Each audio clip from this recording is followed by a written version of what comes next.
experiment. What's an experiment? From Penn State, there should be 3 categories of variables in every experiment: the dependent, the independent, and the controlled. The independent variable, the cause, that which is varied and manipulated. Remember, it has 2 requirements. It's varied or manipulated by the scientist to produce the effect. The dependent variable is the effect, the result, or your prediction. And the controlled variables, variables that are held constant so as not to confound the test. You don't want anything in there confounding your results. From explorable.com, experimentation.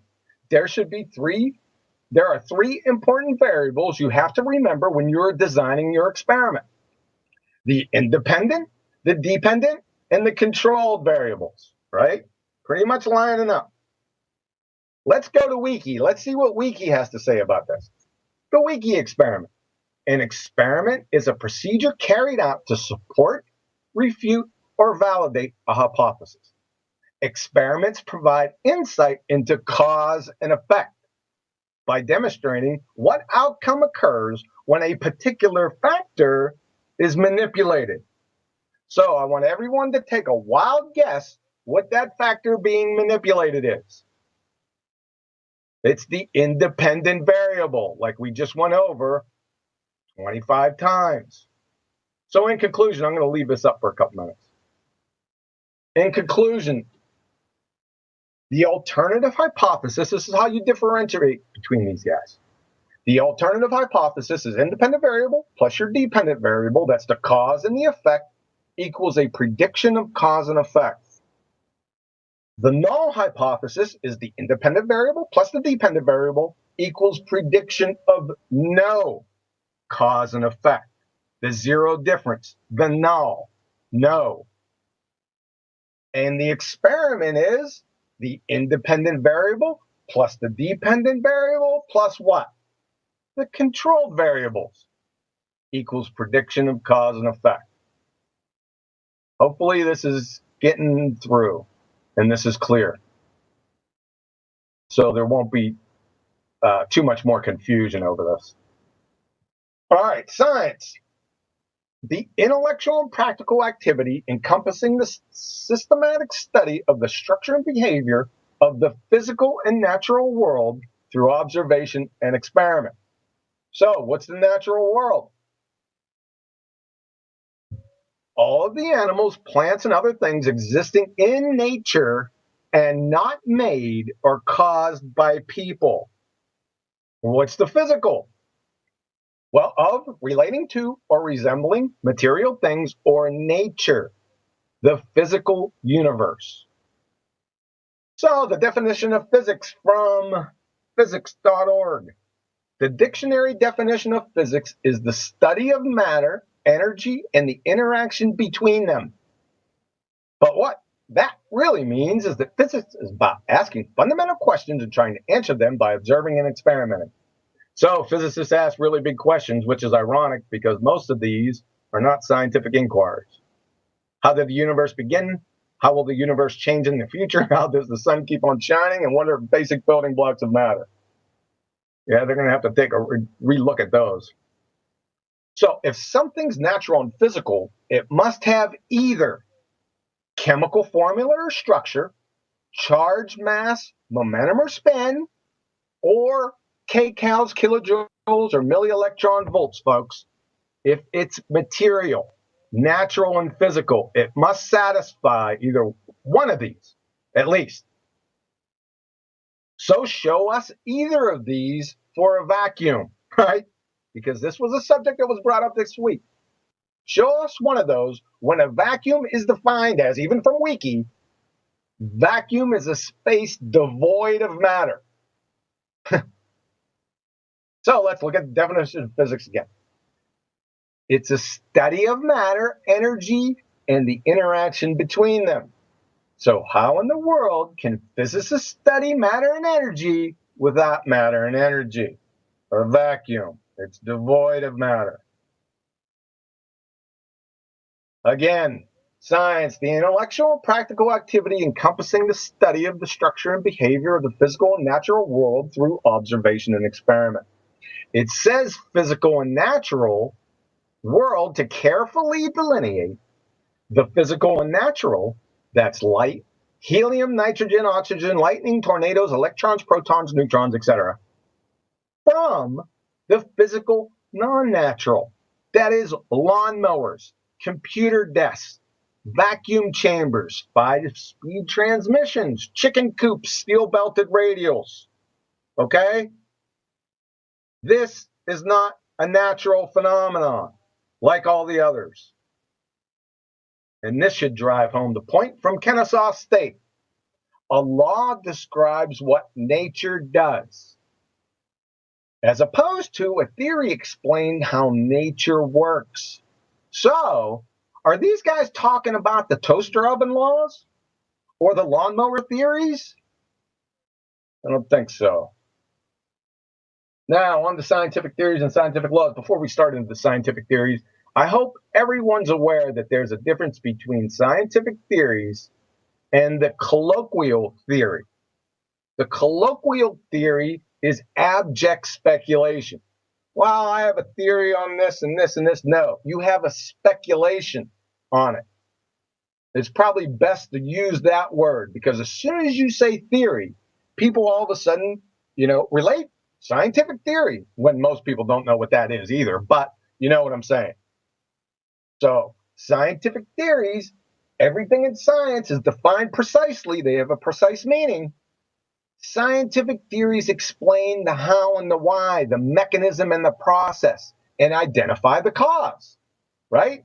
Uh-oh, boy, that sounds like a hypothesis, doesn't it? The how and the why and identify the cause, that's like germ theory, right? Yeah, because scientific theories are the result of validated, confirmed scientific hypotheses that have been rigorously tested. That's why they sound like them.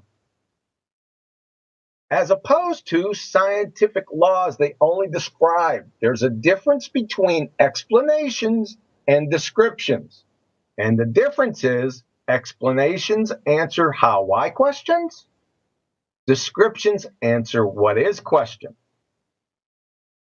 So, for laws, the how and why and the cause is not applicable.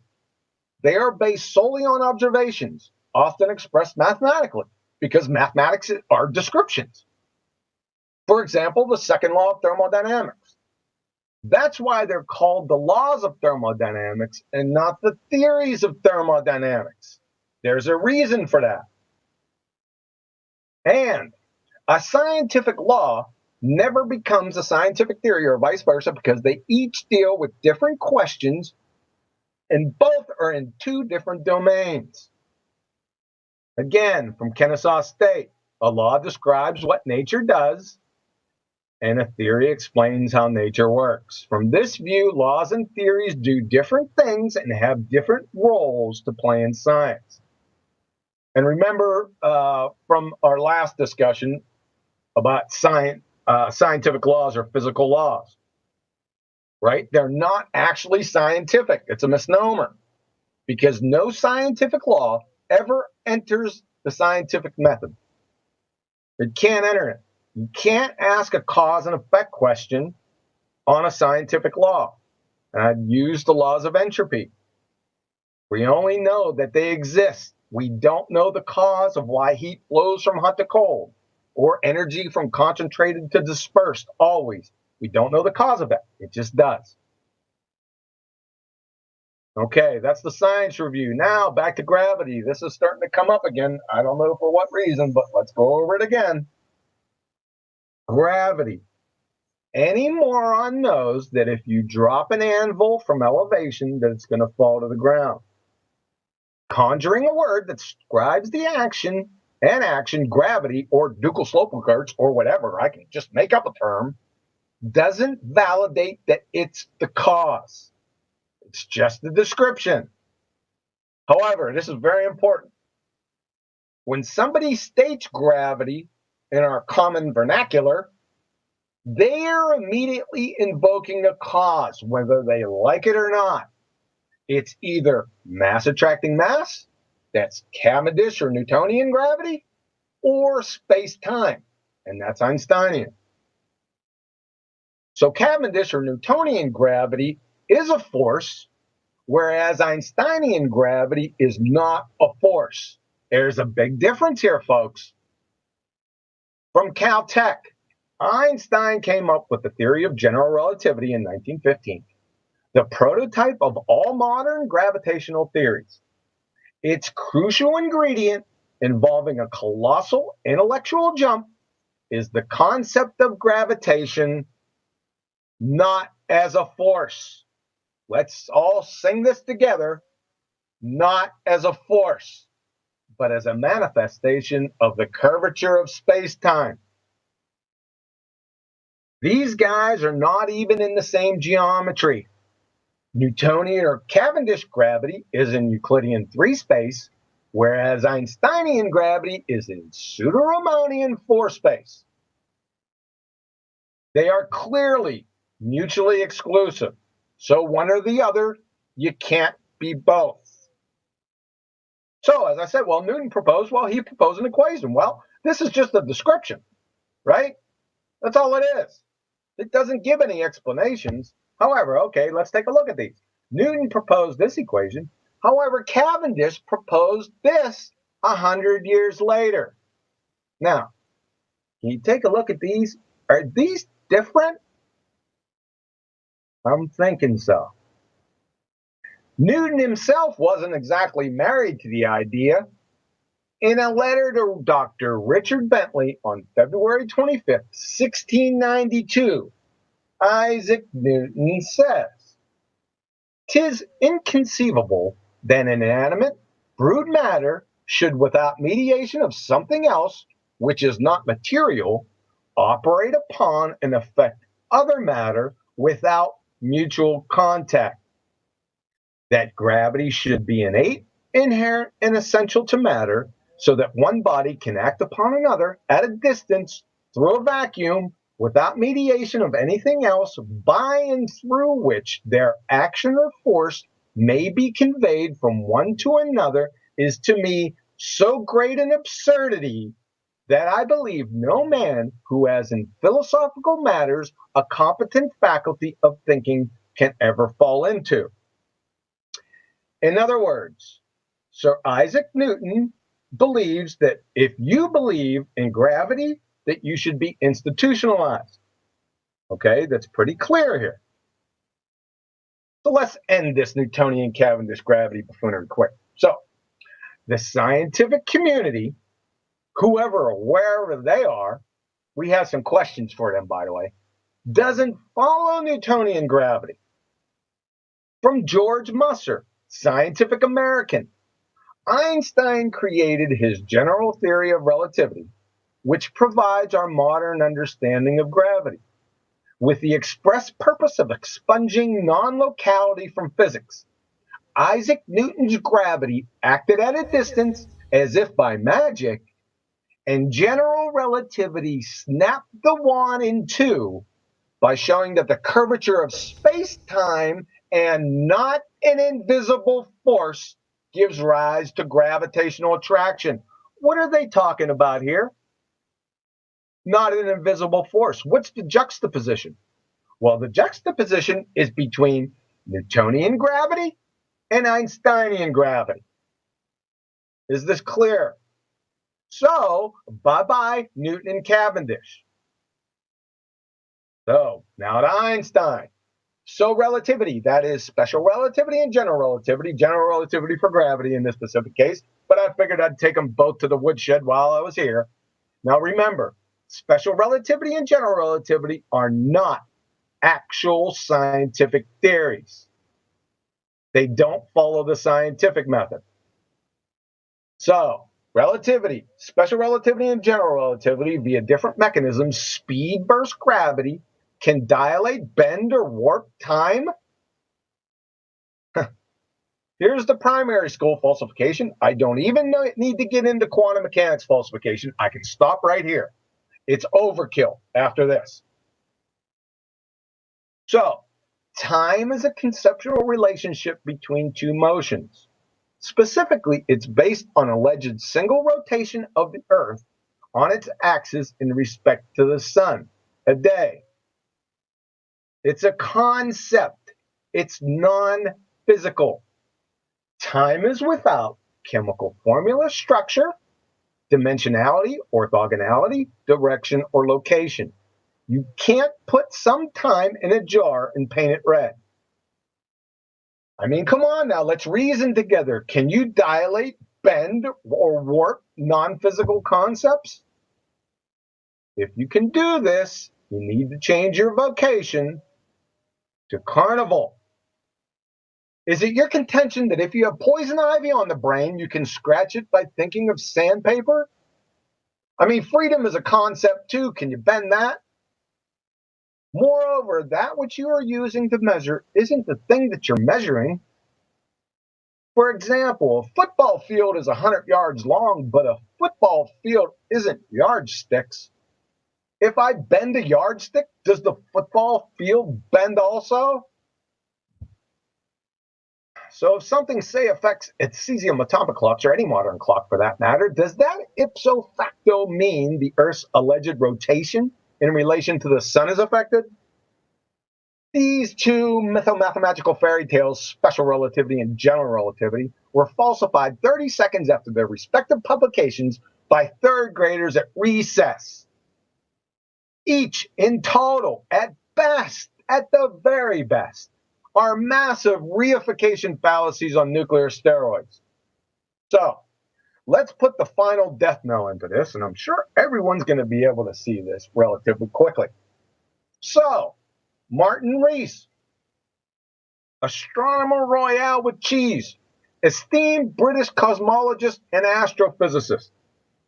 What causes gravity and mass? These questions still baffle all of us. What? And we have everyone appealing to Newtonian or Einsteinian or combinations thereof? Why? According to Professor Rees, does mass attracting mass cause gravity? No, he's still baffled. According to Professor Rees, does spacetime cause gravity? Nope. So why are we hearing this term gravity? Everyone appeals to it. Why? Can somebody tell me why? Therefore, gravity is merely a conjured term that describes an effect. It's not a cause. Thank you very much. Have a nice day. Absolutely awesome. Is that genuinely the end of the presentation? That is genuinely the end. What more do I need? That's a recap. I mean, you've done this with cathexis, but Yep. slightly altered, not exactly the same, but pretty much the same. Well, we got into more detail. I not only provided the primary school falsification, I went into the quantum mechanics falsification, but I don't need to do that here. I don't need to do that. We'll talk about quantum mechanics coming up. We'll get to him in a few weeks. Sure. I mean, I just appreciate the fact that you're going over the same stuff because it needs reiteration for it to sink into a lot of people's mind. And it's nice to see people like Dan Pratt out there talking about the scientific method right here, right now, and others joining the panel on the debates and actually, employing it, using it to destroy ballers.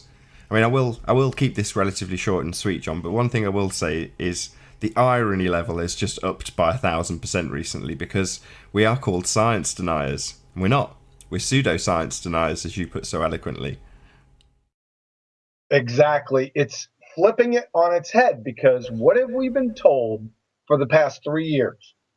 If you believe in the flat earth, you must deny all of science and all of physics. And you're religious, you flat earthers. But what is it actually? It's a complete flip. It's a reversal. They're the religious zealots and the religion believers, and they must deny science, the scientific method. How ironic. Yeah, exactly. The irony that the undoing of the globe, which has apparently got the entire body of science behind it, is the scientific method. Just pure irony. It certainly is, sir. And a lot of people are seeing it now. And I think and like you said, repetition is so important.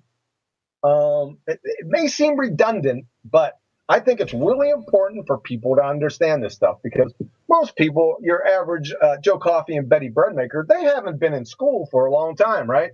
Or if they did any schooling, it didn't go past high school. Nothing wrong with that. And they forget what science actually is. And it's not hard. I mean, it doesn't take a rocket scientist, just launch pad security, to figure out what the scientific method is. It's quite simple. And it's simple for a reason, right? Anyone can do it. Anyone can do it. And another thing that's just crossed my mind since you said was a point that Numinum brought up, which is that it has limitations, but those limitations are there for a good reason. The limitations of the scientific method is cause and effect. If it's not a cause and effect question, it's not a scientific question, right? Well, there's other ways. I was just going to say, maybe I can parrot a question that was asked to you by Philip, who's studying to be a PhD, as I understand it. He said, well, what happens if you've got more than one variable? What do you do then? It's not science. If you can't isolate your independent variable, you don't know that variable is causing the effect. You follow? You can never pin it down. Simple stuff. That's why I like it. I'm not the smartest guy in the world, but I can get it easily and employ it and use it. And people who I previously considered my intellectual superior, ultimately speaking, are undone by this scientific method when applied to any of their Ball Earth proofs. All of them are based on models and presuppositions. It never changes. And another phrase you've used, which is rinse and repeat. We're going through this process, and you will see it, although I'm starting to call people on it, the process of asserting something, having it be debunked or picked apart very slowly in the debate process, and then they reassert it right after, just exactly the same, like we've not gone through any of it. It's an amazing, amazing process that they go through. It happened today. Yesterday, somebody brought up, differing weights at the equator and the North Pole, and we demolished it because it was easy to, because there's nothing there. There's nothing scientific there. And then I turned it on this morning. I woke up late. I turned it on this morning, and guess what I hear? It's the same person bringing up the same argument. I'm like, wait a second. Yeah, Lewis Hackett brought up the exact same argument after being taken through the steps of the scientific method and showing him why it didn't have any of the requirements covered. He had the observation covered. That was it. The observing a phenomenon. That was it. That's all he had covered. From there on in, his hypothesis fell apart, and it was loosely explained to him on the spot, but none of it sunk in. Not that, like I say, the reason I'm pleased this is happening is because it's not necessarily going to sink into anybody's mind unless they hear it repeated and get familiar with the process being employed, and hopefully that's being seen on the debates. People actually seeing how you undo most of the Ball Earth arguments, most if not all, are based on the presupposition that you're on a ball. Yes, and like I said before, every single scientific proof, in quotes, from the spinning ballers is an affirming the consequent form of logical fallacy. Now, I didn't go over that in here. I'm going to save that maybe for a different presentation. But every single one is just like that. And remember, observing phenomena is only the first step of the scientific method. I mean, everyone can observe phenomena. That's fine. We're good to go. Yeah, you can pass that step. The problem comes in when you get to step 3. Construct the hypothesis. See, that's where it stops, because if it's something that you can't get a hold of, that you can't vary and manipulate, that you can't confirm that it's the cause of your predicted effect, then it's over right there. It stops. You stop at the scientific. You can't get to an experiment. It's over. Yeah, it's all about the if and then relationship, the cause and effect. the independent Exactly. and the dependent variable. And the independent Yes. variable in many instances is things like Earth's sphericity or Earth's turning. And you go, well, you can't get hold of those things, as you put it. You can't manipulate them. They can't be an independent variable. It's as simple as that. Yeah, it's as simple as that because you can't isolate it, then validate it that it's your cause. See, all they're doing is, like I said, affirming the consequent formal logical fallacy because you can't test or confirm anything. All they're doing is giving an observation of a phenomenon and a just so story explanation. No test, no nothing. It stops right there. Observe a phenomenon, give you a story, right? And then ask you for your story. Well, I don't have a story. And I don't need a replacement story to pummel your fairy tale story. So I don't know. That's all it is. It's nonsense. I'm sorry. It's what it is. It's nonsense.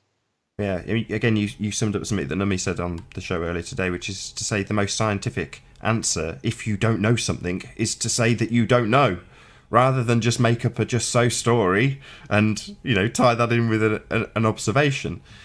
Just before we do end, though, John, can you round out maybe by saying the difference between an observation and observation of a phenomena? Yeah, an observation. Now, anyone can make an observation. There is no scientific observation, by the way. I mean, the scientists don't have different eyes. They're not calibrated, right? We all have eyes. So, scientific observation and observations are observations. Okay. Now, the difference between observation and observing a phenomena is like I said, there's a tree out in my backyard. If I look out my back window, there's a tree out there. That's a concrete noun. I can't ask any more questions about that because I wasn't here when it was planted. I just see a tree out there, right? I can't ask any questions. Now, if there's leaves falling off it, that's a phenomenon. I can ask a cause and effect question about that, right? Because that's a phenomenon. It's not a concrete noun. You can't look at a tree and then come up with a hypothesis because it's inane. There's nothing there. There's no meat on the bone there. Even though we know how trees are created in a vacuum, for the lack of a better term, I just can't look at something and it's a concrete noun. There's no phenomena and come up with a hypothesis. I can't do it.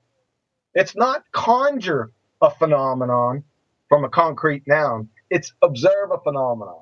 And more importantly, from Niels Bohr, said that a phenomenon isn't a phenomenon unless it's an observed phenomenon. And that gets into quantum mechanics because if you don't observe it, then you're out of luck. And like I said, we'll get to that here in a week or two. And hopefully people understand it. Excellent. Was there anything else you wanted to add before we round out proper? No, that's good. I think this was a good presentation. It was short, concise, to the point. Hopefully people will come back to it and just review it. Maybe practice a couple hypotheses, what they think are hypotheses, and just try to apply it themselves, right? Yeah, we had exactly that earlier today with Arwin. So he tried to formulate it, he failed miserably, but ultimately you've got to try and you've got to fail in order to succeed eventually. So hopefully people will do exactly that and pick up on some of the stuff that you're putting out there, John. And ignore the ridicule, as you started off the show by saying that you've received a lot. All it means is you're close to the target if you're getting a lot of flack. So I'm almost pleased to hear it, not quite. But with that, I will say a massive thank you to you, John. Pleasure to have you. Thank you, sir. And also, I will say a massive, huge, enormous thank you to all of the live audience for tuning in and hopefully for sharing this show. If you've not done so already, be sure to like, comment, share, and subscribe. I've been Nathan Oakley, and I will see you all in the next video. Oh, what a day! What a lovely day!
Shalom, people.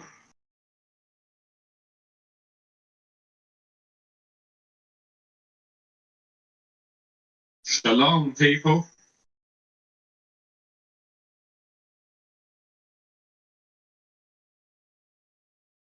Shalom, people.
And ye shall know the truth, and the truth shall make you free.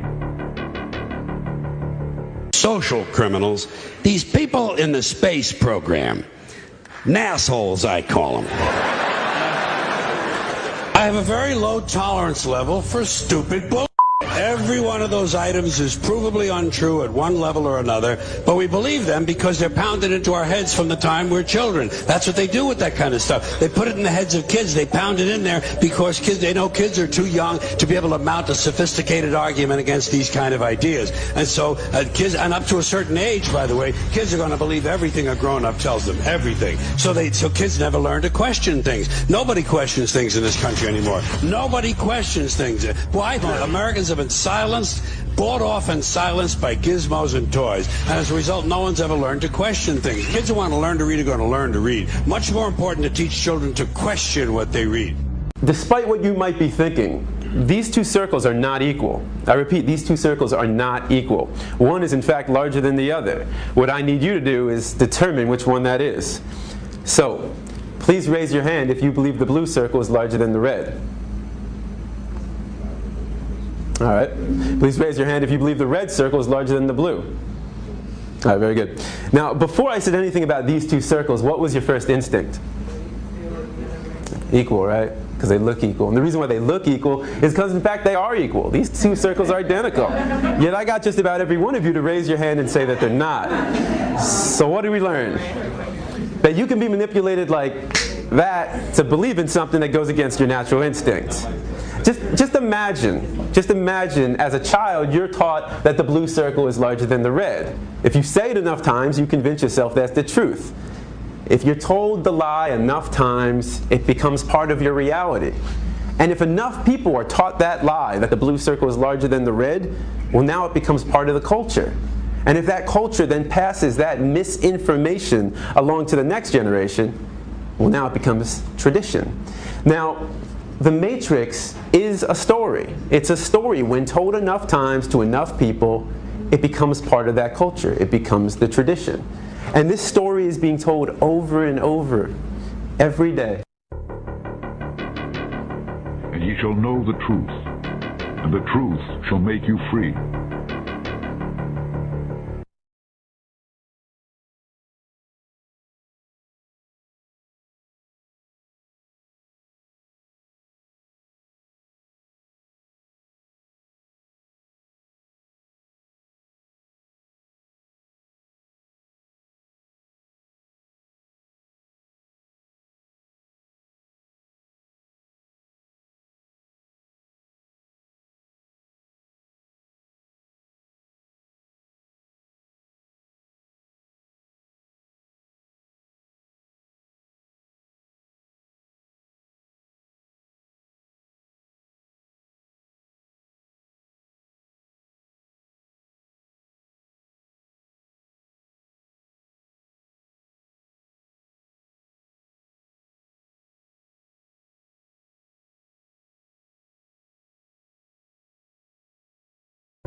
And ye shall know the truth, and the truth shall make you free. Do you believe the Earth is a sphere? The answers you get might surprise you. The curving horizon, the sloping sea level, the spin of the Earth. Unless you can see these phenomena with your own eyes, they may not be true. Unlike what we've been told in school, the Earth looks like a snow globe, round but not sphere. The North Pole is at the center of most flat Earth maps, with the ice of Antarctica holding everything in. The round or spherical Earth theory is propagated by some conspiracy. And the number of people who think so is growing. Millions of people still believe the world is flat. And it's the subject of tonight's special report. WCIA3's Aaron Eads is here with us now. And Aaron, as far as conspiracy theories go, flat Earth theory is actually getting pretty popular. Yeah, believe it or not, the number of people who believe the Earth is flat is actually growing. Scientists might have an idea of why that is, and it's worth talking about. And what better place to do so than one of the flattest places in the country, right here in central Illinois. It doesn't get much flatter than this. Geological survey data shows Douglas County is the flattest county in Illinois, which is the second flattest state in the whole country. On a clear day, it seems like you can see forever, but you can't. Through the eyes of a person of an average height, the horizon is about 3 miles away. But that's it. You can go up higher to see a greater distance, but you'll never be able to see the whole world no matter how high you get. But there are ideas that this is a sham. NASA, a fraudulent organization bent on siphoning your tax dollars. The moon landing didn't happen. Those iconic blue marble images seen from space, fakes. You start seeing words like composite or animation or something that tells you this is not an actual photograph of the Earth. The biggest concern with the flat Earth movement is how fast it's gaining steam. All right, fascinating stuff. All right, Aaron, thank you. Very interesting. Well, new this morning, all our lives we've been taught that there's little doubt that the Earth is round, of course. We've seen the images from space, but not everyone's really convinced. There's a whole group of people who are not convinced. Denver 7's Nicole Brady joins us live this morning. And Nicole, a conference dedicated to people who think the Earth is flat kicks off today. There are some variations in what flat earthers believe, but some common themes are the Earth is not a sphere, as you said. It's not moving. We are not spinning on an axis or revolving around anything. And they don't really believe in space. Some flat earthers are biblical literalists, believing the Earth and everything we see when we look up in the sky exists in sort of a dome. That's the belief of organizer Robbie Davidson. He does not believe that there is a vast government conspiracy to hide the truth from us, but he does believe that mainstream science deliberately hides a creator or God. And he says it's become taboo to question science. They become authority figures that are so high, you can't even question them. And I think it's dangerous for anybody to be at a point where they can't be questioned or critiqued or looked into. The billboard for the convention just went up along E470. People can go there, be uninhibited about their beliefs, what they think. They can discuss it openly and freely. As a pilot and engineer, Bob used to think it was crazy. One of the theories he now believes? Flat earthers also do not believe that there is any such thing as space. And that's a crazy claim, right? So what about astronauts? The space shots are actually shot in a swimming pool. And they are shot in a place that's called the NASA Neutral Buoyancy Lab, okay? And in this Neutral Buoyancy Lab, they have a full-size mock-up of the ISS. Len, NASA calls it their Neutral Buoyancy Lab. It's just behind Ellington Field here and is becoming an important source of new revenue. NASA's Neutral Buoyancy Lab simulates space underwater. In a pool 4 stories deep and so wide, we saw astronauts floating on one full-size International Space Station replica. Bob knows this is controversial. He welcomes debates and says, investigate it yourself. Do your own research. That's what matters. If you are curious about the international conference, make sure to visit us online. We have more information there at cbsdenver.com. Live in Denver, Jamie Leary covering Colorado First. But I would say that people should have a better understanding of why it is they believe what they believe. The answer really is because all the smart people say so. And that should never be your baseline of why you think something is or is not true. I did not think I'd get applause for that, by the way. That was nice. So Buck just said the Earth is flat. That is freaking me out. All right. It's not a way to make friends and impress your family, because if they're not willing to look, they're going to think you're crazy. And many attending the conference here say the theory has really gained popularity over the past few years, enough popularity where they can hold conferences like this. One factor of the growing popularity may be the coverage in the media. It became a hot topic recently when Duke's very own Kyrie Irving came out and claimed he believes the Earth is flat. Kyrie is my little brother. He's my all-star point guard, superstar point guard, and if he decides he wants to say the Earth is flat, then so be it. So he's an interesting guy, man. And, he believes it. So Kyrie, the Earth is flat, right? Yeah. So whatever. That's news. That's news. There we go. No, the Earth is flat. Oh, here we go. The Earth is flat. There's no concrete information except for the information that they're giving us. They're particularly putting you in a direction of what to believe and what not to believe. Is this like a long troll game? Are we being trolled? I don't think we're being trolled because if you want to talk about anything that's scientific, two things must be met. Two underlining materials and variables are, is it reliable and is it valid? I just just got off of a flight from Connecticut seeing my daughter. And this is a reliable... She's doing good. And let me guess, the plane went straight. So let me just say this, Mama. So I heard Kyrie talking about it, and I said, let me do my own scientific experiment. Let me take a look out this window. Nope. At 36,000 feet, I saw the skyline. And you know what I didn't see? A round skyline. It was flat from the left, and I went on the other side of the plane. It was flat on the right. You know what? Kyrie done broke it down. Well, you may have seen it on your way to work or school or just driving around. A new billboard has some people thinking about the Earth. And asking the question, could the Earth be flat? Greg Argos is here with more on the movement that is taking on centuries of scientific research. Greg? It really is, guys. And Yuki, this was just unveiled just yesterday, in fact. This billboard, a digital billboard unveiled yesterday, and it's calling into question a theory most of us have accepted, that the Earth, of course, is round. But those behind this billboard say, well, we've all been tricked. Drivers heading eastbound on the Schuylkill already battle some serious traffic. But now there's another distraction slowing them down, and it's just 100 feet above their heads. Sandwiched between two insurance ads is this bold 3-word billboard, Research Flat Earth. And for at least the next week, this ad will be blocking drivers' attention. So Neil, you're not a climate scientist, but you're a very distinguished scientist and astrophysicist. What do you think about when people say, look, this is not settled science, there are still questions? How do we know the Earth is not flat?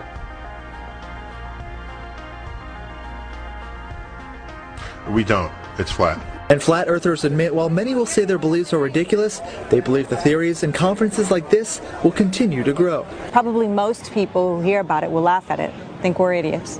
We're not idiots. We're intelligent people from all walks of life and all ages. In Cary, David Hirsch, CBS. And ye shall know the truth, and the truth shall make you free.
Microphone check 1, 2.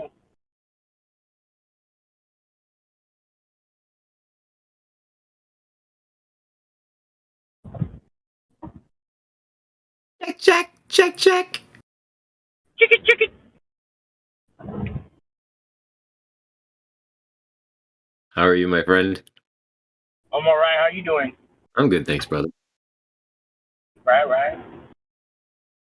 Off to work? Oh, you're off to work right now? No, I'm asking you. I'm hearing background noise. Oh, no, I'm just driving. Cool. I'm coming back from my friend's house on the one up on the highway, up in the mountains. All right. Yeah. What you doing? Whereabouts are you? Just working, getting the day started.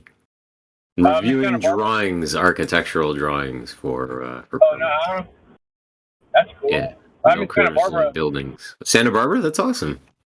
Yeah. Love it. So you got the snowscape and you got the seascape. The what? You got snow up in the mountains in Santa Barbara, right? Nah. It's right here, it's like an hour north of LA. Oh, okay, but I thought they still had they had snow up in the mountains and off coast. No, that's San Bernardino. That's San Bernardino Mountain. Ah, my bad. That's the other SB. That's the bigger county in California. Okay, I'm in Canada, so I'm not even on the right coast to be able to to ascertain. But I appreciate that, man. I got you. Yeah. Nah, I used to see snow up on the mountains sometimes, like at the very tops, like every once in a while, randomly, but it's been a long time. Global warming, climate change, right? Yeah, right. They actually, there's so many weather modification ground stations right here. It's a trip. I have a map that has 15 of them in this county. That's nuts. My chick printed out their I don't know what it is, their manifesto. That makes sense. Yeah, they burn the silver iodide flares from the ground when they're spraying up top. Yep, you can see the stuff. I got you. Shout out to Chris. Oh, sorry. You know what I mean? Yeah, I got you. Sorry, dude. Right. I shout out to Chris. He's working on Revit. I love it. So I grew up working on AutoCAD. AutoCAD is one program, and Revit is another program that they use to create drawings. That's awesome. What's Chris? What do you do? Hit us up in the chat. What are you drawing in Revit? It's mic check. Can you hear me? Yeah. Yeah, I mostly do custom residential. Sick. That's literally what I did before I started working in municipality, for my municipality. So what kind? You do custom homes? Yeah, just kind of on the side, and then I teach architecture That's at a community college. Brother. So I went to school. I went to Sheridan College for architectural technology. That's my shtick. Yeah, man, that's amazing. I love it. Yeah, always appreciate a fellow architect. Well, I mean, shoot, we build buildings on flat planes. So there's no accounting for curvature in architecture. Exactly, but I mean, like even when you have to study the sun, I would say so much in architecture, because that's what did it for me in 2013, and just kind of re-looking at things, you know. And then Eric Dubay came out and 200 proofs, and I was like, done. You know, but I liked his line at the end of that. He's like, I want her to do, what did he say? I think he said 400. No, he came up with, 200 to double the guy that came up with 100 for the blue marble. And he's like, I wanted to come up with more, but I just didn't have enough time or incentive. yeah, I That was mean, fantastic. yeah, there's definitely, I think, hundreds. But I mean, it's kind of egotistical too. I found out a little bit later, but yeah, he definitely revamped it up, I think. Yeah, he did a lot for the movement.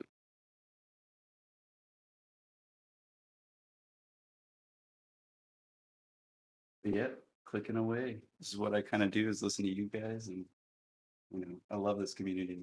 It's a breath of fresh air for sure. That's what happened to me. This whole COVID, the C word, apologize. Working from home, we were obviously 5 days a week prior, and now we're 2 days a week in the office and 3 days working remote. So now I'm left to my own defenses, and found you guys yesterday, and yeah, man, jumped in full force. You guys are an amazing community. I think the support is the biggest thing. Fellow flat brothers, fellow flat brothers unite. And sick. You know, there's a good female population.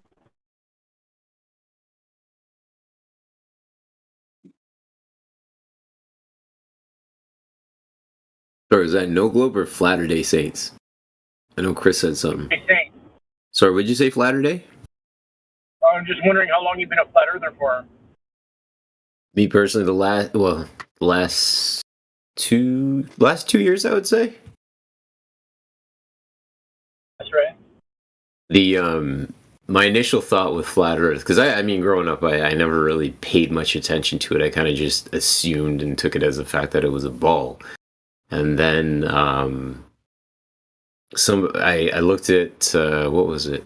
Rediscovering Scripture, and I'm not going to get into religion, but rediscovering Scripture and the talk of the firmament, and that's what kind of led me into looking into it further. But I quickly discounted flat Earth because I looked at it from a standpoint of where we are on a flat plane flying through space. And then I thought about if we were ever to get hit by asteroids, right? It would just make us, we'd be like a floating target for asteroids and shit if we were actually a floating plane through space. And then I was like, well, wait a minute. And then I started looking further into the idea of space and who actually came up with the idea of space. And then I realized, I'm like, I don't think we're actually floating anywhere. I think we're completely stable and solid. I think we're in a closed system. So that's kind of where I've arrived at this point. How about yourself, Flatter? I've been a flat earther since 2018. So I don't even know. It's like 5 years, 4 years, 5 years. I think. Yeah, doesn't matter. But that's exactly the time. Yeah, I just barely found out about Discord like a year ago, maybe, if that even. Like some people were just making comments in my YouTube videos saying to go to Discord or like inviting me here. You know what I mean? I love it. You're on YouTube too? Yeah. Sick. What's your channel? Latter Day Saints. Latter Day Saint? I think I've watched your stuff before, maybe. Yeah. Find you right now. Nice, man. I've had the channel for like about... Sorry, boys, I'm getting a phone call. I gotta dip out. Sorry, I'll be back soon. All right, brother.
Microphone check 1, 2, 3, 4. Microphone check 1, 2. All my tampons in the house, where my period's at.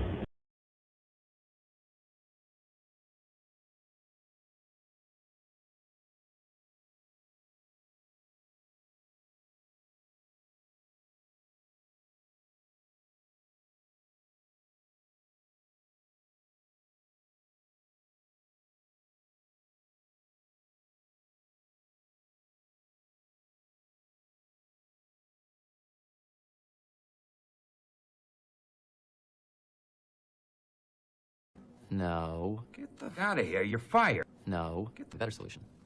You keep me on the payroll as an outside consultant. And in exchange for my salary, my job will be never to tell people these things that I know. I don't even have to come into the office. I can do this job from home.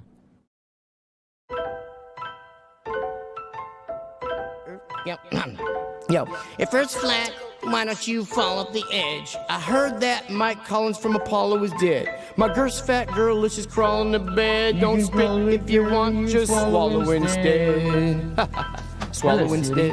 Can you hear me, Siri? Swallow instead. Hello, Siri.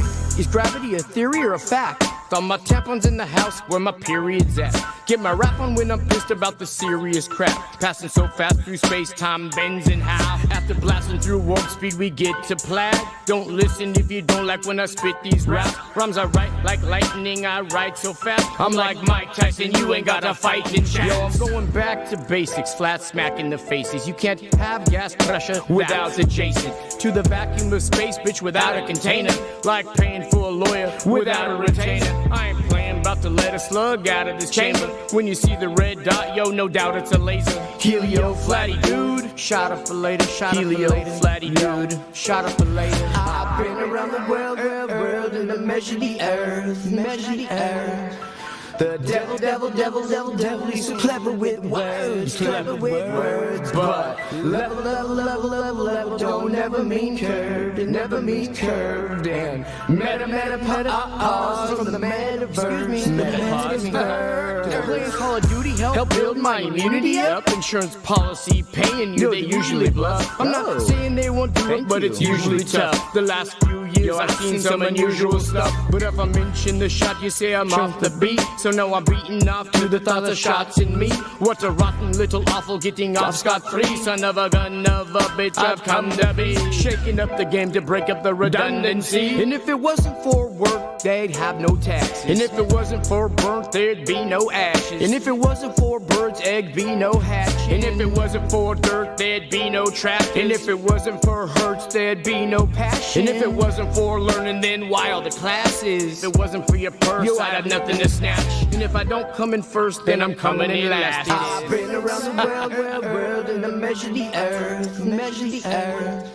The devil, he's so clever with words, but level, don't ever mean curved, it never means curved, and meta, from the meta. All these atheists must hate my guts, cause I say to their face, space is fake and stuff. NASA astronauts, everything you say is suspect, cause I suspect you make it up. Not your average FE thespian beast, faster than faggots, fasting at a lesbian feast. She that loves me the least will give me nothing to eat, but he that loves me the most will give me something to smoke. This ain't how much your mother loving murder she wrote. The spin of the earth should have made your vertebrae broke. Every word that I spoke, you couldn't refute it. Water finds a true level, so you couldn't dilute it. You couldn't dilute it.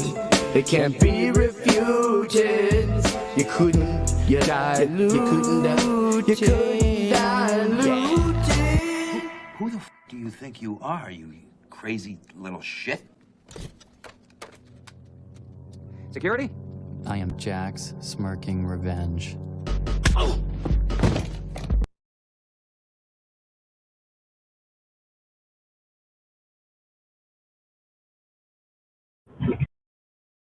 I am Jack's smirking revenge.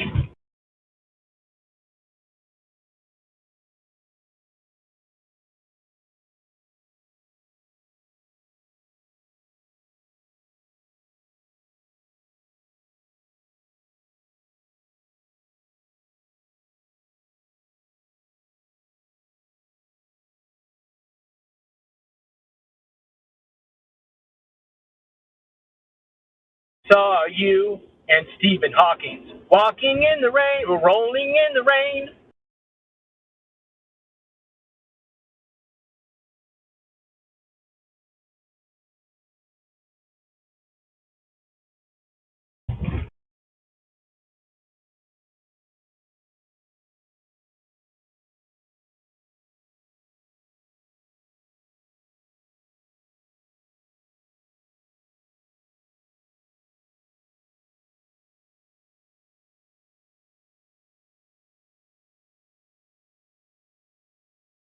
It is Photoshop, but it has to be. It is Photoshop.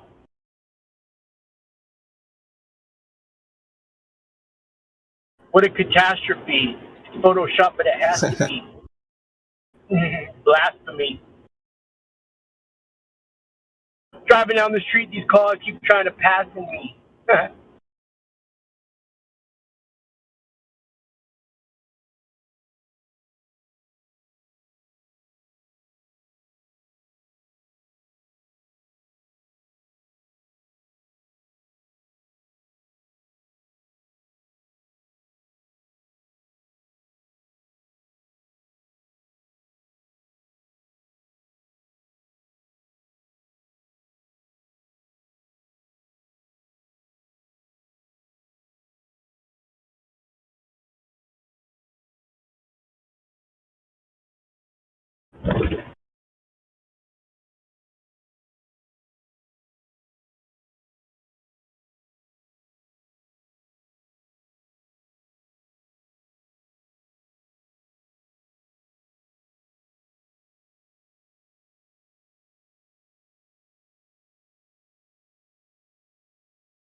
Shout out to Truth Flat Earth. Wow, we were going to the moon. Can you believe it? We came back from the moon. Can you believe it? So do you guys think they signed their non-disclosure agreements before or after they found out that there was no moon? What do you guys think?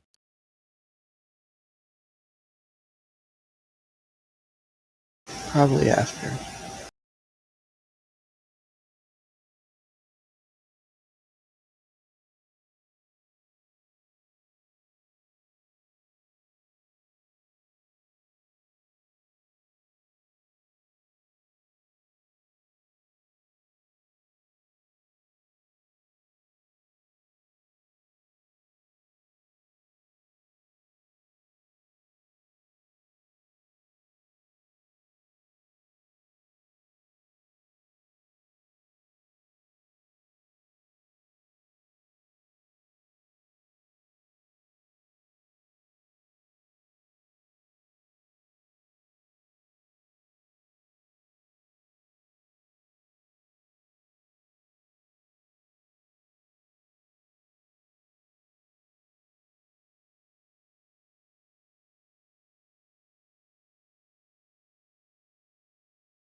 I must now tell you why,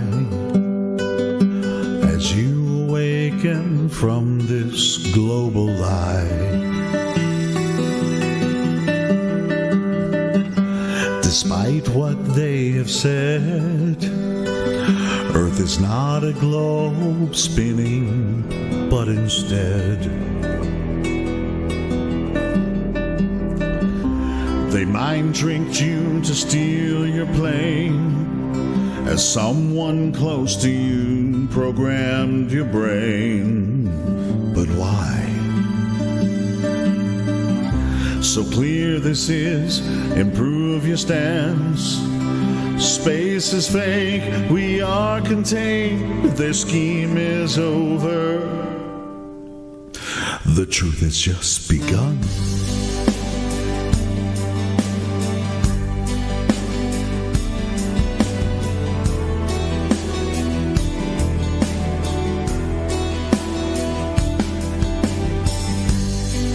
There's a place up in the sky, a pathway for the moon and stars at night. No parallax view of them, we're only using real lies, and truth is shared. Earth's a place that doesn't turn, so face your fears, believe your ears, no motion do they find.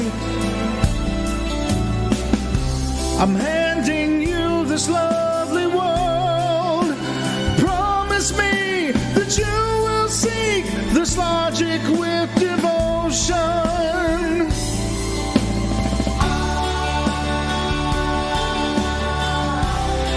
I truly see your point of view. I'm gonna teach you how to prove. I still detect the global lies, as I explain to you the lies that you do not see.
If you're blind, I will help you see. You must deny the vicious lies you believe. What draws you here, my friend? Come listen now and let's fly to truth end.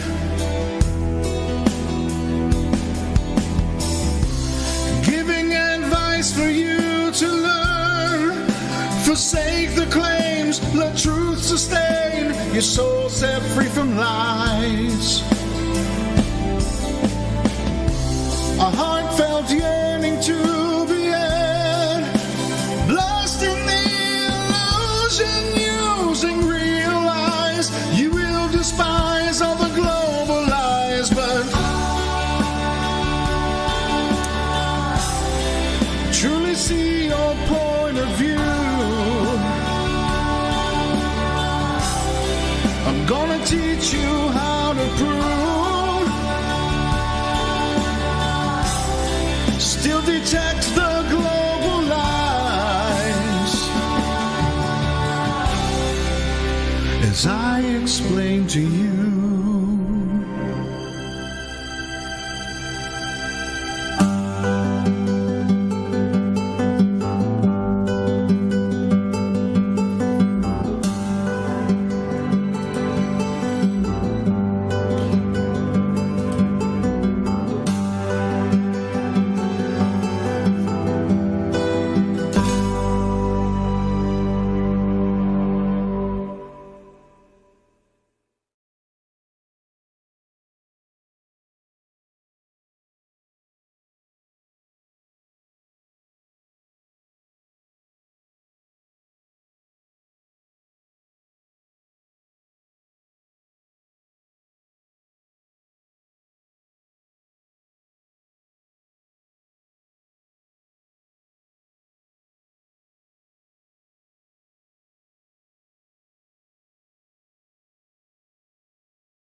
Nobody that I know of in my field uses the so-called scientific method. In our field, it's by the seat of your pants.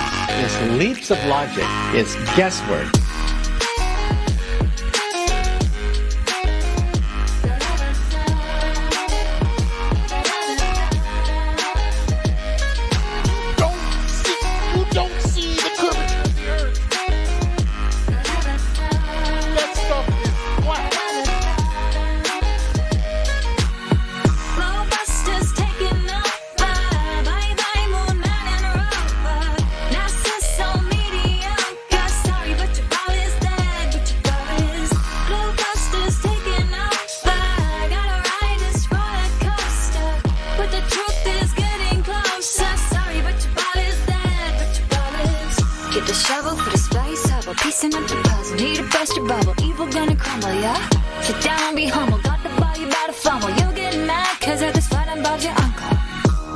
And then they call me the liar. I mean, it's absolutely unbelievable the pathetic techniques that they have to use to prove their heliocentric model. Props at the president, Jaren got the evidence. It was slaying Jesuits and Zach Sharkham is evident. That the earth electric and its residential residence is heaven sent. I hope to settle in like some sediment. If we so wrong, why they lying to discredit it? That's not too intelligent. That's a guy, not an in court, but we ain't really in the settlement. It's time to awaken from the pseudoscience sedatives.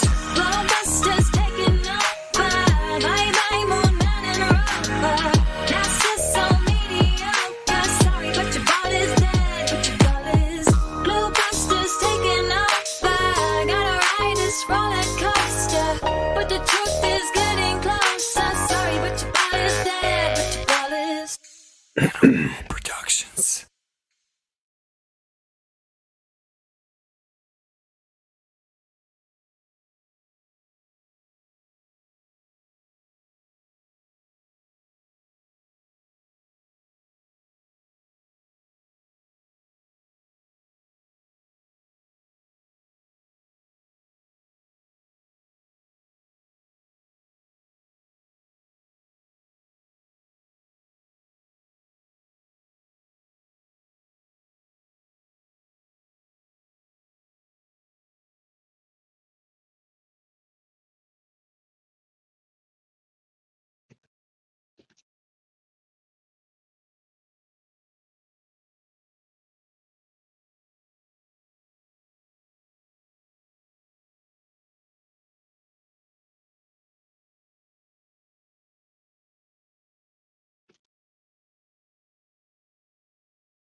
Today it's 13 Celsius. And in 2 days, gonna be almost 38 Celsius. Ah, 95 Fahrenheit. I don't know what that is in Celsius here in Kentucky, Gus. yeah. So it's 57 right now. A high of 60 today, and in 2 days it's supposed to be 100. So How do these varying temperatures work on a spinning globe? I don't understand. yeah, the lack of homogeneous temperature. Yeah, it's kind of interesting. It seems like it would be more consistent would this globe be true. I don't know.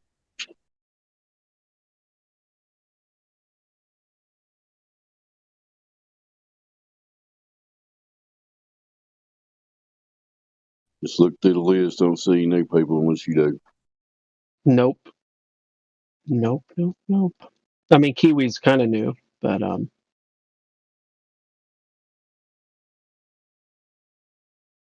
Hello, Kiwi. Welcome back. Do you want to talk? Hello, my friends. Good to see you guys. What's happening? How are things? Another day on the flat and motionless plane of existence. Go ahead, Gus. Damn straight. Well said, yeah, brother. I just sparked the conversation up, mentioning the weather. You know, that's what boring people do is talk about the About weather. the weather versus planes flying by above their heads, as I was saying yesterday on the chat. Thanks for that upload this morning about God's creation gospel. I appreciate that. It was a great share. Yeah, it's definitely one of my favorite channels. I watch a couple videos a day of his. I have not made it through all nearly 500 videos yet. Takes a while. For sure. He's a good content producer.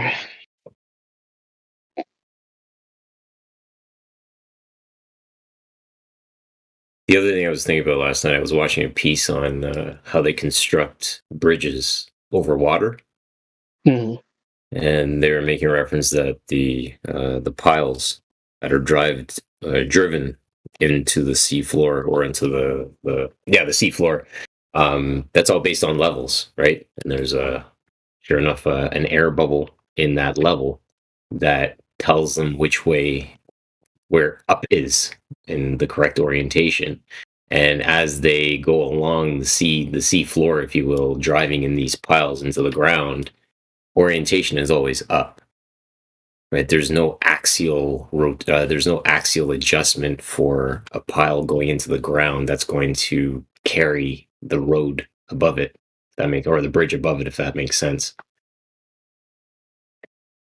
Because the piles have to be driven in perpendicular to the road that it's going to carry her. Or there would be problems, yeah, for sure. Right. Well, you know what they'd say? What? Well, it's just so big, and the angle difference is so small Mm-hmm. that it really wouldn't matter, because every segment that gets put together is where that angle difference is, and it's just a fraction of a degree. So interestingly, I think Globemaster or something was on last night, and he pulled up a bridge, and I said to him, or he said, so why are the support posts going outwards? They're being splayed. And my explanation for that was the tension that is required on the cables to keep the bridge straight. That's why they splay the poles, so to speak, the supports. But yeah, piles are an interesting thing, because they always have to go in straight. Like, I review foundations for buildings, and they always have to go in straight. There's no for sure angular correction for foundations that go beneath the surface that we see. Yeah. For sure. Do you know what a segment of highway would be, or bridge construction, or the distance between the piles? approximately? No idea. I think that would be dependent on some variables, atmospheric. I don't know if it would be atmospheric, but I think it would be variable to the what it's carrying, Crispy right? said it varies. Yeah, I'd say Yeah. it would vary.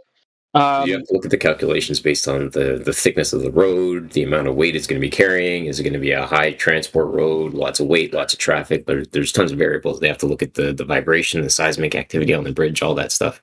And where it's located in the world, is it located close to a plate? What's the seismic activity? All those things are required. So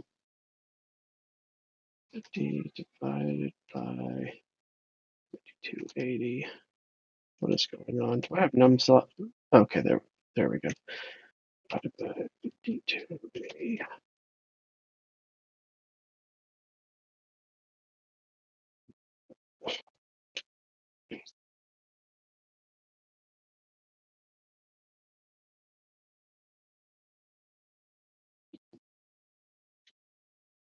Three to 6 foot. 3 to 6 feet, based on his experience. Yeah, I'm thinking of bridge construction where I would think it'd be more like 50 feet apart.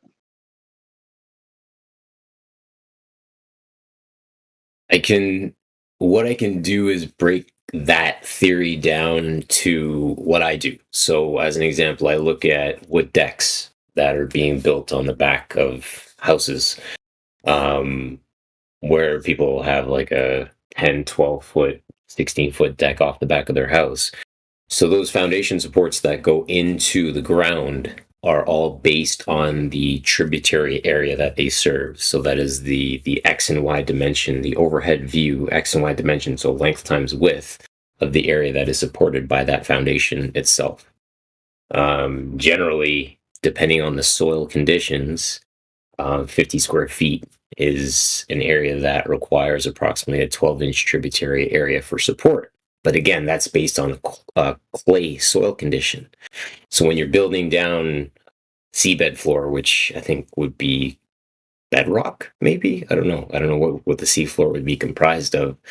But the weight requirement and the weight stability that the seafloor brings is going to be a lot higher than any soil condition that you can possibly find that somebody's building a wood deck on.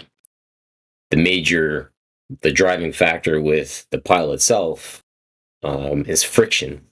They drive those piles down into the sea floor and friction fit them so they don't move versus compress and slide down, if that makes sense. So when the pile is under tension, there's a car driving out as an example, that pile will drive further down into the ground. So yeah, the more weight that roadway carries, the more piles or supports that will be required. And as well, it also has to do with the width. It could be a 6-lane roadway, it could be a 4-lane. Those are all variables as well. Yeah. Well,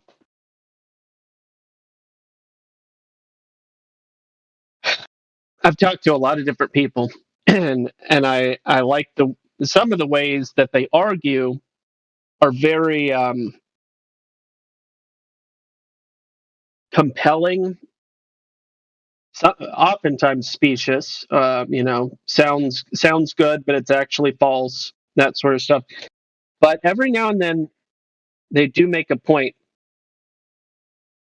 and the angles of support pillars for a bridge as an argument would be a hard one to hold to. Definitely. And here's why I'm suggesting that. Because what they would do is they'd take the 24,901 mile diameter, 24,901. They divide that by the number 360 to get your degrees in a circle. Mm-hmm. And then they would say, well, let me copy and paste this other number first, so I don't have to redo all this. You made a rare mental mistake there, Gus. We said diameter 24,901 circumference, correct? 100%. Yeah, I did. I mixed my words up. Thank you. No worries. We all do it. You guys are so respectful when you would debate, and this is what I absolutely love. Fantastic community, man. he's just hooking me up with the proper correction because I messed up my words. Yeah, I definitely meant to say circumference. 24,901 mile circumference. Anyway, they divide that by 360 to get the degrees of 69.169 miles per degree. And then what they would do to prove their point is they'd take 69, divide it by, let's say that the support pillars are 50 feet. You get your ratio between 50 feet and 5,280. And you divide that number by 69 to get your overall degree per segment. Yep, that makes sense. Your overall degree per segment in that instance, if I haven't made some type of error, 241,985 would be degrees difference per 50 feet. It would be 0.000137241,985 degrees per. Obviously, all those decimal places are not necessary. 0001 is good enough. Yeah, so you're going to the thousandth of a decimal. Is that thousands? 10, 100,000? No, 10,000th decimal place. I don't even think that we can read to those tolerances in general modern day building science or in general building. We can't build to those tolerances. It's impossible. Not the billionth degree. No, I don't believe so. But anyway, my point is this is the sort of thing that they would point out in why there's no discernible degree difference in building something like a bridge. Now, it sounds really good, and it's not technically false, according if you were to base it on their model. Now, what you pointed out yesterday actually is a little bit different and a good thing to point out, and that would be the two buildings that fell down. When you add height, the more height you have, the more of a degree difference you have. Bingo, bango. So, and that, so are you done with that point? Because I want to tack on to the point about the bridges. Yeah. Go ahead. So, sea level. Can we try to explain how above sea level measurement works? Like when we say 100 above sea level or whatever that measurement is, whether it's 100 feet or 100 meters above sea level. Elevation height? Well, right, exactly. So when you talk about elevation height, sea level, right, because that's something that I use all the time. We use datum points when we're plotting the location of houses relative so that we can figure out what their height is. 30 feet is generally their max height. How would that work on a round Earth? Are we going to assume that all sea the bottom of the sea is 0? All around the round Earth? No, they say it's all relative. Relative to what? Though? They all say that sea level is relative to its position. That's what a faithful glober is going to say, is that it's a curved level, which is obviously oxymoronic, but that's what they say. That's what they have to say in order to be logically consistent. Keep on to their right. Yeah. And that's where I look at the idea of the bridge construction, and the variable also comes in. Where are we plotting that bridge? What is this height above sea level for that measurement? Because that height above sea level and whatever that finished floor height, if you will, or the finished roadway height of that sea level needs to be added into your calculation to be able to figure out exactly where that degree is going to be, right? Because the offset distance from the core of the Earth to the surface changes. It goes up, as you say, higher. As the buildings go higher up, the difference between the two of them increases, right? That It would increase. angle increases like Pac-Man. Sure, yeah. There would be an angle. So even on a 1,000-foot tall building, which it's my understanding, I can't remember the exact number. They were 15, 1,600 something along those lines. But 1,000 feet, you've got to have some type of like, let's say it's 100 feet apart. I don't know how far apart they were. I'm about to unpack it. Hold on. Let's do this in real time. So let's look at the height of the Twin Towers. I guess The distance at the bottom versus the distance at the top should be a measurable distance different. Well, according to their paradigm. So the World Trade Center 1 is 1,368 feet, 417 meters, and World Trade Center 2 is 1,362 feet. I think what we have here. Oh no, wait. WTC 1 to the roof is showing at 1,728, and I don't think that they necessarily would have done the measurement between the two buildings, though. No. What I'm saying is, I'm wondering if when we actually figure out, like when we see the height based on the curvature, if we're able to actually figure out if there would be a visual angular difference between the two buildings. You know what I'm saying? Because we wouldn't observe them straight up. I'm wondering if we would observe. I don't think it would be visual. Personally. No? Okay, because they're too close. Even if the world were a ball of the size they say it is, I don't think that it would be a visual difference. But I think it would. I think it would be a measurable difference. Definitely. So, at the base versus at the top, between the two of them, yes. Pear-shaped flat man can. Every time I see the pear-shaped, I think back to Neil deGrasse. I like pears. The pears world pretty is good. I like pear juice too. I grew up in Trinidad in the Caribbean. Oh wow!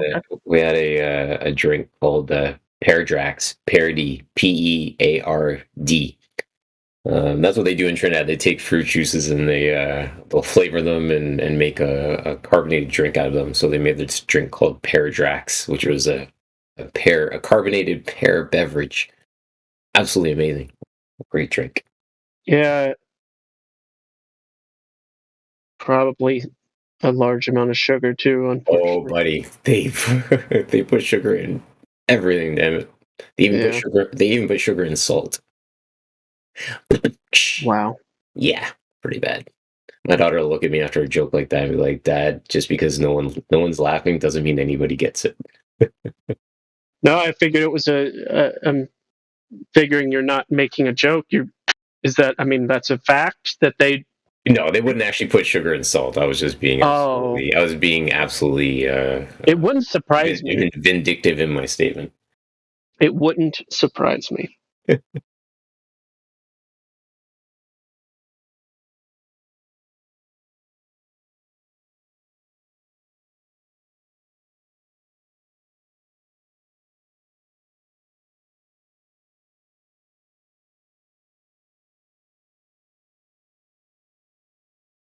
The way that you would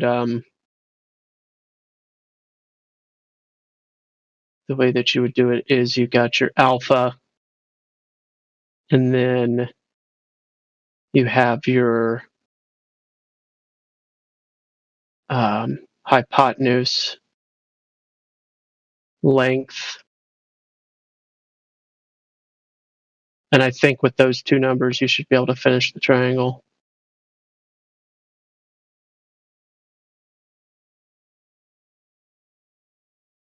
So, and then you would just add those two numbers together and find out what it is. I think it's as simple as that.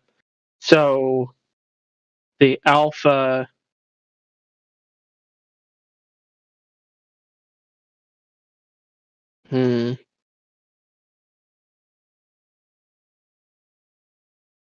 Or can you? You can't solve a triangle with just a hypotenuse, can you? Just the hypotenuse. I don't think that's how that works. For the hypotenuse, I'm running SOHCAHTOA right now. That's where I'm at. Sine, cosine, and tangent. But you have to still have... What'd you say the height was in feet? The height of the towers? One sec. Just Or one just of them. one of them. Yeah. No problem. I appreciate that. Thanks for unpacking this. Holy, I just threw this idea. I'm glad to know that you caught it. 1728 as a sample. World Trade Center 1. All right. Do you need metric or feet? No. Feet's perfectly fine. All right, cool. Yeah, you definitely need an angle. Another angle. So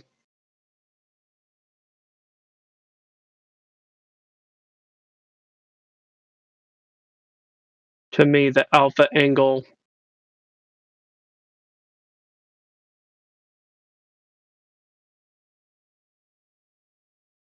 what is According to the gospel, that triangle you're calculating right now, is it got all three straight lines? I'm just curious.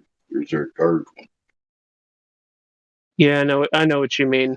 Go ahead, sorry.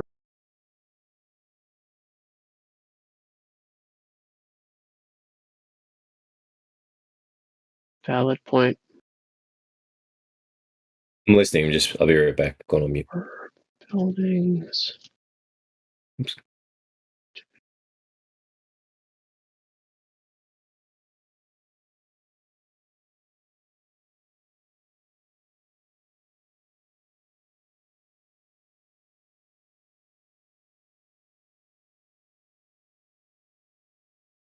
Okay.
I absolutely love Miguel's share.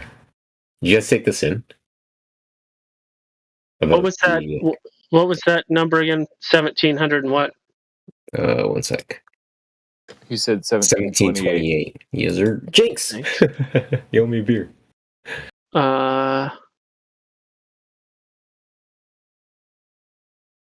You got the math expert right here, Matthew. You already got this calculator, right? Yeah. Just mess with you. So it would have been, what would this be? 100s. You know what's always really annoying to do is converting a decimal into inches. Yes.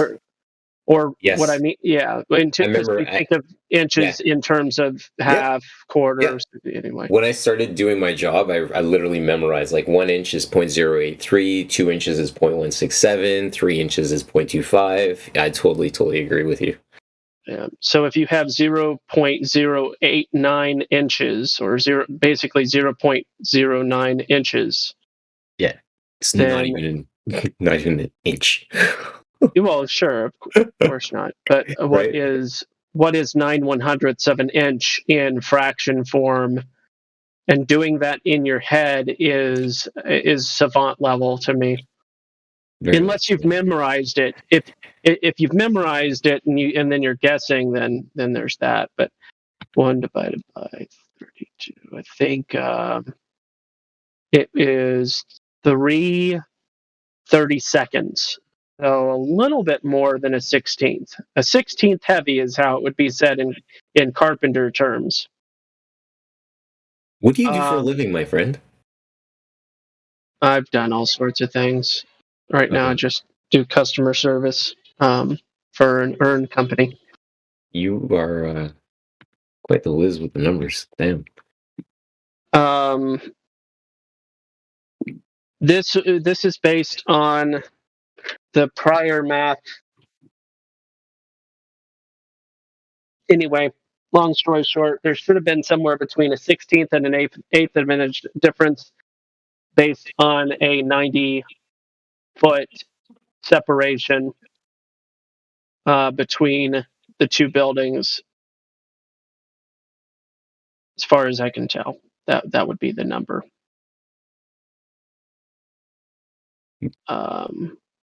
They're not far enough apart to make. Not, I mean, not, but again, that can be measured. Right. Oh yeah, for sure. But well, here's a you going can't now. opposite. They don't exist anymore. But So I'd like you to check my math. I'm gonna pull up something I ran through with, and I got I'm gonna name drop, but I went through a calculation with Mark Sargent on a I think it's a 65 kilometer distance. But I'm curious to know. Hang on. Based on a 65 kilometer distance, if my vantage point is my standard height, say 1.8 meters, 6 feet. What would be on a 65 kilometer distance out? What would be the expected depression of that land 65 kilometers away from me? What do you mean by depression? Well, if the Earth is curved and I'm standing at one point, then 65 kilometers away from me, in any direction in a radius around from me, that land should be depressed. If the Earth is curved, I don't know what you mean by do you mean down? Yeah, depressed, down. He's a asking negative, about a the negative 8 value inches per mile squared. Exactly. Yeah. So, and what would have been your elevation? 6 feet, just my height. Oh, yeah. Okay, gotcha. Yeah. Well, and I mean, in that case, you've got the classical 3 mile horizon, and then you have 932 feet of hidden target hidden height is 932 feet at that 40.3 mile target distance. So basically, if you're looking at something 40.3 miles away, or I think you did say 65 kilometers. Yeah. So at 65 kilometers away, anything that's shorter than 932 feet should not be seen. Yeah, we came out at 912, so 900 feet, which is interesting because the thing that I keep coming back to, I live close to Lake Ontario, and down in Burlington, which is a city that sits right on the water. You can see the Toronto skyline, which has the Sky Dome and the CN Tower visible. What's interesting about that is the Sky Dome itself is 85 meters to the top of the roof, the Rogers Center. That's where they play baseball. You convert that's approximately like 250 feet. Sure, yeah. So it doesn't make any sense that you can see that white dot from Burlington going downtown, which is approximately 60 kilometers out. Oh yeah, there's plenty of those long distance observations. Hey, I wonder if That doesn't even bring in the whole thing about the mirage, though, right? That's not like, I that's know not the whole discussion about Chicago, the Chicago skyline is a mirage and so on and so forth. But this thing, because you have land literally running in between, because the skyline, the Toronto skyline, the shoreline of Lake Ontario is not straight, right? So there's no variation to be able to say that's a mirage. It's in fact like you're seeing the building itself. I think a lot of people forget what that word means. Mirage. It's where we, shares a similar root in where we get the word mirror. Yes, sir. Anyway,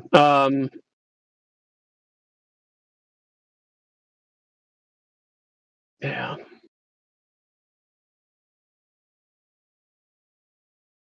It's my opinion that the Rayleigh criterion replaces the R value.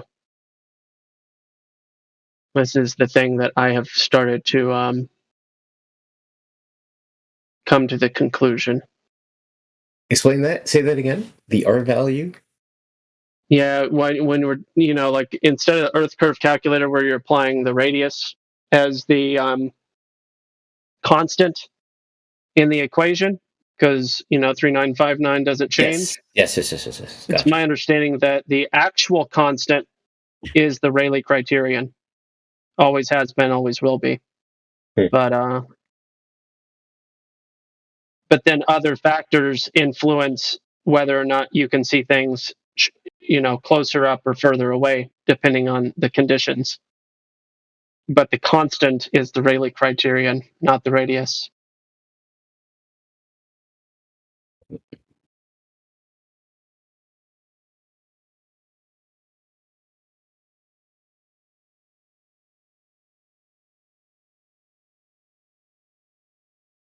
I'll make an infographic one of these days. I'll probably in the next couple of weeks lay it all out there.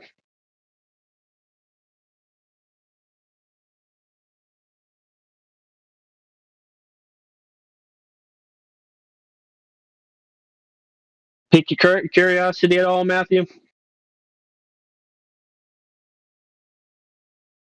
What were you One of those talking what about? if questions? Yeah, you were talking about triangles earlier, and then I missed what problem you guys were talking about because I just sort of came in the middle. I was saying, what if? What if the Rayleigh criterion is the true R and not the radius? I've heard the term Rayleigh criterion, but I don't know what context you're using it in this case. You mean like for the scattering of light? Yeah, for long distance observations or short distance observations, that there is this number that is a constant that other factors affect, but it's not, the radius isn't necessary. And to replace that constant with another constant, I have determined that it's quite plausible that the Rayleigh criterion may be that constant.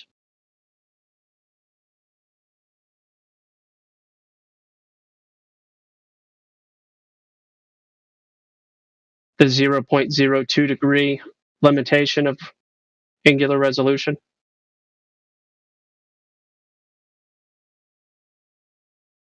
Yeah, it's interesting because even the black swan is not much bigger than 0.02 degrees. It's like 0.03, the distance where the horizon appears versus behind the rigs versus in front. Yeah. So I found it. Idea. I found it interesting that the R could plausibly, not necessarily, but plausibly be replaced with this other constant. And wouldn't it be interesting if we found out later on that was a fact, and that by deduction, the 3959 was found, but it was actually the word privation. Let me see. But basically that because of the eyeball, that's where that came from, because of the 0.02. It would be very interesting if that ended up being the case. I guess privation is kind of what I was getting at.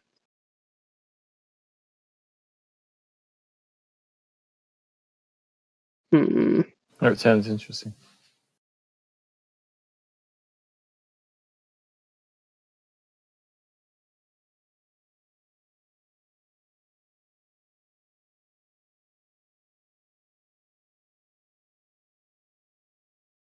Scrutiny is welcome. I threw that number in a few different, Pythagorean calculations and determined that it was plausible, and I thought that was, was neat. I did the Lookout Mountain one. Did the Gaspard do Fenestrellus, the world long distance observation, and a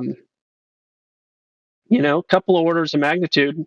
So interestingly enough, you would be able to make the argument that wow, we actually see further than we should, even though it's flat. We see further than we should because there are these natural limitations, but there are factors that allow us to see further than normal sometimes. And interestingly enough, there are factors that disallow us from seeing as far as we should be able to. And it is mutually exclusive of the concept of curvature or a reality of curvature. It's mutually exclusive. One of the biggest impacts being, I would imagine, the atmosphere, right? Sure. Humidity and things of that nature. Yeah. Atmosphere pressure. Humidity would be the number one. Temperature would probably be the number two. Okay. I started to think if I were to contrive a calculation, I don't know that I'd really want to have that undertaking, but I was thinking about it. I was like, I would want to probably factor in angle and direction of the sun. I would want to factor in all these different elements, or elements, not a good word at all. Factors. I would want to factor in all the factors. Way to be redundant. And I was thinking probably You want to even consider them. That's all. for sure. Right. For sure. And the angle and position of the sun itself may even be, I don't know for sure, but may be an influencing factor on what can be seen regarding short and long distance observations. One of the videos that I threw up on my channel was, I think they had set up like some binoculars on a beach side, and they had people just look into the binoculars. And I don't know the exact distance. I apologize for not knowing the exact distance. But the thing that freaked me out was seeing a boat skirting along the water, right? So the boat's sailing across the water, and you can see the wake of that the boat is creating on the sea itself, right? And the wake is only like maybe 12 to 18 inches in height, and you're seeing that, I guess, shallowness, if you will, over that distance, right? We shouldn't even be able, like, based on 18 inches depression, or based on their quote unquote curve, I don't know what that distance would have to be, but 18 inches, even over, I would imagine 100 feet would disappear if there was a curve actually in place to witness. Yeah, I don't think it's 100 feet. Like, what would 18 inches take to disappear? A couple miles. Okay. I'll double check. What height? Vantage point, say 10 feet, just to guess. I'm gonna throw in 4. Calculate.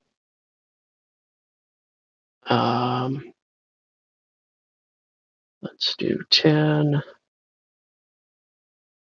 Let's do 6. 5. You said how many inches? Let's say 18. So 1.5 feet. Just a little under 5.5 miles would be target hidden height of 18 inches. just 5.3 miles maybe. Here, let's see. 5.4. Yeah, just a little under 5.4 miles would be, based on the whole curve math. Yep.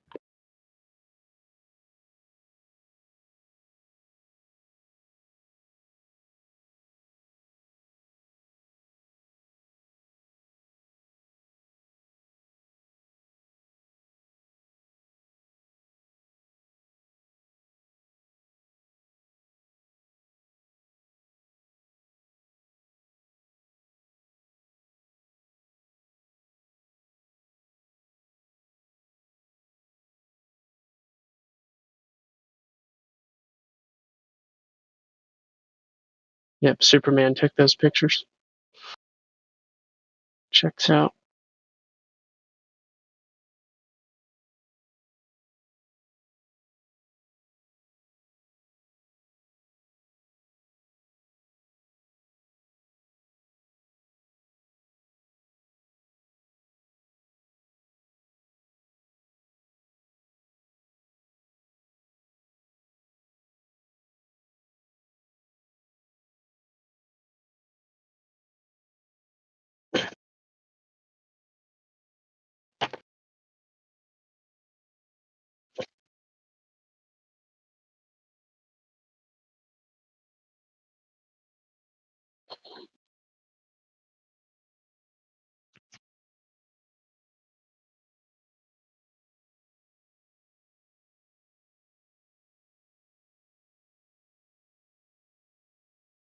I'll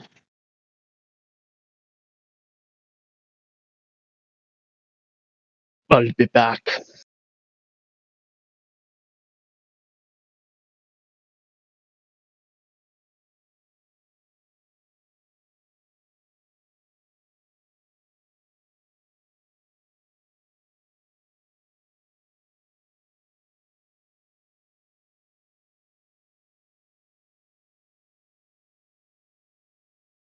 Kiwi, yesterday you said you had a question for me, but I didn't have time or something. I forget why.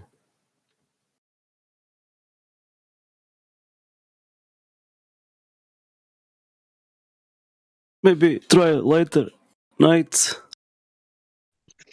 I can guess what his question was. How can you measure an elevation angle with a curved baseline? Curved With a tangent. Try again. You can't even think about sextants, Matthew. They completely rock your global world. Admit it. No, because you can measure a tangent to a curve and then use the tangent instead. So for hundreds of years, sailors have successfully navigated using the sextant across a flat plane, but it works out. They were really on a globe, but it's no big deal because they measured their elevation angle off a curved adjacent, right? Is that what happened? No, that's not what happened. Okay. I'm not completely studied up on it, but I could assure you if QE was here, you would know why you can't use a sextant on a globe. I'll shut up now. Somebody else talk. The celestial horizon, which is what he's talking about, the quote unquote adjacent, is never even talked about in literally any sort of article that discusses how to use a sextant, like just the tool itself. It's never like, do you really think that people have always been having to calculate the celestial horizon into this if sextants, its purpose is to be used as a handmade tool? Like, I don't understand. Or as a handheld tool.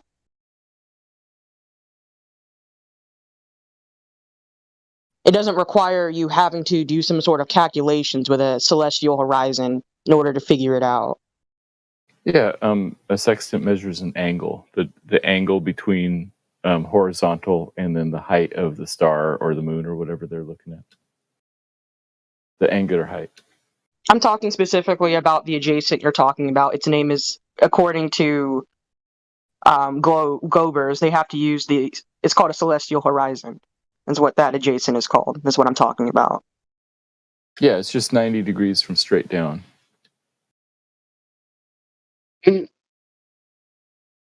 Not the horizon. Or sometimes the horizon is obscured by fog, so they will like measure the angle between a star and its reflection on water. So you don't even need the horizon to measure the angular height of a star.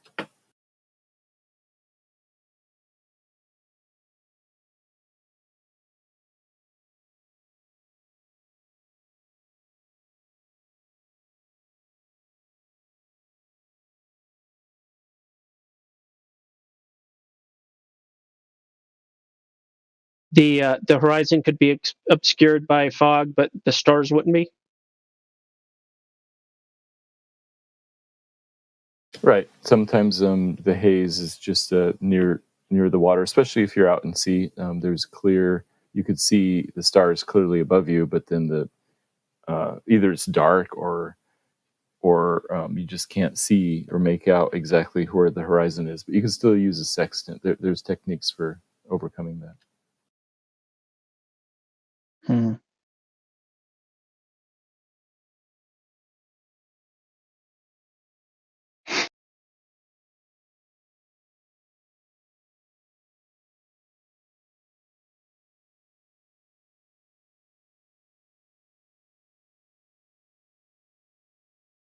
Matthew, maybe I was going to ask you as a Glober how you would explain the relationship between, and I talked about this quite a bit yesterday, but I'll ask you specifically since you're here. How do you explain an airplane in the sky and a stable, what I witness as a stable plane? What is the scientific explanation for that? Plane of reference? You mean an airplane flying? Could you explain? An airplane flying. An airplane flying above me, it seems to be just flying. I don't feel like I'm moving. Because when I'm in a car and I see a plane going above me, I feel that I'm moving in the car and the plane is moving at the same time. But when I'm standing stable on the ground, it seems like the plane's moving and I'm not. Yeah, so you're not moving relative to the ground, and the plane is. So it's all your perception of motion is relative to what you're looking at. So I guess I'm not understanding your question. So my perception of motion is relative to what I'm looking at. Right. So you're saying that the plane in the sky is moving at a rate of 650 kilometers an hour. I think that's the speed. Yeah. Cruising speed of a plane. So how fast is the globe spinning? Like, what's the Earth turning at, or the according to the Globers?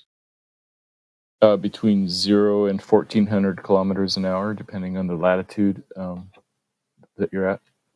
Okay, so if I was witnessing a plane flying I was standing in, say, Alaska, versus standing down in the Caribbean, seeing a plane flying by overhead, I would witness those planes traveling at my experience of those planes flying above me would be different, is what you're saying. No, they'd be the same because the relative speed of the planes to the ground is the same in both places. Got it. Okay. And what's the airplane? Are you gonna continue? Do you have another question? No, Miguel, insist. I didn't even realize you were here, my guy. That was Chimsy. Oh, sorry. I was gonna ask. So the airplane is moving at multiple speeds and multiple vectors at the same time, just like the Earth, right, Matthew? Yes. There you go.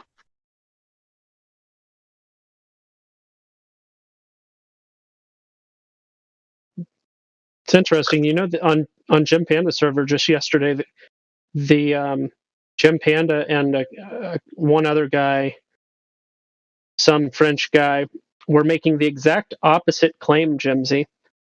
They said that things only always go in one direction. It's impossible for things to go in more than one direction at the same time. And I guess what they're referring to is a net vector. Ooh, a net vector. I didn't think about that. The fabric of space, you could look at it as a net. Well, what I mean by net is in regards to gross and net. Grossly speaking, there's a lot of vectors, like at least 11. But the net result, according to what they were saying, the net result is only a singular vector. Yeah, it almost blows my mind just trying to think about it. Yeah. So the other point that I brought up, and I think it was crap, what was the guy's name yesterday? He was on for a while. In any case, runway orientation. Globemaster. Well, there was Globemaster and Gemsy. You were an absolute star last night, man. My bad. But one of it wasn't Globemaster though. It was a guy before that, a younger guy, him and his camera. And one of the things that I was asking him was, so if the world is spinning, wouldn't it make sense that when you design an airport and you design a runway, that all the runways should be going in the same direction so that the planes all get the advantage of the catapult effect? Because if the world, again, is spinning, to me, if, like, I'm thinking about it like on a treadmill, right? The treadmill's going and I'm on the plane, I'm going to want to go off the back of the treadmill so I get that catapulting effect. Opposite. So I think it would be the opposite. Why not? Wouldn't you want to go into the wind? Actually, good point. Yeah, no, that's a good point, because then it would give you, the ground would be spinning beneath you and you would be going the opposite direction. That's a very good point. Yeah, good point. It's the idea of the hot air balloon, right? If you were to jump up in the sky for a long enough time, the ground should rotate underneath you and you should be able to just land back on your destination spot. If you had the ability to jump up in the sky like a hot air balloon and just hang out there for a long enough time, right? Matthew? Or is the hot air balloon still moving relative to the ground beneath you? No, so what you're saying, using the Earth as a catapult would be a good idea if the atmosphere weren't sort of tracking with the ground, right? But since it is, then they take wind speed into account more than that. But in fact, when they launch rockets, they do take advantage of the catapult idea, and things are no. Let's not bring rockets into it, because then you're going to talk about the arc, and the arc is literally just them following the curvature of the firmament. I'm not going to discuss rocket launching with you, because that's space stuff. I'm just talking about the actual time when a hot air balloon gets inflated, as an example. And again, I'm going to lily pad, but I think it's a parallel example to say that if I were to literally jump up in the air, the ground should rotate underneath my feet and I should land back in my destination. However, you're saying that based on the world turning, the world also turns the air and the clouds and everything around it with you. And right. So my question is, when does that force of turning, right? Where does that ability to turn actually stop relative to space?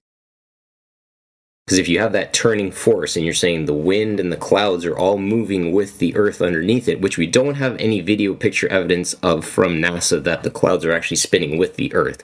They've yet to provide that, except the overhead flybys they've provided where they show the clouds that are actually stationary and not moving. So question being, where does that turning momentum force stop?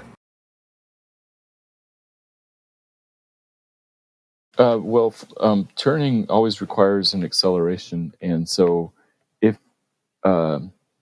everything is already in motion, and if it's going to change, this is one of Newton's laws, right? That things stay. No, you're referring to a scientist. I need you to explain to me without quoting a man. Okay. See if you can do that for me. it seems like things stay in motion unless they are unless some force is exerted upon them. And so when you jump up, then the motion, or if a drone goes up or a hot air balloon or whatever, it sort of continues in that same motion, continues where it is, unless acted on by some force like the wind or some other types of forces. I have a question, Matthew. Really quick, if you guys don't mind. Please do, I insist. I'm still not getting a good answer, so I'm going to go on mute. Oh, okay. So you say everything is in motion, right? And when I just, by that logic, when I take off with a drone or balloon, I'm still within the same motion that I was in when I was on the ground. Is that right? So I understand what you mean. Yes, that's right. Okay. So how can it be that everything is in the same motion? Why? I mean, the motion is determined to have a certain direction, right? Right. I mean, you can't have motion with a direction. How can it be that we have simultaneously thousands of airplanes flying around the supposed sphere, which has a certain direction of motion, while these can simultaneously choose whatever direction of motions they want to have as flight paths? And they all can equally fly the same speed, burn the same fuel, and so forth. Yeah, because they're flying in the air, and so they fly relative to the air, the atmosphere. Yeah, but it means one motion is playing against the other, right? Because we both agreed on motions, a motion having one specific direction, right? As with the atmosphere that supposedly rotates with the Earth, has a specific direction. Because you can't have motion and let's say a universal direction that just goes wherever it wants to and adapts to whatever it wants to. I mean, you need to have a specific motion in a specific direction, right? But when you have multiple motions within the motion that wants to go in different directions, how can we affirm that's even a thing or even possible? Yeah, so that's a good question. Basically, it's because motion is relative. So when you're on a moving train, it's just as easy to walk towards the front of the car as it is to walk towards the back because of the same principle. But you're going to feel that. That No, it'll feel the same. Walking to the front of the train, walking to the back. No, have you ever walked on a moving train? You I can have, feel and it. it feels the same. No, hold on. Have you ever been on a subway, or have you ever been on a moving train? Yes, And it got feels up, the same. walked to the bathroom. Walking frontwards and walking backwards on the train feels the same. That's a contained system, you know that, right? It's not like you feel. That's my point. It's contained. Like you're using something that is contained, while the airplanes, for example, fly in the atmosphere, which is not contained. It just sticks to a spinning ball, even though you yourself would say it's a very slow spinning ball, which we can agree upon because it's just once in 24 hours, which on a big ball will make it very slow. But in any case, it's a motion. But can we detect that motion? Because that analogy using the train or whatever that you live in is a contained system, right? You would agree. There's no force such as air or anything else which would be in motion. Yeah, and same thing with the atmosphere. The air moves about the same speed as the ground, so it's like the air inside of a train moving about the same speed as the train. What? I mean, do you ever take into consideration the fact that you can find wind going in every direction? Yeah, because it doesn't track exactly with the ground. It's pretty close though. No. Like there's east winds, Right. and there's west winds, and there's north winds, and there's south winds, and every combination in between. Right. All over the world. In what way is that tracking with the ground?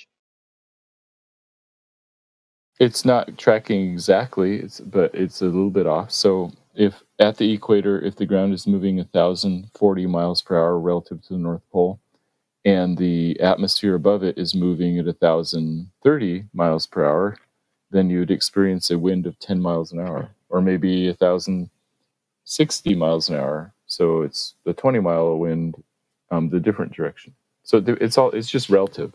Exactly how do you think that the Earth makes wind go faster than the Earth is going? The Coriolis effect and air pressure, like winds are caused by air pressure and all kinds of weather patterns. Except for the fact that they're always, so for instance, out in the Pacific, over and over and over again, there's an it's a westward wind, but it's coming from the east. So wind coming from the east going to the west, right? Yeah, so it's spinning slower than the Earth. No, faster. Coming from the east going to the west, so it doesn't go eastward as fast. No, it's going to the west. Therefore, it's actually going faster than. I think you got it backwards, but because we say that the land is spinning towards the east, and so things that are moving eastward would be spinning faster. Things that are moving westward would be spinning slower. But I get your point. Matthew, real quick. Okay, I see what you're saying, but then there's sorry, real quick. No, go. No, go ahead. Because I'm on the wind.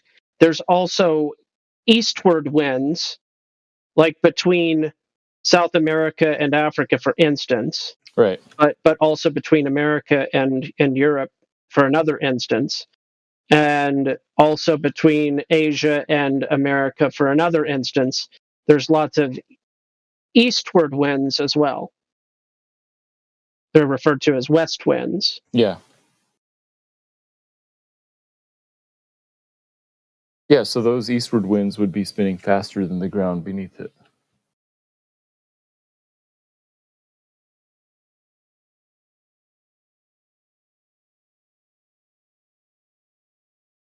This just all makes sense to you. It seems logically deductive that the winds would go in all directions despite an alleged uniform routine spinning of the Earth. Yes, it does. Fascinating. You realize that even gravity is disagreeing with you, right? Because if clouds have weight to them, then they would come down and be sucked in. Like I'm having a rough time accepting all of it. And you mentioned the idea of the train. The train idea we're talking about in the chat as well. The aspect of the train moving, right? You feel the force of the train as it accelerates and stops, right? That's torque. And when it gets to speed, that's horsepower that maintains the train in its direction. You don't necessarily feel the force of horsepower, so to speak, when the train is in motion because it's quiet and still, but it's still moving. Right. You look outside and you can still point a reference. And that's another interesting thing too with the spinning globe, right? We don't here on the stable plane, we don't have any points of references that tell us that we're spinning beyond the stuff that has been presented to us by man-made creations, right? Like 2D views, like in-front views. Where's our point of reference to be able to tell us that we're spinning? What are you using? Matthew. Like a train, sometimes if it's moving very steadily and constantly, you can't feel the motion. And so in that case, you look out the window and you can see that the landscape is moving relative to you. And so same with the Earth, we look at the stars and see them rotating and infer that we are. Yeah, you see them rotate. Okay. You don't see. How can we see the same constellations every year? That's my question. Two. Because they're very far away and they don't move much. I mean, if you look at the... But think about logically, right? How fast we're allegedly... No, wait. But think about how fast we're allegedly moving through the universe according to your globe model. And then think about their statement that the reason you see the same constellations and has, according to history, been the same forever. Just think about how that makes any sense. If we're moving that fast and they've been here for that long, the same, non-changing, how do you wager that? The distances, the math works out. If you look at the speeds and the distances, it all works out. Okay, so the distances that they're telling you is what you're basing your Yeah, claim. You're not looking at actual observation. You're just going to the math that they spoon fed to you. Yeah. So Polaris is, for example, 300 light years away. That's pretty far.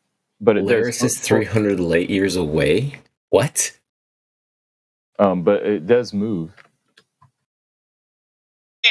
Polaris doesn't move.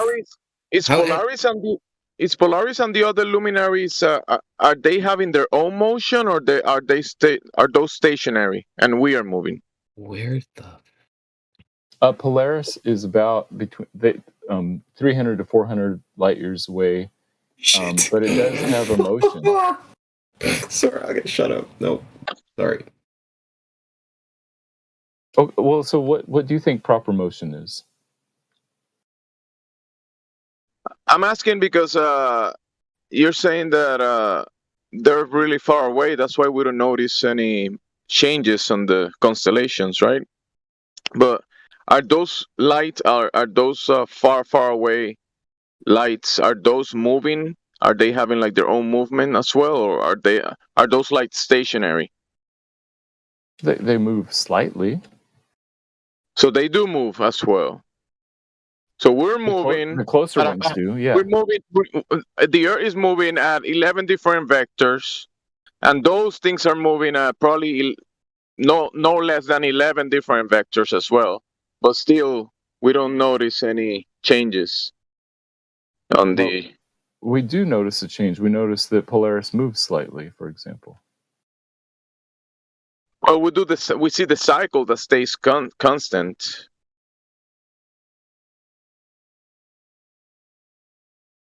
Yeah, thanks for the correction. We do see changes, but it's a daily or yearly cycle that we observe. Yeah, if you jump into the chat there, Matthew, you'll see Miguel's posting up a crap load of proofs that Polaris's location is so steady we can pinpoint it with the Georgia Guidestones that has a hole drilled in it that's maybe 2 or 3 inches in diameter. There's older Yeah, examples. the motion is much smaller than that. So yeah, it's going to look fairly steady for a long time. You can put a tube towards Polaris and look at it, and yeah, you come back next year and it's still there. Well, it'll be 198 milliarc seconds different than the year before. But what's a milliarc? It's a 1,000th of a second, an arc second, a measure of angle. And how do you measure that? What type of measuring device can you measure that with? Or is that just based on an obscenely long distance, i.e., like photographic plates? They compare photographic plates of stars and see what the motion is. You know how the constellations have changed slightly. It's called the motion, the relative motion. And what's the progression? Is the progression linear? I don't know which direction it is. You can look up the proper motion of some of the closer stars if you want to see it on Wikipedia. For example, Polaris. Does it go from A to B to C to D to E to F, or does it go A, C, B, G, C, D, Oh yeah, no, A? it doesn't return to where it was before.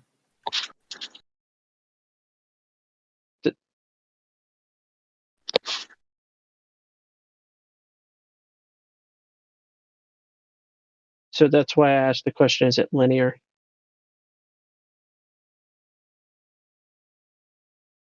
It's not cyclical. I don't know if it's straight linear or curved somehow. I don't know what the path would look like.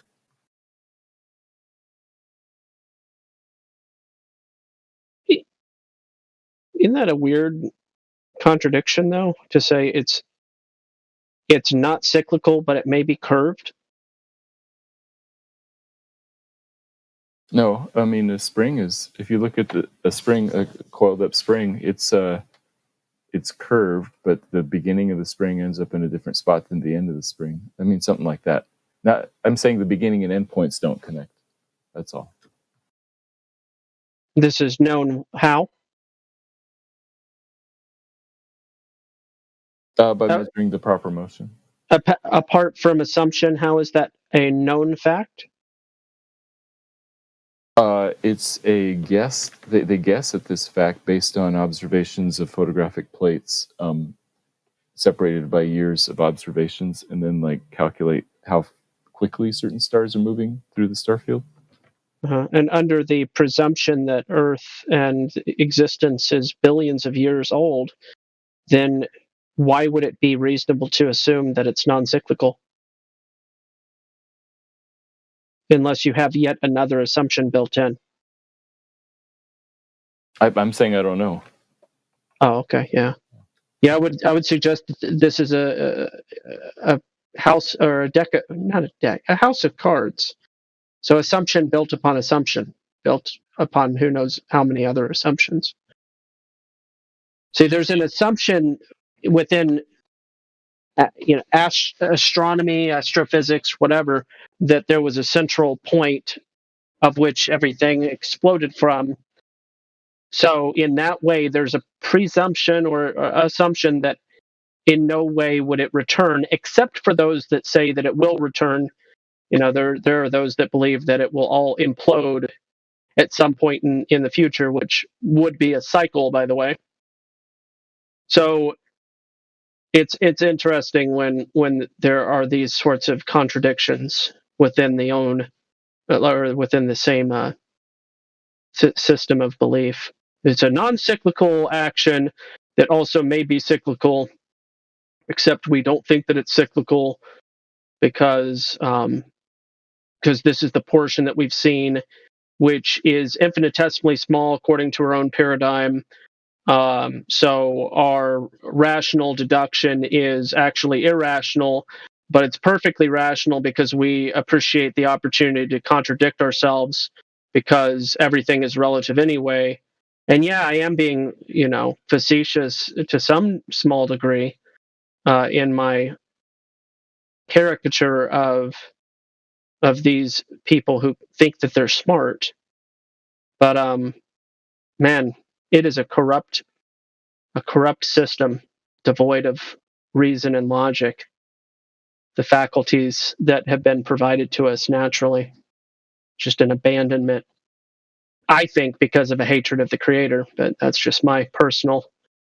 Exactly. And I don't think you have to apologize for being vindictive, being facetious, or anything, because we have been, as flat earth guys, we have been beat the hell up over this idea that we're not understanding these scientific concepts that they've been presenting to us for all this time. So I have no problem making fun of the globe guys and calling them all blue ballers, because that's all that they boil down to for me. You know what's funny about the borders, actually? When you're over there in the other Discord, which is extremely crazy, these people will go so nuts about their heliocentric religion that they are almost like a preacher, as if, I talked about this yesterday with what is his name? With Gregory, he made me aware of it. The way they defend the heliocentric model is if like they're defending something fundamental which will give them something in the future, such as everlasting life or whatnot. They defend something that is nonsensical to defend, actually, because what is the outcome? Are you going to achieve paradise from defending the globe? Are you going to exalt yourself at a certain point where you get to a higher stage of consciousness? What is the very reason to defend things that are happening according to these people, in a way that almost sounds like someone who is, a preacher on the street, for example. You make a good point, and what I want to talk. Sorry for a second. No, go, sir. There's no substance or there's no logic behind for these people, because they themselves, most of the globers call themselves atheists, but they defend the heliocentric model such if it's going to achieve anything for them further down their life, if that makes sense, right? It just what is the fruit of it all? There is no fruit in that whole thing. It's just nothingness. It's vanity, extreme vanity, and these people defend it as if it's a religion because it is a religion. Otherwise, they wouldn't go so crazy. Most of them. Gospel said the abandonment of logic. Did you said that, Gospel? Hit it. Say it. Say it. These are important words. So, is it more like a rebel child that has abandoned logic for his own self-destruction eventually, or maybe there might be, let's say, a deceiving side that is actually abandoning logic to maybe take advantage of his younger brother, just teaching his brother how to abandon logic, and in the other hand, he's doing. I don't know. It's kind of like I'm just thinking about how deceitful the lie is and how it's being used to take advantage of people. Yeah. Ultimately, I don't want to suggest that logic is the end all, be all. Some type of secret paths to specialness or anything like that. And I'm using, I guess, coded language, but you can bring the globe towards the abandonment of logic and reasoning, because it's just an actual. You can describe it with those. It goes with it. Like, For yeah, sure. I live in a curving, spinning globe adjacent to the emptiness of space or whatever. It just goes against everything we know. the reconciliation of contradiction. It is a very commonly held belief, more common than I think most people would be aware of. But not a. All right, so let's throw this idea forward. What happens if you go to school, you decide you want to take science, and you are completely, again, indoctrinated into the idea that you are in a blue marble. And say 20 years later, you're met up with a bunch of guys known as the 24/7 Flat Earth Discord or Discovery. And all of a sudden, that throws what you thought you learned in school into a tizzy, right? I'm playing devil's advocate to what you guys are talking about at this point. Your entire foundation, your family, your kids, everything that you've been doing has been based on a blue ball model? Not really, because you can actually learn about the globe Earth and maybe speak about it and be kind of like a priest about it. But when you go to the real world and do practical things, you don't use the globe for anything. You have to actually do things in a practical. Right. So what I'm saying to you, and exactly what you just amplified there, Gemsy, and I really appreciate that. Am I saying that right? Gemsy or Gemsy? Gemsy. Yeah, Gemsy is fine. So with Gemsy, with respects to that, I believe that that's where you require a proper innate, right? That voice inside you that's able to say, you're not speaking truth. Because I like these guys that get on a pedestal and start talking about the fact that the world is round. I question, as you say, they're what they're after, what they're truly after. Like, are you just a shill? Are you trying to just make cash off of an idea? Or are you actually believing that this is true? The very thing is that just mind boggles me is, especially with people who debate flat earthers, and they debate them, on a level where they themselves get very crazy, such as on the Panda Discord.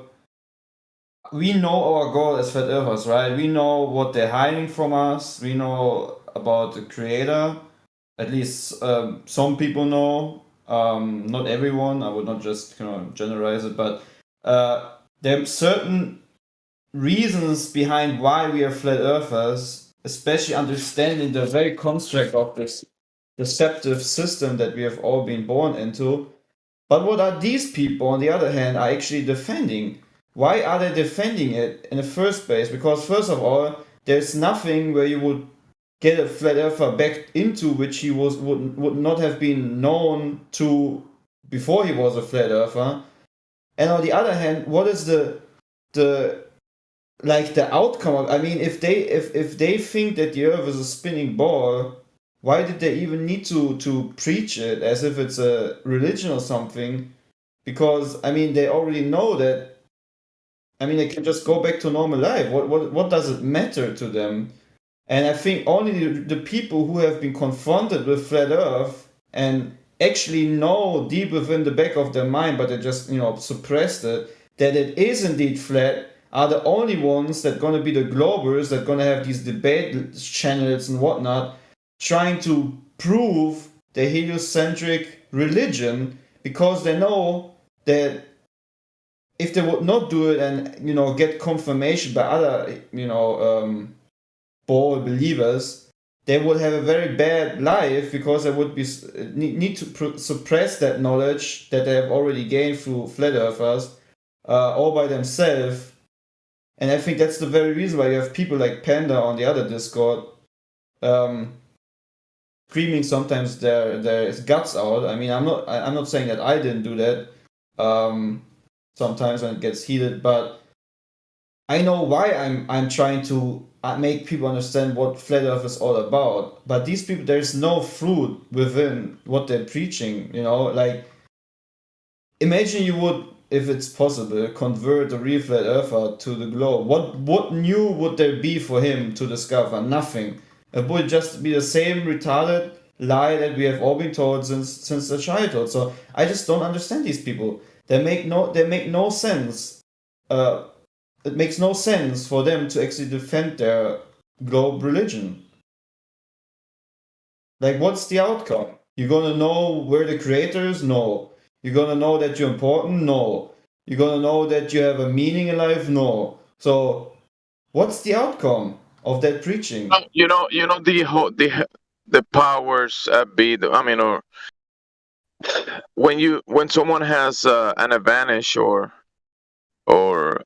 let's say an administrative position, and they pass information down to people, and people have been given the wrong information about something, that will give advantage to whoever is at the position of power to manipulate people. And there's in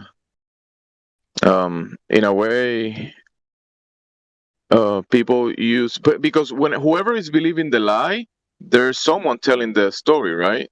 So I would say, I guess most people kind of just believe it, and they go with their day. They're good people, even if they believe they're living a globe. That doesn't mean that, oh, this guy believes he lives in a globe, that means he's a bad person. It's not like that. But it's kind of like a fundamental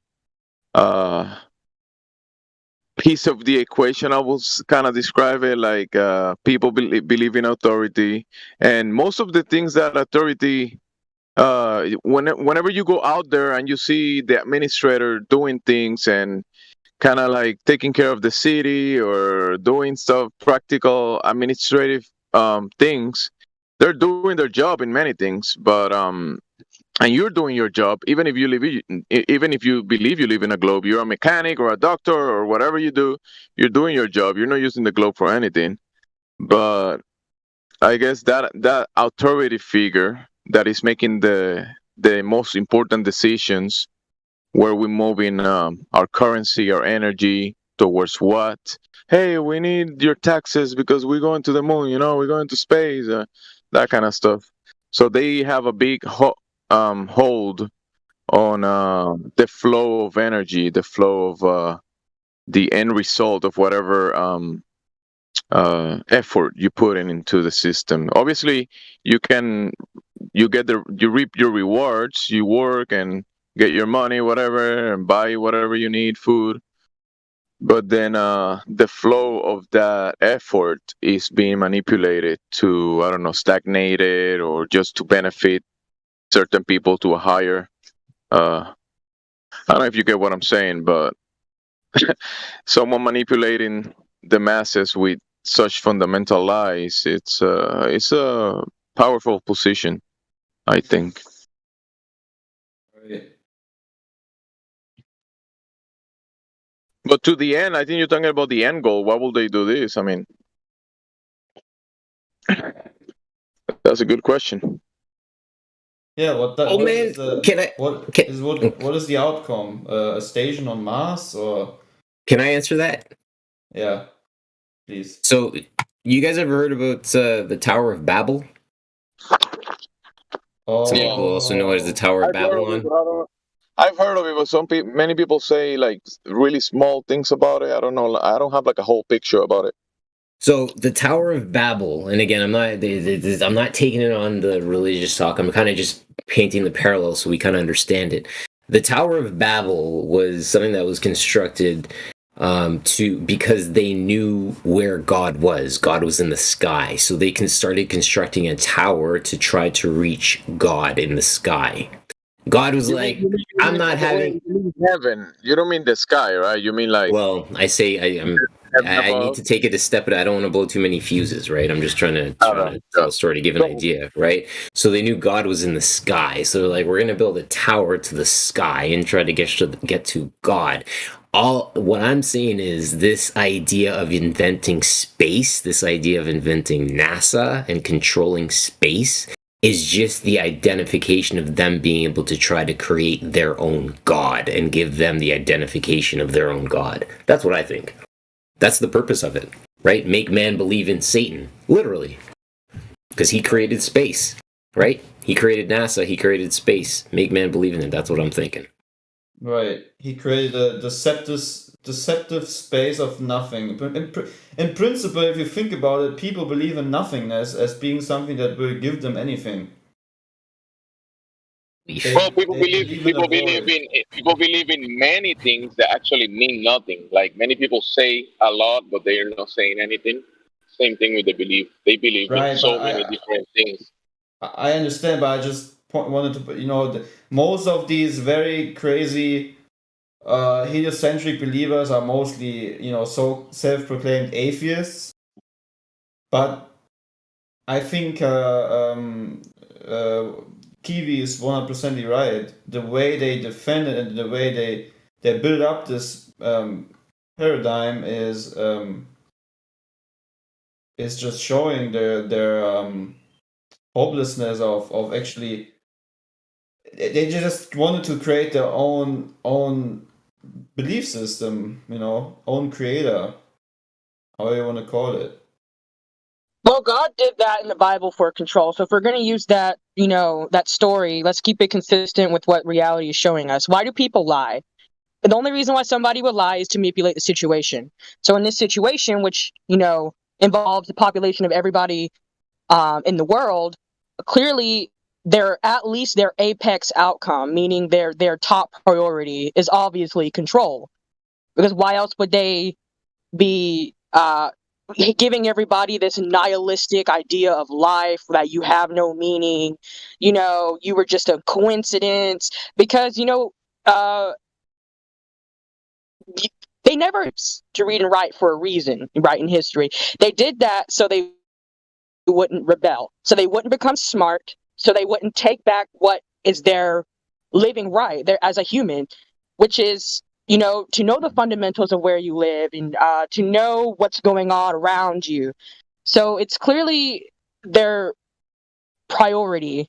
We can at least assume with logic that it's about control, because why else would they be pushing this agenda? It just makes the most sense.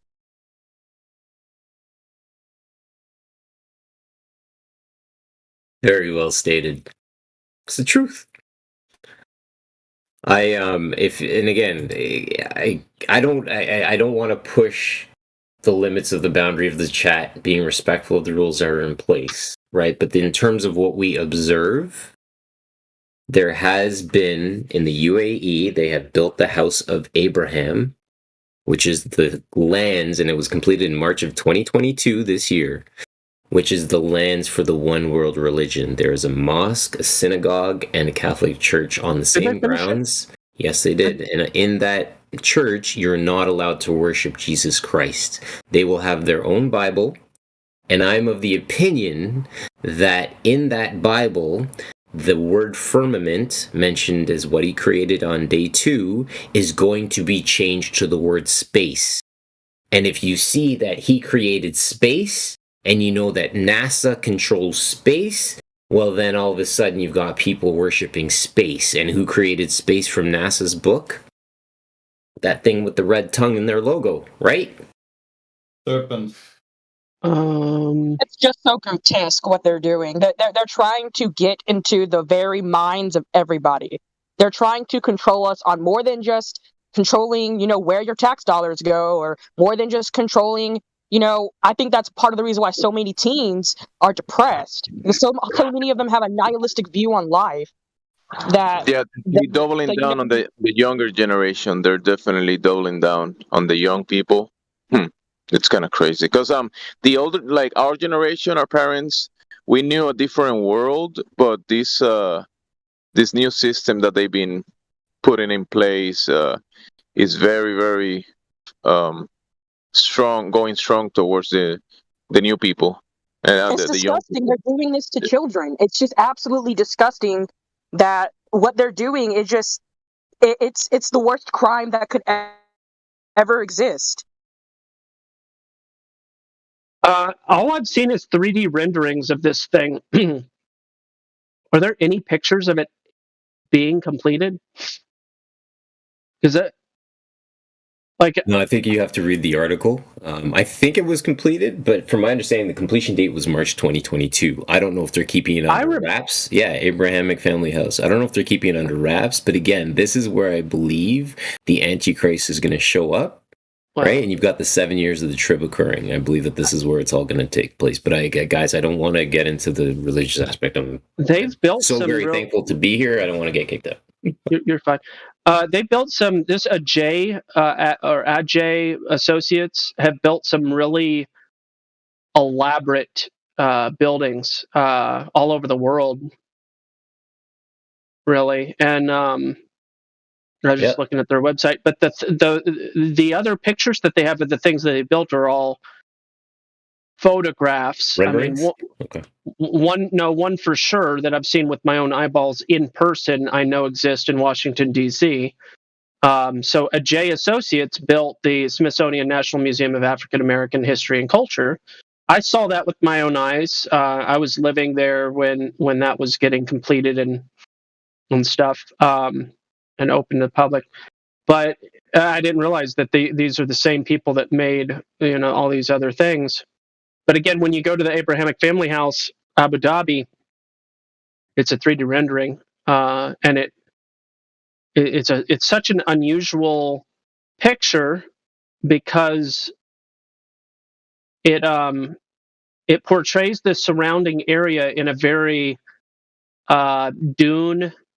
Like the movie / but I didn't watch the movie, the new one, but it just looks so desolate. Desolate's a great word for it. Like everything out in the distance is just sand, but that's not. There's water too, I guess. Maybe is the angle, but it just looks weird. Like there's little shell-looking things out on the right side, and I'd like to see pictures of it being completed or even worked on, for that matter. I mean, it's a legit construction company. Like they built massive things in Russia, in America, in Africa, and now the Near East, as it's referred to, or Middle East. National Cathedral, Ghana. Yeah, I would like to see pictures, and Google Maps isn't that up to date, I don't think. I'll give it a whirl.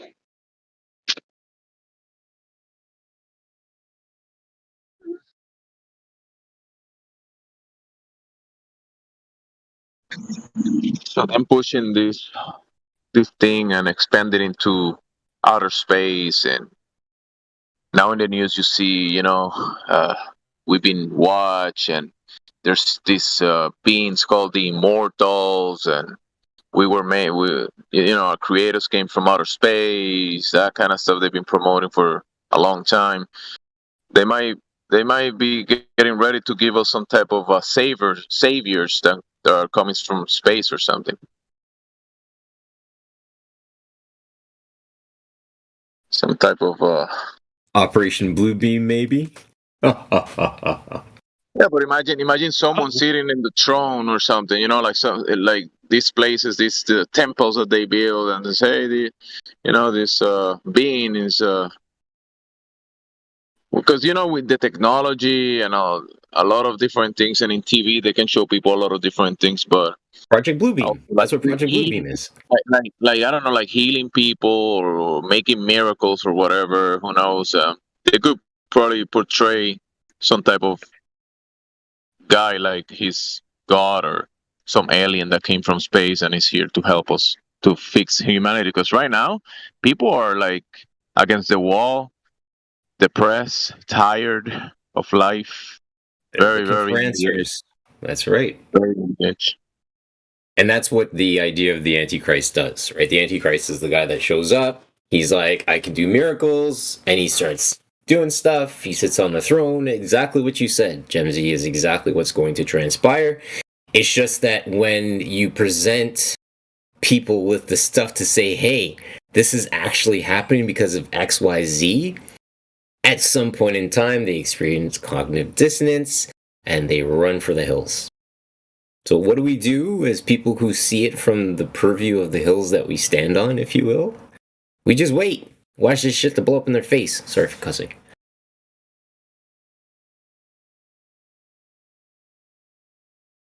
They have some amazing museums in Abu Dhabi. You can see on Google Maps.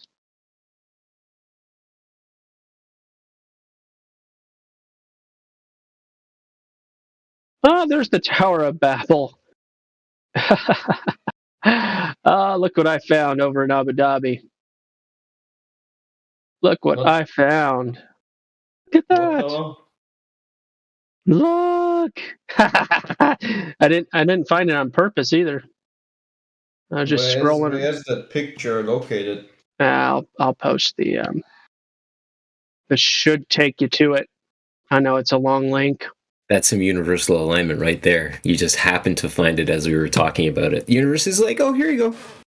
But it's right next to the it's just down the road. It's like a tenth of a mile away from the trifecta of abomination.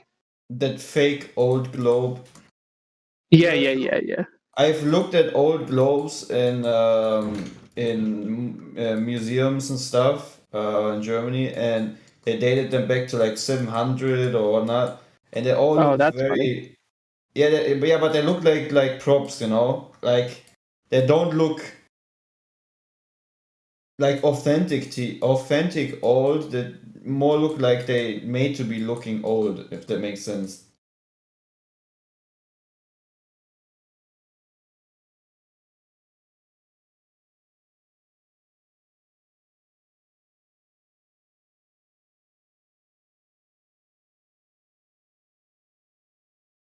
Hey, I guess you're still here, Matthew. Have you seen this one?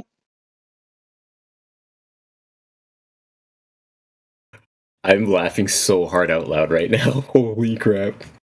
What a great shot. You're talking about the GIF, the two different pictures? Yeah. Like, do you want links to NASA's website where those photos can be found, or? No, I believe you. No, the two identical pictures with the medium changed. That's basically what's happening. It's the same picture. It's just the medium, or not the medium, but the foreground. The foreground is changing. Thank you. Very well stated. Yeah, so there's two different pictures with the same mountain in the background. Yeah, but the pixels line up.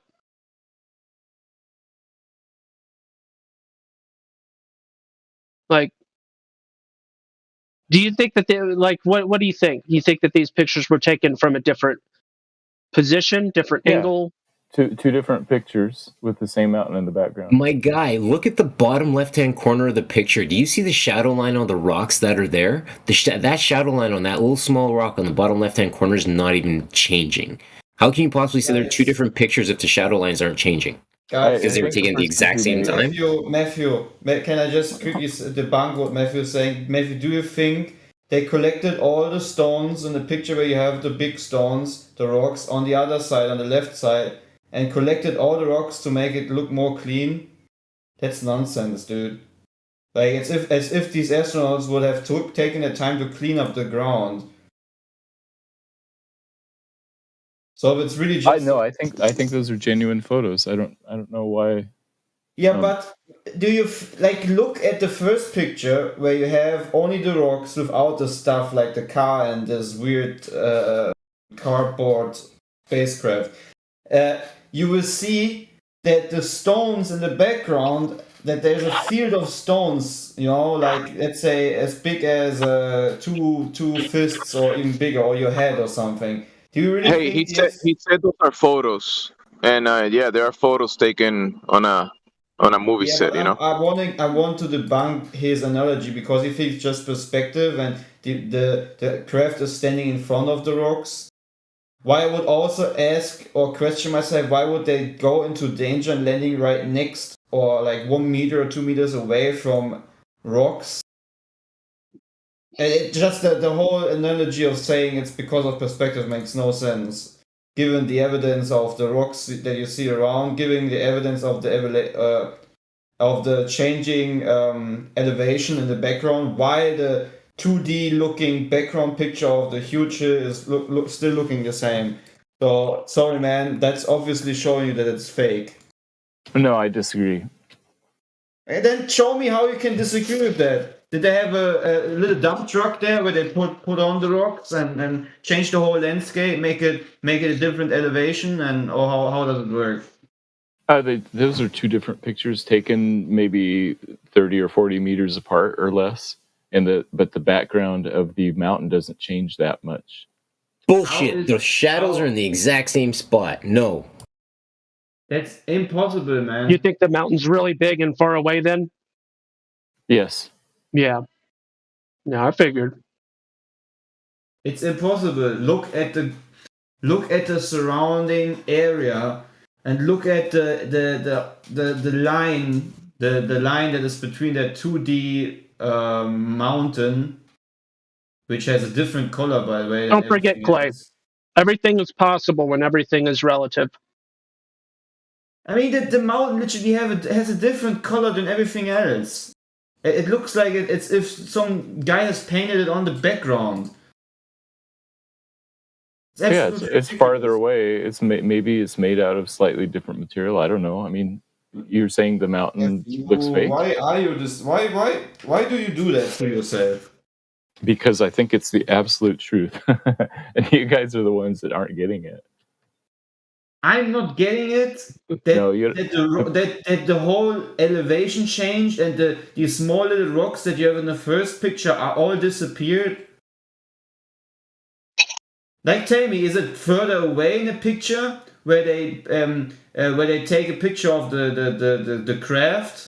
And on the other hand, why would they land as close to these big rocks? And on the other hand, what is it? Further away or closer? Because in no way you would get rid of the rocks that you see surrounding the area. It makes no sense. The whole analogy of what you're trying to create there makes no sense. Makes sense to me. I mean, they took one picture, they walked a little bit away, and then they took another picture. Yeah, but then you're willingly ignorant of what I'm saying. I think I found it. Check this out. Again, my question is, do they have a dump truck and some guys with a shovel? No. Getting rid of the surrounding small rocks? No. No, right? So why are the rocks disappearing? Because it's in a different location. I think I found it. How can it be in a different location if the Hello? background lines up? Hello? Sorry. Hello? Yeah. Yeah, Gospel Bear posted both pictures at 19 past the hour if you want to look at the originals. Yes. No, look at what I just posted, though. What do you think?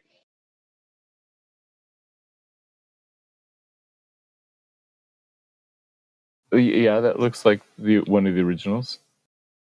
Well, no. I zoomed in on the photo with the little buggy. Or I'll post it differently. Might make it more obvious.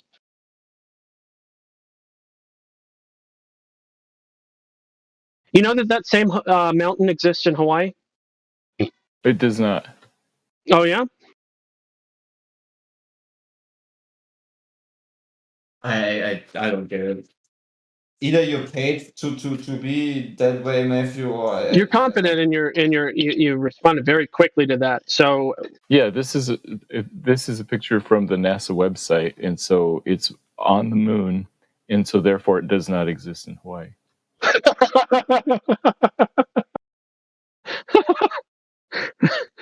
What the heck, man? Hey, you know what?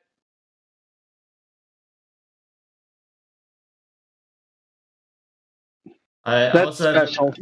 by the way, I have a picture of Buzz himself We standing need in a front of that. timestamp for that one. I have a picture of Oh. Buzz himself standing in front of that very mountain in Hawaii. Give me a sec. For some reason, he needed to visit that location. Who knows why? Sorry. I will find it.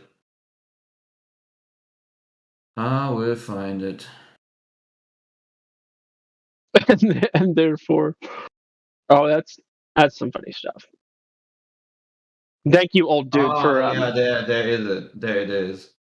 Thank you, old dude, for actually So it is a coincidence then. It is a coincidence that this exists in Hawaii. Yeah, those aren't the same mountain. Mm-hmm. Because NASA said so, right? That's your logic that you're going with? Because the picture that they took on the moon is not the same as the mountain in Hawaii. They're different mountains. Yeah, because NASA said that they took pictures on the moon, therefore it can't possibly be the same. Right. A picture, a mountain on the moon is not going to look exactly the same as a mountain on Hawaii. Well, hold on. You might want to correct yourself there. Was that even a logical statement, truly? Yes. No, two mountains are identical. So Put him in detention. If they're taking pictures of two different mountains, they will be. Why not? Different. Why wouldn't two mountains potentially be identical? Same reason two snowflakes are rarely identical, or two rocks are not identical. I mean, they may be close, but every mountain is slightly different from every other mountain. Do you think it's possible to have two identical mountains in two different places? Man, I can highly recommend to you. There's a Russian documentary. The Russian guy, actually, who has a lot of experience about how you made these old green screen effects of adding backgrounds, and he made videos of layering these backgrounds upon each other to prove that every background that NASA has used for all their moon missions were were actually identical, just recycling their special effects within the studio. But I'm sure you're not gonna watch that documentary because it takes like 2 hours or so, or 1 hour. I'm not sure. It's been a while since I watched that.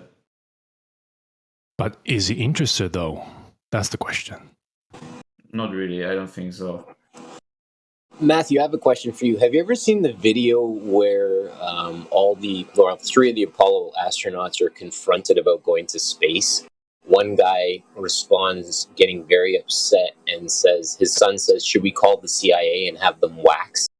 And then I think it was Buzz Aldrin, when he was confronted to put his hand on the Bible, he got extremely upset and ended up punching the guy in the face. Have you seen that video? I've seen the video of Buzz Aldrin punching someone, yes. So why is it that when confronted about whether or not they went to space, went to the moon, that these guys responded so aggressively? That's a psychological question. My No, guess would buddy, be no, it's not a psychological question. This is a plain Jane question that you were confronted with the Bible and you reacted like a little girl. It's because they just fake landed on the moon in Hawaii. my guess would be that they were frustrated by having to answer the same questions over and over and having one of their biggest achievements in their life questioned. Interestingly, but the normal man would seek, you would think, salvation in the Bible. Well, to be fair, that guy asked him to do something that anybody that actually knows the words inside of that book wouldn't agree to in the first place. So it was that is very fair stated. Okay. It was a bit of a catch-22 situation. But to be fair, on the other side, if I were put in that situation, I would say, I'm not placing my hand on anything because inside of that book it says not to. This is what I did. It's up to you to, to accept it or reject it. I like the CIA response, calling Yeah, CIA crypto. to have them waxed. I like that one too. See, here's the thing, right? The thing to me isn't that they kind of refused to do it. It was the angry responses which made no sense. So, like, I try and imagine, like, if you went to a sports star like Tom Brady or something and said, I don't believe you really won all those Super Bowls. Would Tom Brady punch you in the face? Or would he just laugh at you? Like, honestly, just think about it. If you went to Tom Brady and said, you didn't win any Super Bowls, you're lying, he would just laugh in your face and walk off. That is the appropriate response. The appropriate response isn't punching someone. That doesn't even make any sense. Yeah.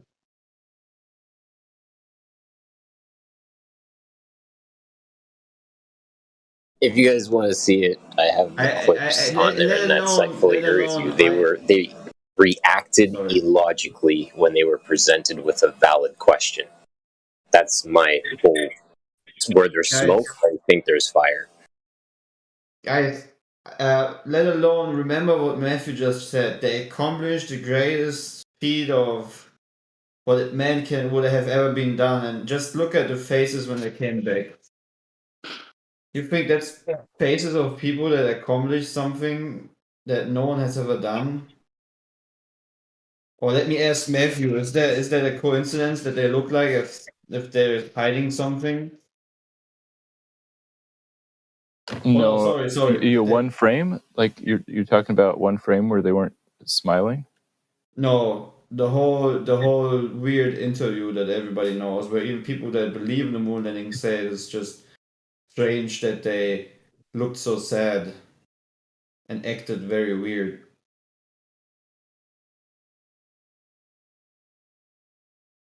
Yeah, I mean, I don't find a problem with that. Okay. Is there anything you find a problem with regarding NASA, heliocentric model, or anything? Is there one thing that you might say, that's a bit weird? He takes it all for granted. 100%. But isn't that crazy? Not 100%. I generally disagree with the naturalistic explanation of the origins of the universe. Does NASA in particular make any claims to that end? That's why I'm sort of thinking through. I don't know if they do. I don't know if they do. I know that on an independent level, a singular, like there's people that work for NASA that hold those beliefs for sure. From a corporate structure, like I don't know if it's fundamental to what they say or do necessarily, although it is in different ways.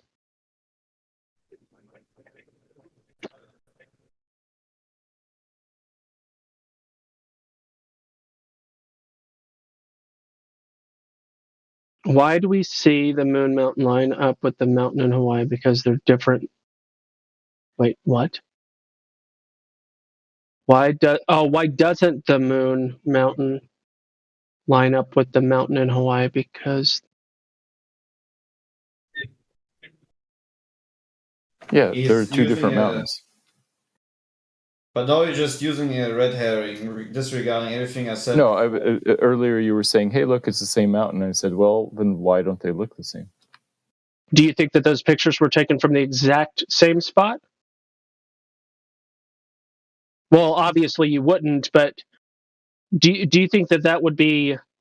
Let's suppose that the moon photo, we'll call it the moon photo, is actually in Hawaii, and that is the actual mountain, same mountain. Okay. You suggested that the reason that they looked the same because they were taken in different locations. Well, You just got a call. Yeah. So what he's trying to say is they probably took reference pictures of certain mountainscapes and then used it as their the technology of creating these green screens. Let me find this Russian documentary for you, and the Russian guy or this guy actually explains it pretty well how they use these glasses that you put in that you used to create these fake backgrounds back in the days. Very simple technology. That's why you actually see the astronauts, for example, being transparent when they come out. When the famous video where he comes out and you see the background actually behind him, transparent through the person. It's not because of some silly. It's just because of the technology of old green screen that they use. Why the astronaut is actually translucent. And let me show you how it's done. But I don't know if that's actually enough for you.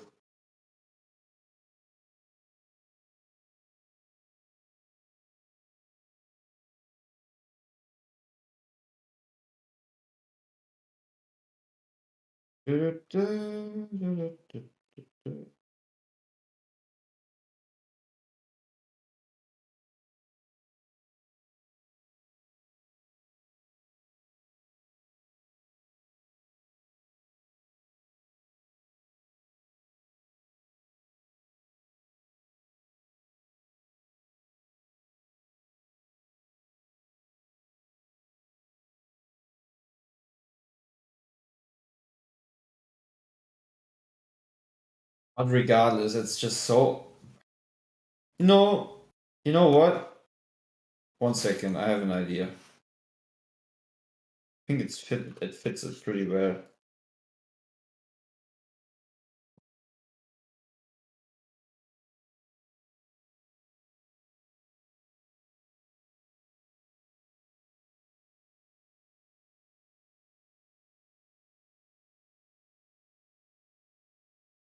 Let's listen to another great accomplishment of the second car in space, okay? And let's listen to the very guy what he's about to say about it.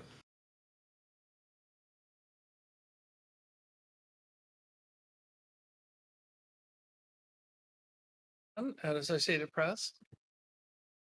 March at NAP. What was going through your mind? How amazed were you to see your roadster up there with Starman with the Blue Planet, and how long will we be getting live views, do you think, from the car? Well, I think it looks so ridiculous and impossible. And you can tell it's real because it looks so fake, honestly. Like, we'd have way better CGI if it was fake. And the colors all look like kind of weird in space. There's no atmospheric occlusion. Like everything looks too crisp. But we didn't really test any of those materials for, is it space hardened or whatever, So it just has the same seats that like a normal car has. It's just literally a normal car in space, which I kind of like the absurdity of that. And if you look closely, on the dashboard, there's a tiny roadster with a tiny spaceman. So Hot Wheels made a Hot Wheels roadster, and a friend of mine suggested, hey, why don't you put that Hot Wheels Roadster with a tiny spaceman on it, in the car too. Like, that'd be cool. Sure. So we did that. I mean, it's kind of silly and fun, but I think that's silly fun things are important. And normally for a new rocket, they'd launch like a block of concrete or something like that. I mean, that's so boring. And I think that's just the imagery of it is something that's going to get people excited around the world. And it's still tripping me out. I mean, I'm tripping balls here.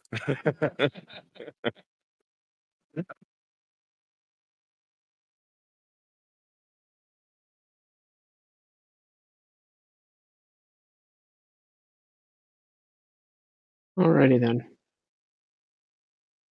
So you're saying, what are you saying that Elon Musk is saying? I mean, he's talking about having a car in space, and you're saying what?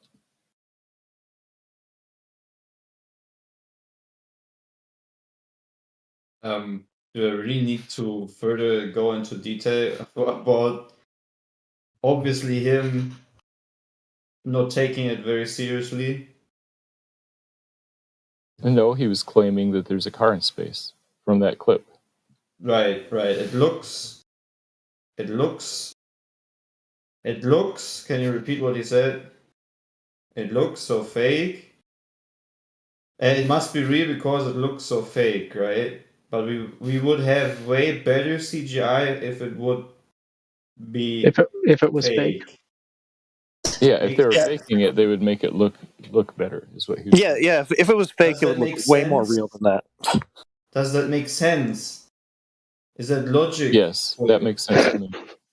If it would be fake, they would have better CGI to make it more real. Yeah, that's it looks different than we were expecting. Yeah, but that's obviously the sound of a very disappointed man, because he's either knowing that it's bollocks, or he's thinking, let's just say that he thinks the globe is real, whatever. He's looking at that going, fuck me, that looks awful, and he's in damage control mode. Let's be honest, like he's a disappointed man in that moment. It looks fake. What about the tire? What about the tire? There's no problem with the tire. He self admits that they have not tested anything on the car for going into space. That's great. Cool story. I mean, that's honest, actually. It's just furthermore underlining that it's all fake. Well, it's real because it looks fake. Because CGI looks way more realistic than reality. Right. That's what NASA always uses. Matthew. What are we supposed to do with this? One of the aspects of truth is that it sometimes is unexpected and doesn't look like we expect it to. However, when you do CGI, it comes out exactly like you expect it. Right. Matthew, I have a question. Have you ever listened to Rammstein? Do you think Rammstein was on the moon when they had some special missions so they can record their video on the moon? We all live in America. And don't you think that the whole song is somehow a little, what's it called, mockery of the stupidity of Americans and all people around the world that have bought into that Western lie of, globalization, where you see Africans eating, I think it's a burger or something or whatnot. That America is a virus somehow. The whole song, that's, by the way, if you know Rammstein, and I don't like Rammstein at all, but there are many songs that they created that is really critical towards certain topics. For example, another song would be Radio. Unfortunately, that song, Radio, it's in German. I mean, you would need to use the subtitles. But there's many things, hints and stuff that they use, to mock the people that don't know. And this is literally a song mocking people who believe in the moon landing. Especially when you look at the ending of the music video, where they show you that set. And man, please watch it if you have never seen it. Yeah, I've never seen it. Thanks for the link. No problem. Pretty cool. And trust me, they didn't went to the moon. They actually filmed that in a studio. It just looks like it because it just looks too fake. So no, it looks too real, so it must be fake. Sorry, just it's level because it's curved, right? We just need to use logic here. I forgot.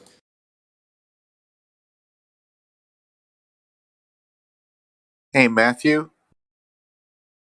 Hey, Jim. Hey, good morning, Matthew. How's everything going? It's going okay.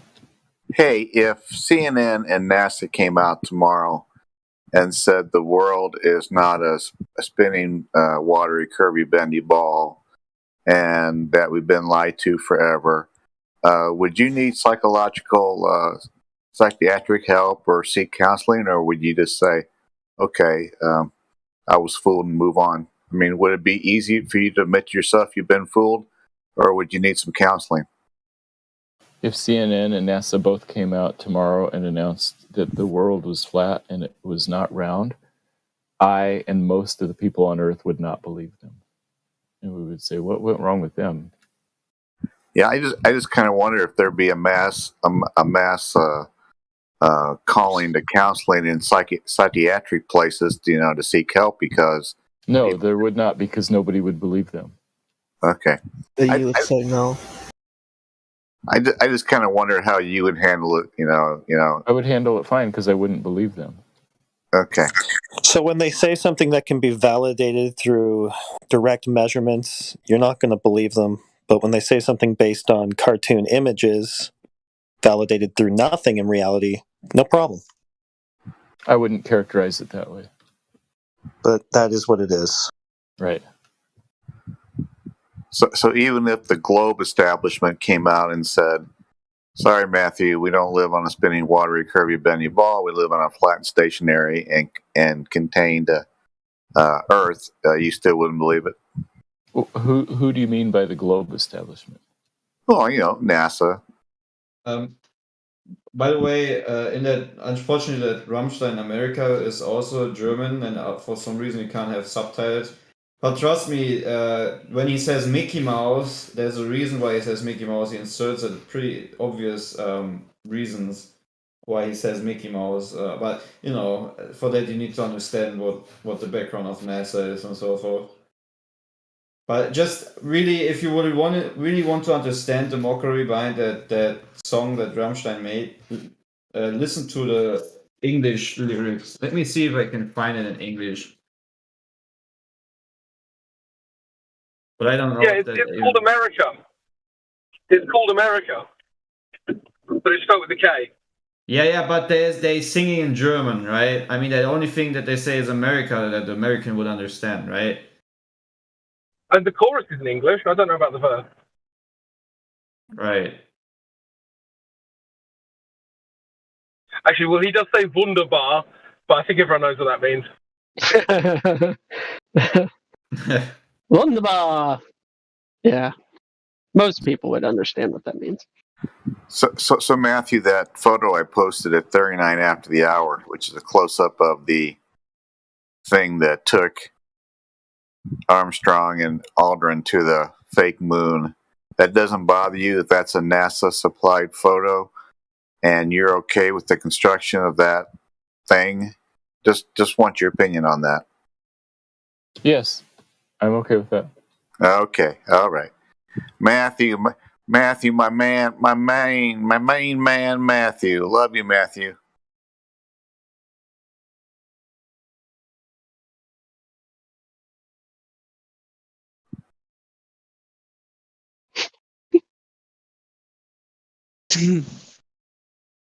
That's why I love Discord. That's why I love Discord 24/7 so much. Is I have the privilege of talking to Matthew. Thank you, Matthew. You guys are great. Hi, Matthew. Sup, Matthew? Hello. You must be smiling right now. Why do you say that? I don't know. Yeah, you can hear it. You can definitely hear it. Hey, Just Jenny. Yo. What's up? How's this, Just Jenny? Run, Forrest, run! Run, Forrest, run! I Is that do. pretty good? Is that pretty good? Run, Matthew, run! No, Matthew's doing his job. Learn, Matthew, learn. Wait. Is Matthew a flat earther now?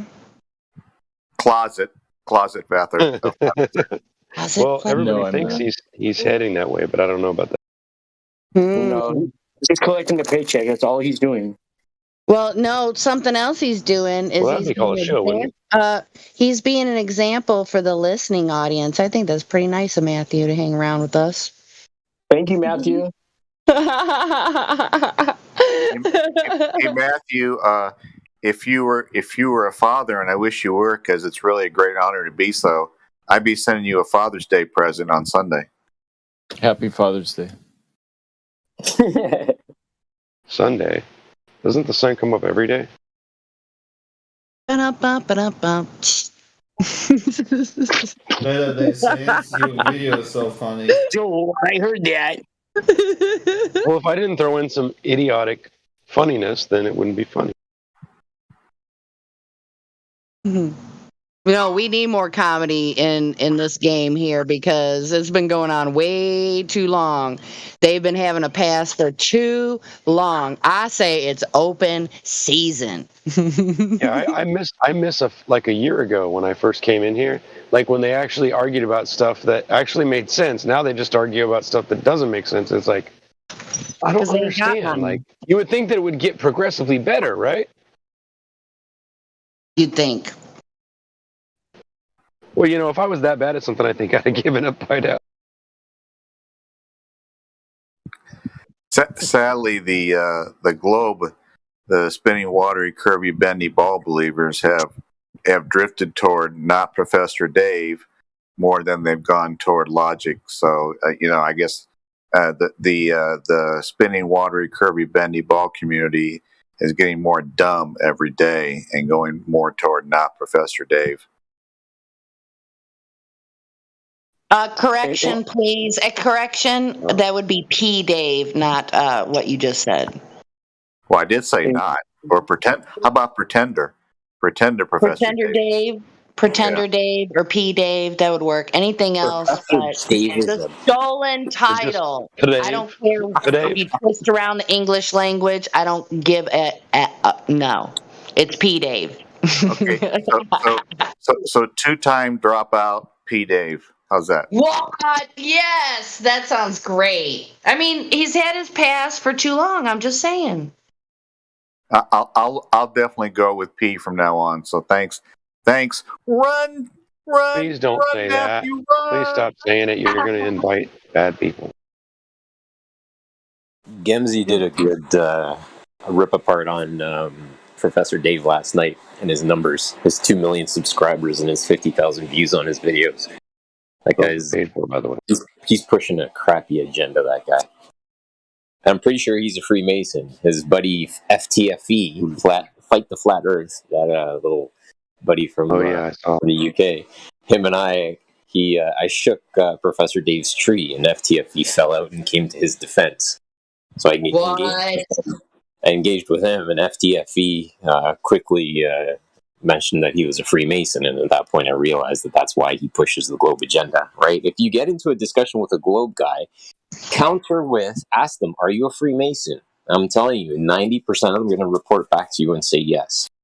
Well, they don't have to tell the truth. I mean, why would you even bother asking the question, really? That can't be true, because if 90% of the people on Earth are Globers or more, then how could 90% of them be Freemasons? There just aren't that many Freemasons in the world.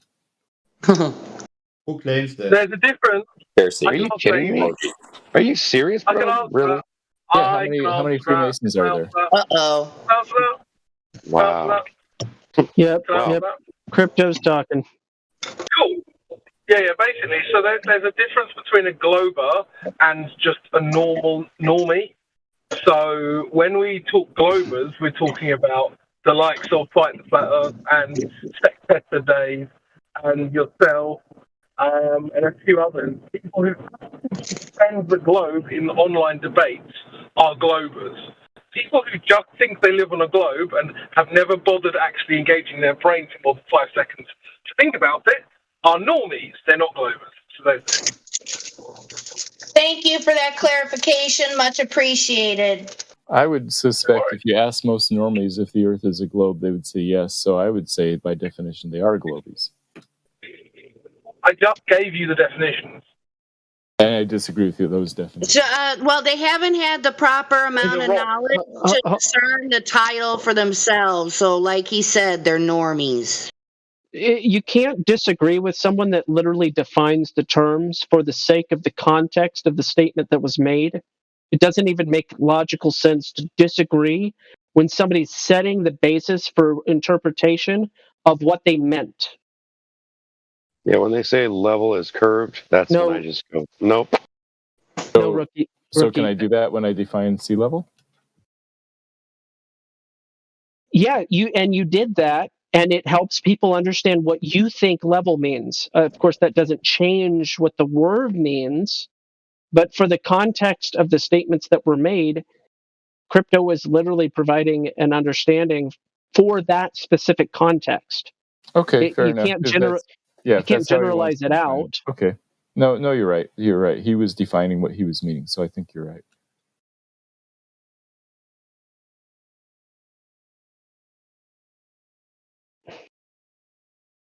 Well, it was a more general definition of what we mean as a group when we say globers. We don't mean everyone who believes in the globe. We mean people who defend the globe actively. Got it. Yeah, that makes sense. Okay.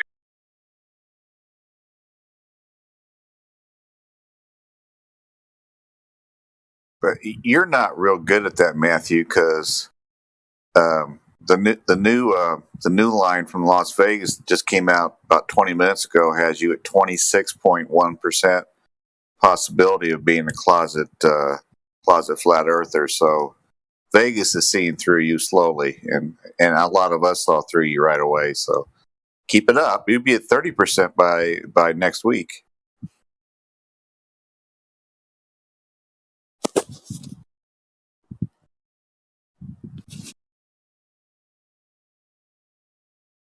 Matthew, do you disagree with the color yellow? Huh? No. Okay, I'm just fucking with you. Don't let him push you out, man. Just go measure the Earth for curvature once, please.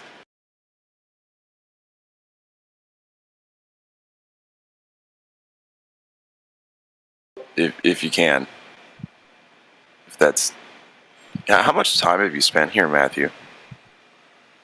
Can you give a ballpark? I don't know. I'm usually like multitasking, doing other stuff, editing pictures and working. No, okay.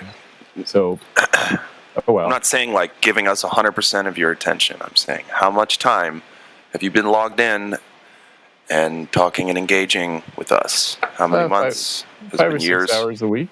Yeah. 5 or 6 hours a week. I'd say a little more than that, but okay.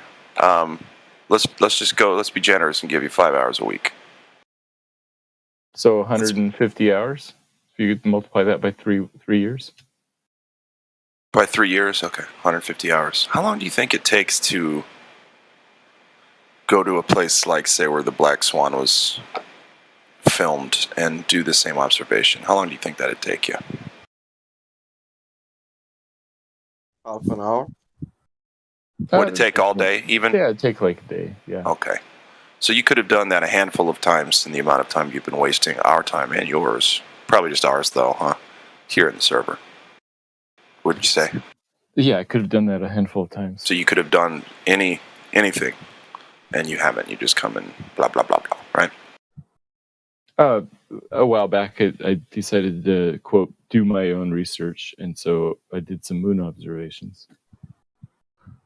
Have you observed the Earth? Hold on, I'm almost done with this one. Have you observed the Earth though, at all? And can you use it as an argument, or are you just going to not have an argument ever? No, I can use my moon observations as an argument that No, the you can't. flat Earth story doesn't hold up. How do you divorce your moon moon ideas from the assumptions that are required to have the ideas you have about the moon? They support my assumptions. That's okay with you? Yeah. To have an assumption. That's how it works. I mean, that's how confirmation bias works. Yeah, it is. That's okay, though. Yeah, I don't. I mean, I assume the Earth is a ball. I look around and see if the evidence supports it or not, and so I confirm or deny it based on the evidence. What if there's a different cause for the observations you're making? I'd be open to hearing it. I haven't heard a better Rayleigh criterion. I talked about it earlier today. Were you here when I was talking about that? Yeah, you were. Yeah, so the full moon stays the same size all night, and somehow it gets magnified just exactly the right amount as it goes away. Huh? That doesn't seem plausible to me. That's all I'm saying. I would assume that physical objects follow the law of perspective, including the moon. Yeah, and if the moon gets farther away, it should decrease in size. Why? Law of perspective. As things move away, they appear smaller. Yeah, but there's other factors involved in our observation of distant objects. Yeah, like the atmospheric lensing, for example. Exactly. There you go. I find it unlikely the atmospheric lensing would exactly compensate for the distance. Matthew, if you're intellectually, you got a phone call. I think what he's referring to is vanishing point versus the sun actually setting, right? We're talking about the full moon. As the full moon stays the same size from like 9 p.m. through midnight, through 3 a.m., through 5 a.m. It's the same apparent size in the sky. Gotcha.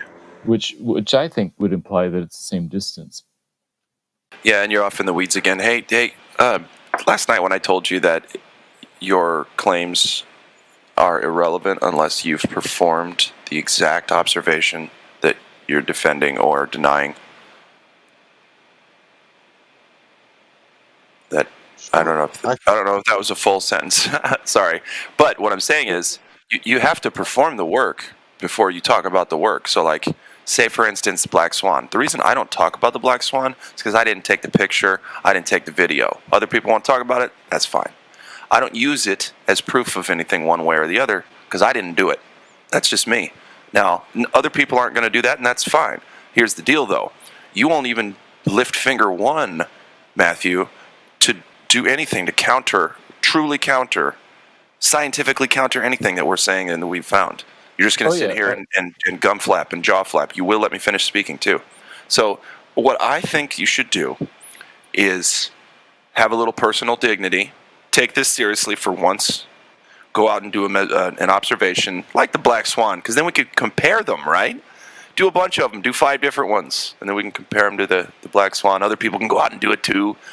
Really, really dig your teeth in, your feet in, or just, dip more than your big toe into the water here, because it's really pathetic that all you do is you see the shock is, it's over with.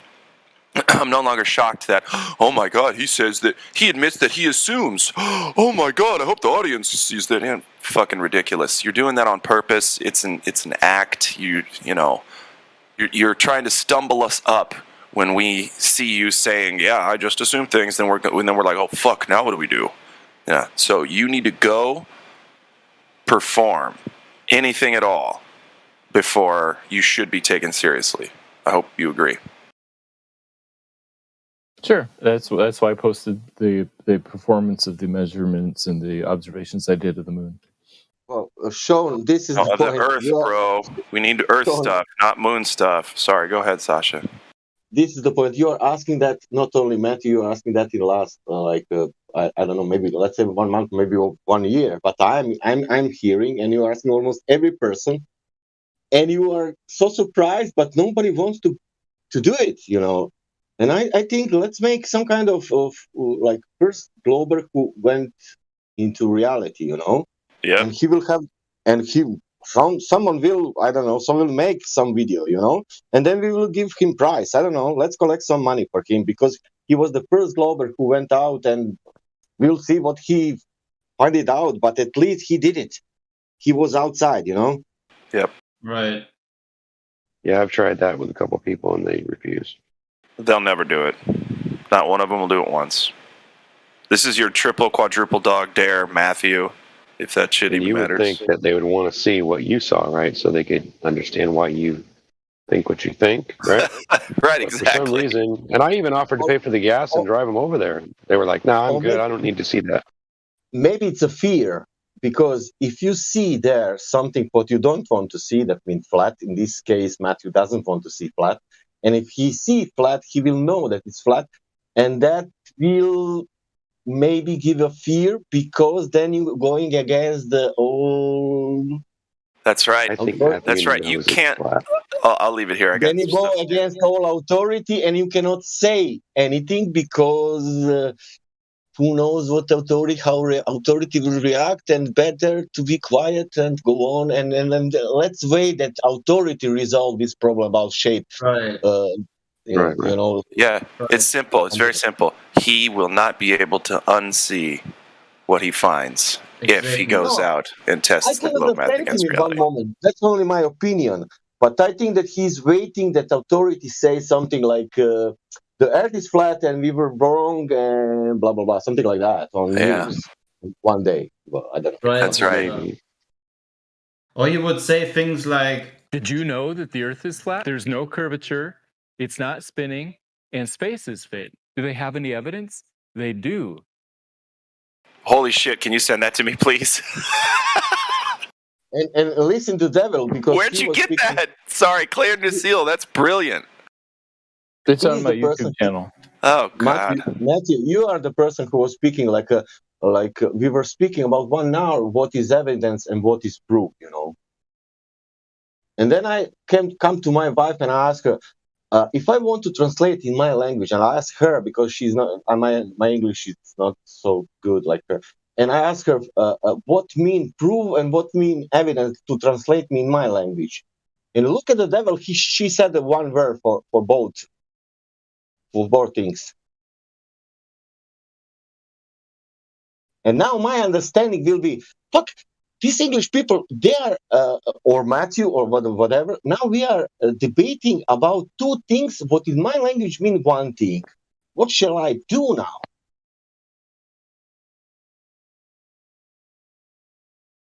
He's afraid, man. And that's okay. Listen, Matthew, it's okay to be afraid, right?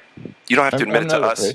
Yeah, see, you interrupted, and it's a defense mechanism because you actually are afraid. But anyway, you don't have to be. I don't want to be a dickhead and be like, you're just afraid, pussy. You can't go out and do stuff. That's not the deal. The deal is actually to try to light a fire under your ass so that you go out and do it once, right? Do what we've done once, right? Go to the Black Swan thing. Go. Where did the guy get the long distance photography record? 273 plus miles. Go there. Try to take a similar picture. Do something at all that allows you to see whether or not the globe math is wrong or right. And by the way, you'll find that it's wrong. And then once you do, it's okay. And it's okay to say that you were wrong. It's okay to, in your mind, see that it's actually flat and go, holy shit, that is reality. Dag nabbit. And for me, it's normal even to teach. I will teach Matthew, because authority wants that. We will all do the stuff for authorities, because we cannot change this world like this in the click. If I go outside and say, look, people, that is flat, believe me, blah, blah, blah, let's go together, everybody. That will not work like that. Never. Okay, so someone did go to the place where the Black Swan image was taken, and they took some pictures. I know, but was that you, Matthew? No, was that but you? I think Well, then why are you talking about it, dude? Because you guys want me to go to this place and take pictures. Oh, I do. These other folks are may or may not share my sentiment here. I want you to do it.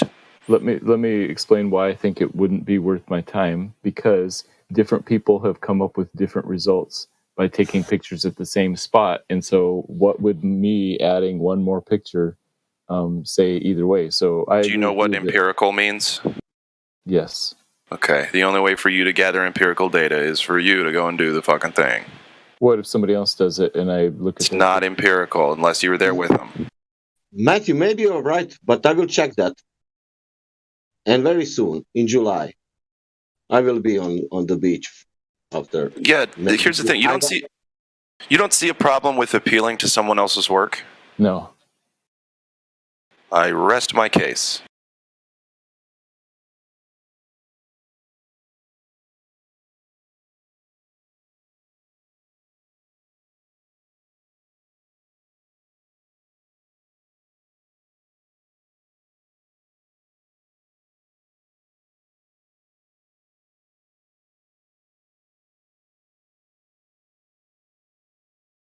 He doesn't need to go to check. Other people check it for him. Only if he don't want to believe that people, then he can go to check. That was a great mic drop question. Not believing in, or believing in other people's, seeing problems with other people's creations. Kiwi, Matthew, you don't see a problem. Sorry? Kiwi, have you been to Paris? Have I been where? To Paris, France. Yeah. Have you been to Cairo, Egypt? No, I have not. Do you think the pyramids are real? Do I think the pyramids are real? Do you think they exist? Yes, I think the pyramids exist. So you trust other people's eyewitness testimony and trust pictures taken by other people? Yeah. Yeah, me too. I agree. Okay. You didn't do anything there, Matthew. Let me ask you this. Hold on. Hold on. No, wait. Sometimes you can Matthew's trust... not. No. Hold on, guys. Matthew's not going to do the old, hey, I did this, so this works, and so on. No, it doesn't work like that. What I'm explaining to you is that you are using the scientific theory, right, to apply that adage as well. I realize that the picture that you're showing of the black swan is producing inconsistencies for you, and in an experiment, you can't rely on inconsistencies. I get that. But when it comes to actual events, like a city where people live, or an actual object that actually helped us develop as mankind, i.e. the pyramids, you're being extremely ignorant in asking a question like that. You were just presented with an amazing question, and you were left Kiwi, can I answer him? An answer about pyramids. Can I get in here as well? I'm trying to get involved. It's also completely irrelevant because nobody is questioning whether Cairo exists. So it actually isn't. It's a non sequitur and a red herring at the same time. It has nothing to do with what we were talking about, which is the question of the shape of the Earth, because we actually question your sources. Whereas neither side is questioning whether Cairo really exists. So nobody needs to validate. But listen this, Crypto, listen the devil. You buy the ticket to airplane, you fly to Cairo, you go there are pyramids, and you check it, and they're there.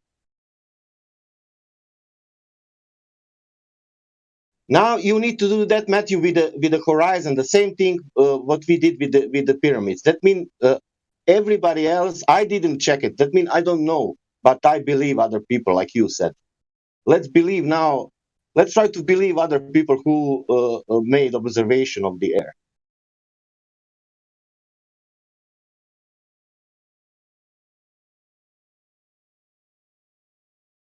Matthew, do you believe in Cavendish as an example? It's a heavy experiment that people refer to. This guy that did this experiment back in the day. Do you believe in what he did? I've read descriptions of it, and it seems reasonable. Okay. Because apparently he was nuts. Yeah, I mean, that would be the genetic fallacy if I were to judge what someone says based on who they are. Okay, so you do in fact take what people say and consider it then. You don't wholly, because based on the question that was asked of you prior, right, you said you believe in what other people have done, right? And this is the point that we are asking about science. Science is always talking about the shoulders of the giants that they stand on, but has anybody actually stopped to take the time to vet the giants of the shoulders that you're standing on to think that the world is round? Yes, they have. Yes, what? Yes, they have taken the They've time been vetted? to look at that type of stuff. So Cavendish has been vetted by then? Yeah, the Cavendish experiment has been repeated many times. Thank you. Matthew, can you demonstrate or tell me where anyone has ever found a magnet that pulls on physical objects besides metal?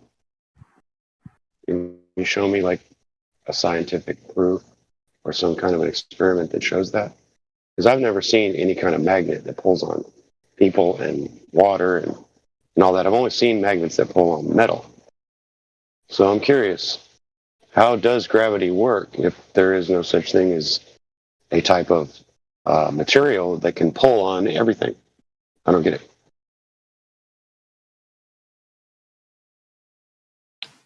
I think that there is a slight diamagnetic effect in water, but not very strong. But magnetism and gravity are separate things that work differently. But that's what I'm saying. If the center of the Earth is pulling directly inwards and holding everything on, where is there in the world, anywhere, a material or any kind of thing that can pull on everything except for metal? There isn't, right? Do you know of anything that, like a tractor beam or something? Yeah. Do we have something like that? Magnetism works on metal and gravity works on everything. Right, but do we have some kind of a proof for that? Do we have any some kind of a material or a metal that does pull on everything? So wouldn't you think there would be something like that? You're saying that because gravity only works on metal, because magnetism only works on metal, therefore gravity can exist? No, I'm asking you if there's a scientific demonstration of some kind of anything pulling on anything but metal. That's what I'm saying. Can you show me a magnetic field that pulls on physical things besides just metal? I don't. Can you demonstrate that? that? No. Okay, so why are we discussing it then? We're not. We're discussing gravity, which does pull on everything. But that's what gravity would be, right? The belief that something physical could pull on everything, right? Matthew, it's a Cavendish. Why we don't use any other material apart from metal? Because metal's pretty dense. Yeah, the wood is also dense. The plastic is dense. The what else? Everything is any material. Let's make 2 wood spheres and let's see if they are attracting each other. Because you know how many woods we have on the air. Yeah, and some of that, like redwood, is especially dense, so that would be a good idea. Yeah. But we don't have that. We don't have that example with the wooden spheres, Cavendish, or plastic. Let's just face facts, folks. Globe lovers are just like a spouse who looks at their spouse and goes, they would never cheat on me. But in spite of evidence, physical evidence, photos, even the spouse going out and seeing their spouse kissing others in a movie theater or a restaurant or a nice walk down the beach, and they're hand in hand, the spouse still thinks that the spouse is faithful to them, even though there's so much empirical and observation evidence that they aren't. They run back to the fact that they believe their spouse isn't cheating on them, just like globe lovers run back to the fact that they can never be lied to about their fake globe. It's the exact same thing. I asked a professor that same question, and he couldn't answer it either. He said, well, no. I said, well, then how do we know that such a thing exists? And he just looked at me like, I don't know. And I was like, well, I rest my case there. I mean, what else do you say to something like that? I say my spouse could never, ever, ever cheat on me, even though I see it for myself that they do. I still believe in them and love them. Yes, yes. Yeah, that would be a belief, yeah, absolutely.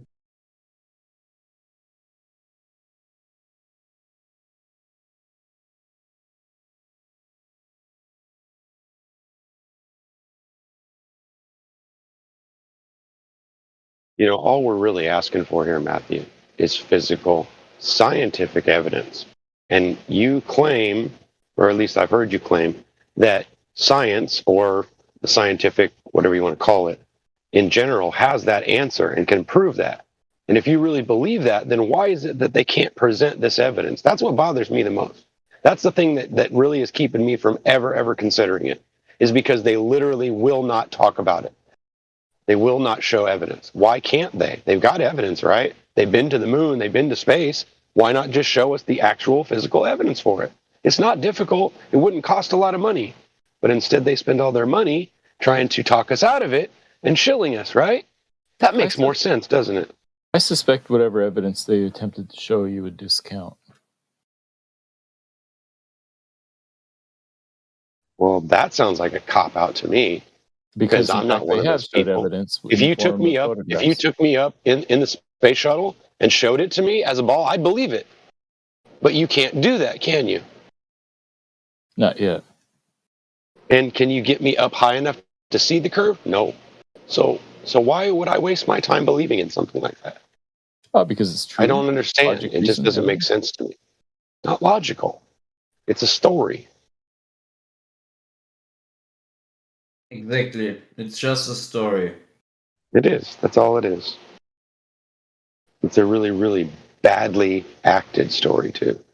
Because the people involved don't know how to fake.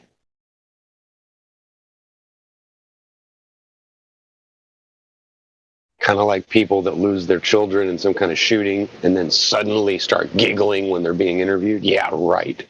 Like I'd giggle. Ha ha ha, very funny.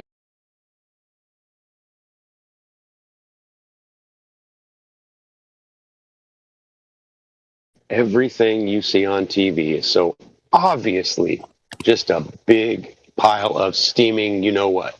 But everybody keeps watching it, don't they? Man, I haven't watched TV for such a long time, you can't imagine.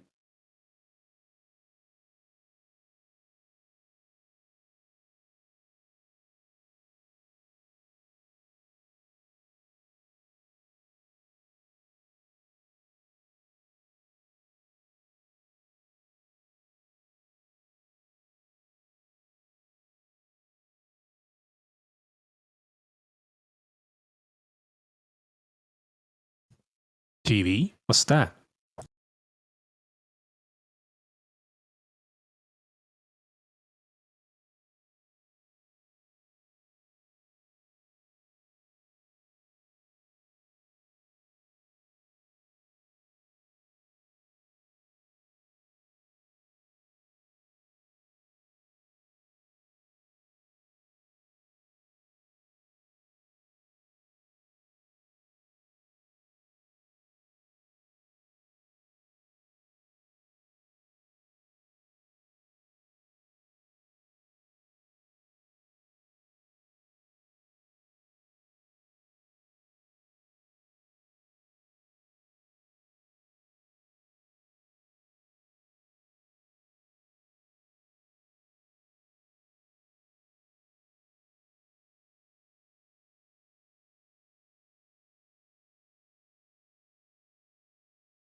So yeah.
How are you guys doing?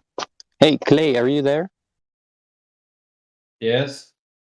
Hey, what's up? How you doing? Good, and you? Pretty good, man. Hey, were you there? Were you yesterday? Were you at the what is it called? The debate flat Earth? Were you there when they were talking to me about the in the debate Earth flat server? Yeah. When they were do you remember where they were talking to me when they were like suggesting me to do an experiment to prove that the horizon actually doesn't stay eye leveled?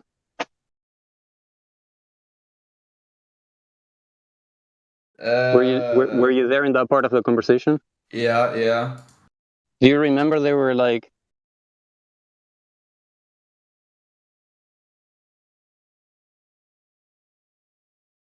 well, they showed me a so they showed me a picture.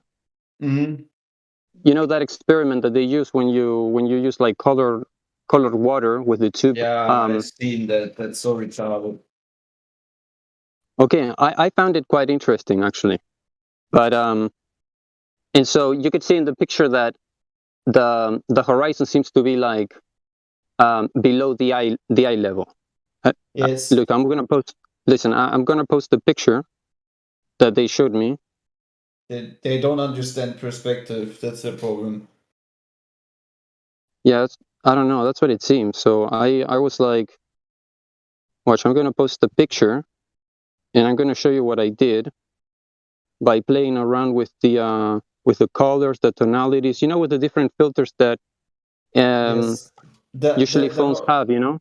Let me guess. The horizon actually rises to eye level, but because of them not understanding perspective and the limitation of perspective, it looks like as if the horizon is below. Well, look at the. If anybody is out there, you can look at the picture that I've just posted. So it's like two tubes, right? I mean, it's a single tube bended like a UB, like the letter U, right? And so one part of the tube is in front and the other one is on the back, showing its side a little bit. So that's, as you look, right, through it, you can see that it's leveled, right? Yeah. Can you? So we're comparing. Can you show me? Can you show me? What is it called? Can you show me that picture that you edited? So Yeah. Yeah. I will post it. I will post it right now. Take a look at the picture, the original picture that I've just posted, and you can actually see, because I'm like, guys, wait a second. You can actually see something in the back. I mean, it's not very clearly. And I was asking them, like, is it just my imagination, or am I looking at some sort of horizontal line above the sea level, right? Mm-hmm. But I don't know exactly what their claim was, and I'm like, is that just my imagination? Or am I looking at the horizon further, like, but it's not very clear, but you can kind of see like a, right, you can see it kind of covered by the clouds or something. So I started playing with some pictures. I'm gonna post. Again, they don't understand perspective. They think that because they can make a picture like that the horizon must be on eye level, even though the further you go up, the further you need to be also away to see that it's rising. And on the other hand, we have pictures like with what is it called, with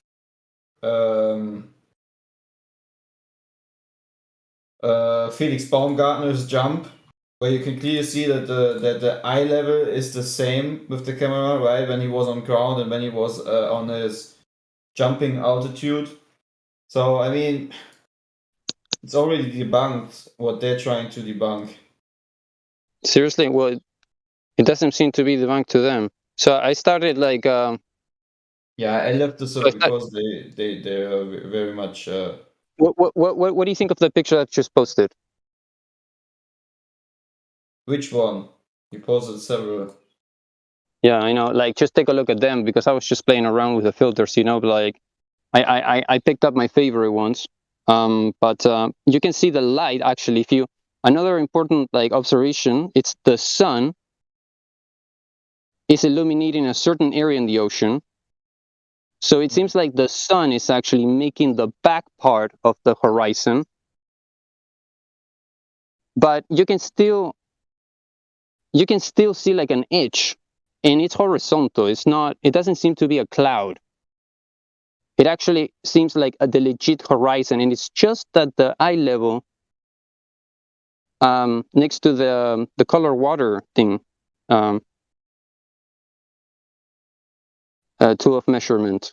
Do you have you the can other clearly pictures? see it. Do you have the other pictures? Do you have the other? Yeah. No, I just took. Those are the best ones. Those are the best ones I was able to. No, I mean the other original pictures where he was on a higher mountain. The other ones. Yeah. I didn't play around with those yet. Yeah, but do you have them? Can you post them? That's my question. No, I don't have them. I have to download them. I have to search for them. Oh, okay. But what do you think about this example?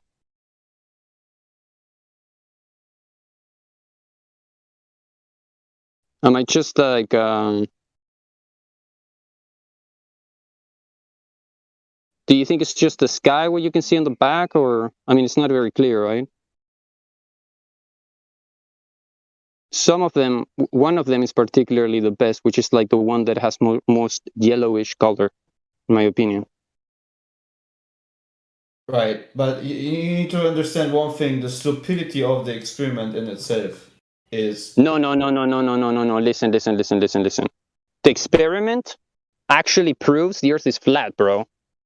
It's not a stupid experiment. I know, but what they're trying to prove is stupid. Because if you would use the camera and you would just go a little bit more up and take the photo, you would exactly achieve the point that that the horizon is lining up with their weird tubes.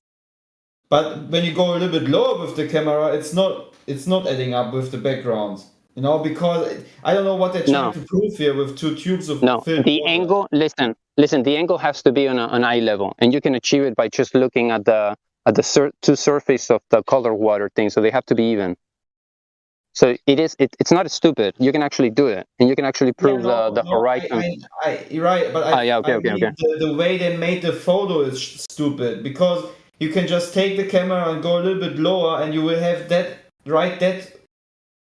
you will have exactly that photo that they made. So if you take the camera and go a little bit higher or right behind that red stuff, you will see that the water is on the same height as the horizon, the background. It's just because of the perspective that they don't understand. Again, either way, the guy who made the photo did it on purpose, or he was too stupid to understand that he would just put the camera a little bit more up, that his water would align with the horizon. You're supposed to put it right in the middle. Yes, it needs to be in line with, and just because the two tubes line up does not mean that it's all three lining up. Exactly. Clay is all correct. three lining up. What do you mean all lining up? Yep. So tube 1, tube 2, and camera being 1, 2, 3. Exactly. So if the photographer would have put his camera a little bit more up, or maybe position himself right, the two things in the center, and put his camera a little bit more up, it would perfectly align with the background. But he did it on purpose. Isn't that stupid? Like, why wouldn't he do it? Like, they use something that they don't understand themselves to make a proof, which makes no proof. Absolutely senseless. It's absolutely retarded. Actually, just shows that water always lays flat. That's the only thing you can prove that the Earth is actually still flat. Whatever they try to prove there is stupid. That's all. That if you put the camera a little bit down, would that still make a difference if it's eye leveled? It shouldn't. And it doesn't. What I'm trying to prove right here is that I've noticed it. I noticed that you can still see the horizon, not clearly. I started playing with the filters, the ones that you get in the image application thing, the photos. And I was right. You can actually see a straight horizontal line above the quote unquote visible, the visible quote unquote obvious looking horizon. But you can see on the back a straight horizontal line, which you could say, well, maybe that's just like a straight horizontal cloud. But come on, it's kind of yeah. And what you were saying, it's a very interesting point, because actually the camera is a little bit centered lower, right, than in the middle, right? And and again, it's about how you position a camera. The inconsistency of the experiment in itself shows that they're too stupid to make the right experiment. For example, to show that the horizon is actually going up to eye level is the same thing as you would see in a video of Felix Baumgartner. So you have a camera which is fixed and mounted on a certain position within the capsule. Then you look on when it's on ground, almost at the same height as someone who's standing straight up. Then you look at the horizon. Then you go up as high as Felix Baumgartner was going, in that type of scale. And what is important is that the camera needs to be at this exact same position in order to show that the horizon is still at the same position as when you were on the ground, which it is in the Felix Baumgartner video, which proves that whatever they're trying to debunk is retarded, because they're just using different positions of their camera on different elevations. Because if you just move the camera a little bit more up, you will suddenly see the red water aligning with the horizon. Wow! Just because you move the camera differently. So this proves nothing. This just shows how ridiculously stupid some of these people are, actually. Or let's say maybe on purpose, as the same way as they fake curvature with helicopters and whatnot. I mean, how many times have they been caught faking curvature, right? Yo, Clay, you just mentioned the Red Bull, the jump. I just posted it in the chat, and you can see, as you say, the orientation of the camera and how the horizon bends and changes as the camera moves and changes. I just threw up a minute video of it. No, I'm talking about the camera which is mounted in the capsule. Yeah, I have at the beginning of that clip, it shows the when he walks out, and it shows the in-camera or the in-capsule angle, and then it shows the orbital camera as well. I'm just saying, that clip, it's a minute long, it has everything in there. Check it out. Okay, yeah, I now understand what you mean. Yeah, but it just shows that they're wrong once again, and the horizon does always go up to eye level. Did you guys also see that the capsule has changed from from one scene to the next. The side of the capsule has a different construction. Yeah, I never got a good answer for that. They didn't take it in one shot. They took it several times and try to make it like it was one shot. It proves it's a forgery.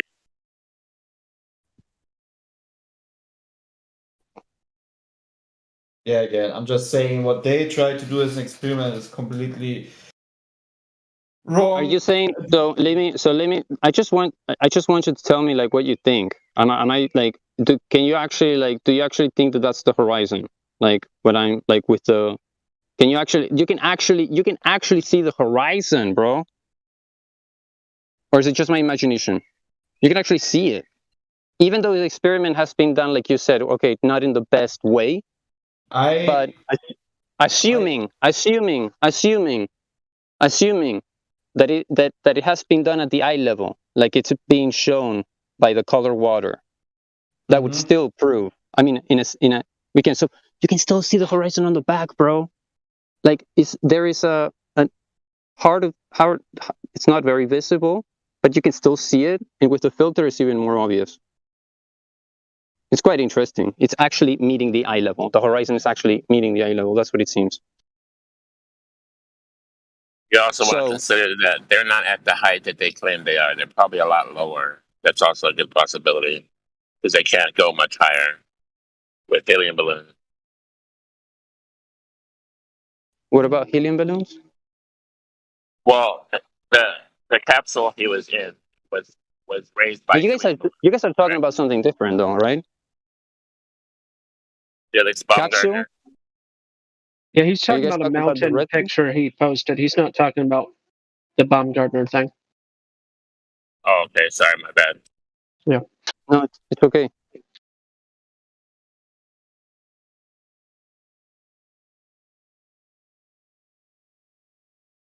I was very thankful. I was very thankful that they couldn't. Sorry? I was just saying, Godric, someone did mention the Felix Baumgartner jump not too long ago. Correct, yeah, I think. Yeah. Just in case you thought he was going mental. No, it was a matter of comparison. That's how that came up. Exactly. Dude, I'm learning about the helio centric model. Dude, I'm learning. I've never learned so much, bro, from that story. I'm like asking so many fucking questions, bro. I sometimes I just fucking drive them crazy, and I'm seriously like learning a lot, dude. Like, but it always seems to get to a point that it's just like. You know what's funny about that, man?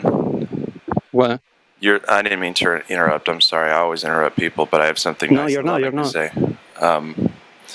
So, you know, it's funny because you're learning. All you're learning, you're not learning anything about the physical world. You're just learning what's inside people's heads. Nothing tangible.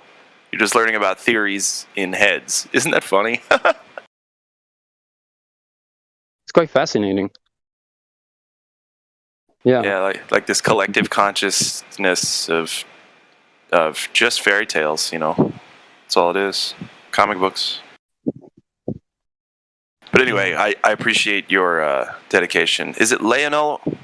Is that how we say it? Yeah.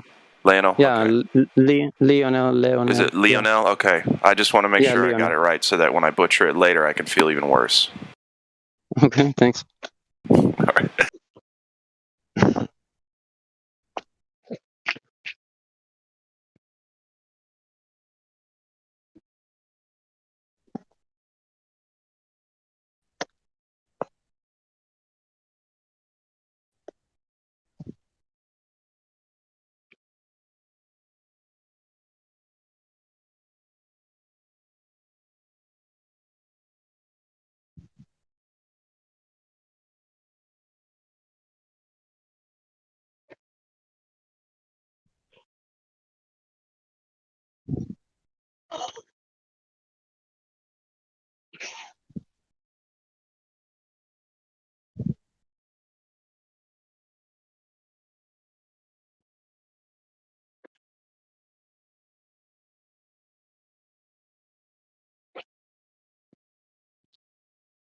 And the right way to answer that question, Glatt, would be yes, but only once and only for this question.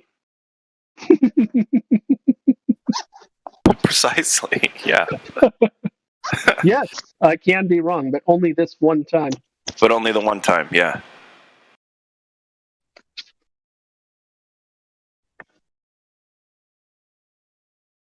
I posted earlier that Spin Doctor's song "Little Miss Can't Be Wrong." I grew up hearing that on the alternative radio stations, and I never actually had a use for it, right? Because everybody's met somebody who can't be wrong, right? Know it all, me.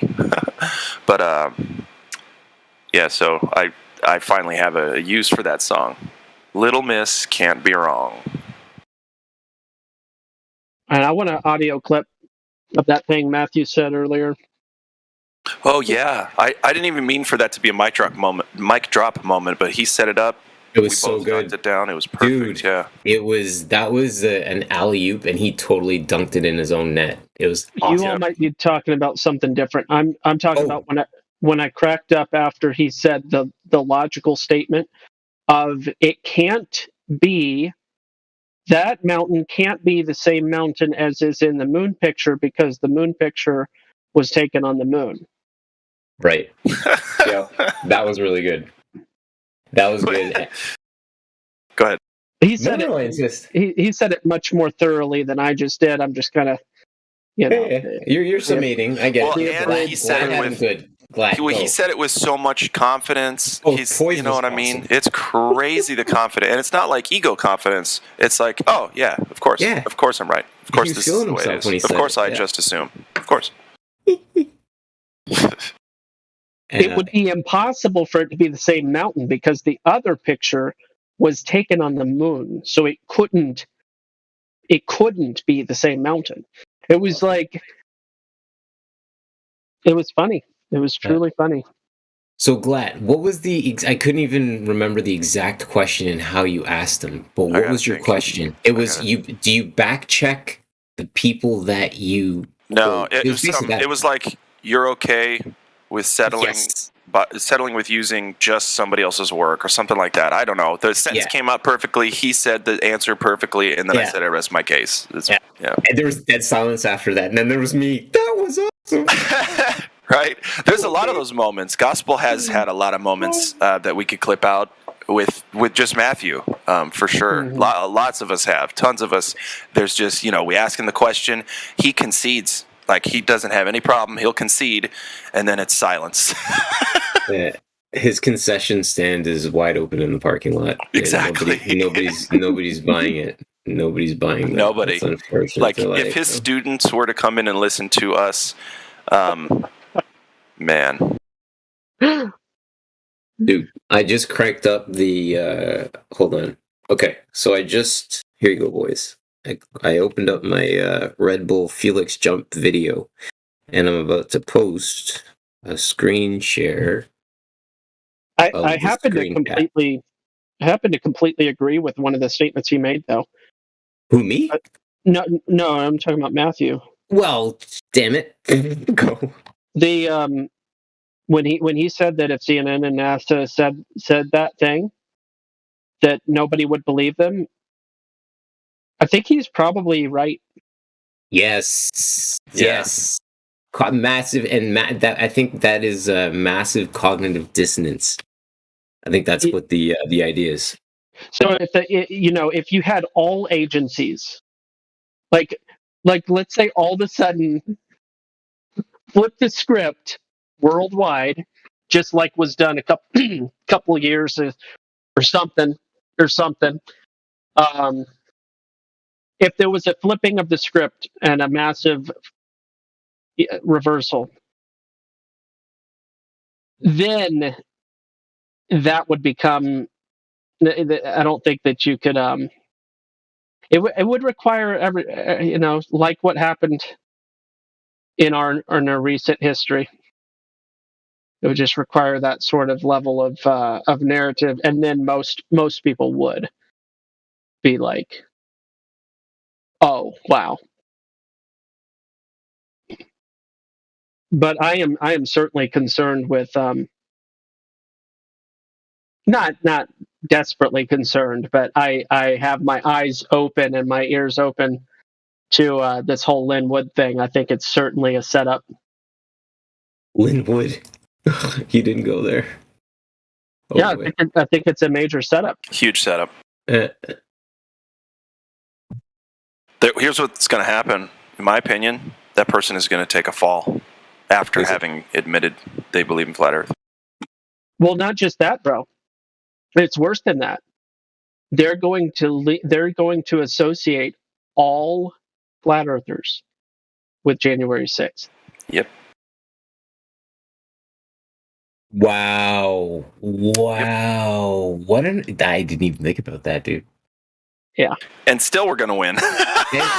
and you know what's hilarious is Matt Groening is leading the charge. Because you remember The Simpsons had that glass dome come over the top, and then he had the guy with the antlers standing at Capitol Hill, right? We all saw the cartoon of Willie, the custodian, right? And then you saw the guy in real life wearing the antler horns. Right, Matt Groening, the Freemason himself, he's leading the charge because, again, I'm saying, guys, I'm not accusing Freemasonry as a club. I'm saying that when you get to the level of the high degrees, you know all, so you're able to manipulate what you're able to manipulate in order to tell the tale that you need to in order to serve yourself. Because that's what Freemasonry teaches. It teaches, from my understanding, the development of self within the system that they teach. Self-worship, Luciferianism. My man, you're catching it. Love it. See, I'd like to interview you. Me? Yeah, man, because these are the ideas that people aren't understanding. And I feel like I'm sitting there saying, guys, like, not even the town crier, like Homer walking up and down the street, dinging the bell like the end is near. No. More of a standpoint of, can we actually consider this? Because I don't think we're really considering it. I'm like, do I need to have somebody rolling with me right now to be like, hey, do you see this? Listen, man, if you want to interview me, you got to interview all of my cohorts here too. Sorry, buddy, you can't just single me out. And I'm saying, I would love to have an open discussion, post on my channel, like a little stop and drop and whatever, just to throw around some ideas for the general public. And I know you guys are doing it now, obviously, on your channel. I also have my community that I would love to appeal to. And this is just an open invitation to anybody, honestly, that would like to sit down and chat and throw around some ideas, right? I would love to interview you guys on a public level. That'd be amazing. If I've got some time, I'll do it for sure. Appreciate it. I'll send you a DM. I'm down, dude. I'm down. If there's something I can contribute, I'd be happy to do it at any time. I really appreciate it, guys. But like I said, no one here's a superstar. We all know the same information, and all we're trying to do is lovingly share it with our fellow man. At least that's what I think we're doing here. Yeah, most of us. And I talk about the ego, right, and how damaging the ego can be to the inability to see, how harming it can be. Just remove the goggles that you're used to seeing the world with, right, and let's just try to engage it from a different perspective, so maybe some things might start to shoot out at you and slap you in the face to say, hey, what about this? Yeah, you know, one of my favorite thing about this whole deal is, even since 2001, all of the research I've been doing and everything since then is, to me, the best way to comprehend these topics, whether or not you agree, is to keep emptying your cup. Because the cup's going to fill up. It's only a certain volume. And then when it gets there, it's up to the person to say, okay, well, it's full and there's nothing much else I can do to add to this. So I guess to learn more, I might have to empty it a little bit, an inch or two, or God forbid, empty the whole cup and start over. And with this worldview of globe versus anything else, the worldview is globe and appeal to authority, i.e. collective ego, right? And that's why we get made fun of immediately and people just go with that.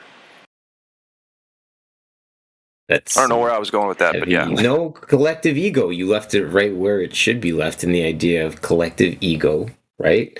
Yep. And again, I'm not, gentlemen, I try my best to not get preachy. I know that, the topic at hand is we're a flat earth community and we present the measurable things, right? But the idea of collective consciousness heavily resides with the idea of Jesus and what he did, right? And it's just the idea of being able to observe versus beat somebody over the head with the answer. Science says. Chaos order. All right, boys. Sorry, I gotta split up. Got a work call. I'll be back. Love you. Drop a bomb, flat Earth debate link.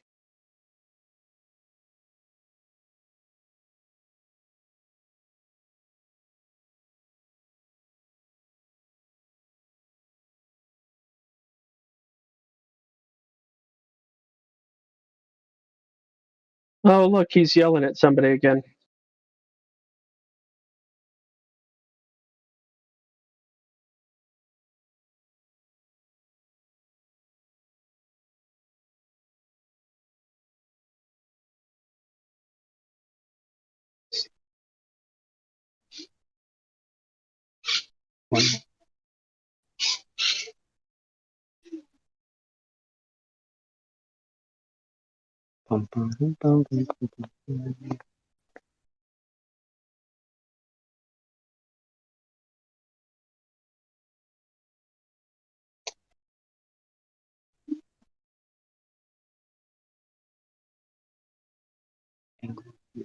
Blah, blah, blah.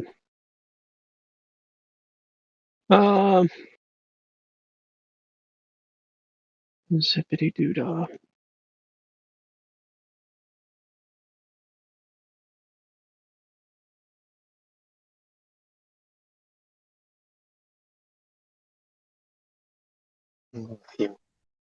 Copy image. There's that. Copy image. That. Copy image.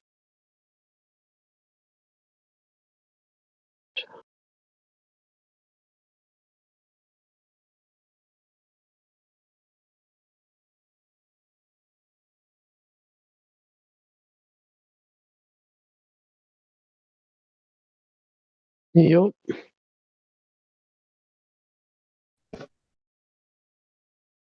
Angle.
What you doing there, Lionel? Hey, Doug. I'm gonna share a picture that I found. You're gonna find it interesting. Take a look at it. You're gonna find it controversial and kind of like interesting. Watch. Take a look at it. Assuming that the ISS is up there, right? But it's kind of weird. Just found it on Pinterest.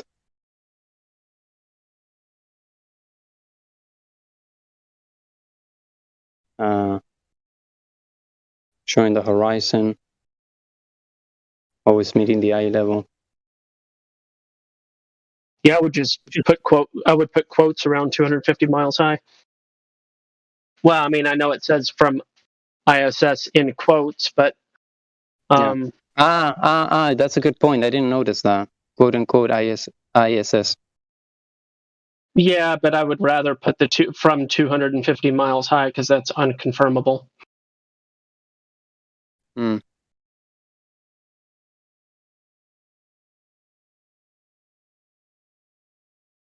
Wait, what do you mean? It's what was the last thing you said? It's unconfirmable that it's that image is from 250 miles high. Yeah. The other ones have repeated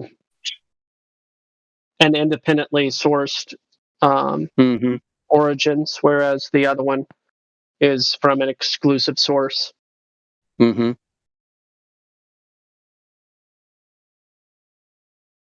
Yeah, I agree.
Opposite.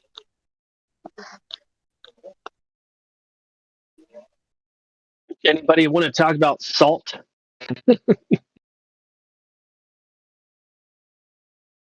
Sure. What about it? I've tasted a lot of different salts, and it just it's kind of fascinating to me how many different flavors salt will have. Do you have a favorite one? I do actually. It's an American salt, and here I'll pull it up. Okay, I'm curious about this. I'd like you to compare that salt to Himalayan pink salt. Yeah, it's similar, but not the same. So this is my favorite. And no, they didn't pay me. Okay. No, they didn't pay me. But we're gonna believe you. Yeah. All of a sudden, the server is like a covert product placement. Making it rain over there. Yes, glad.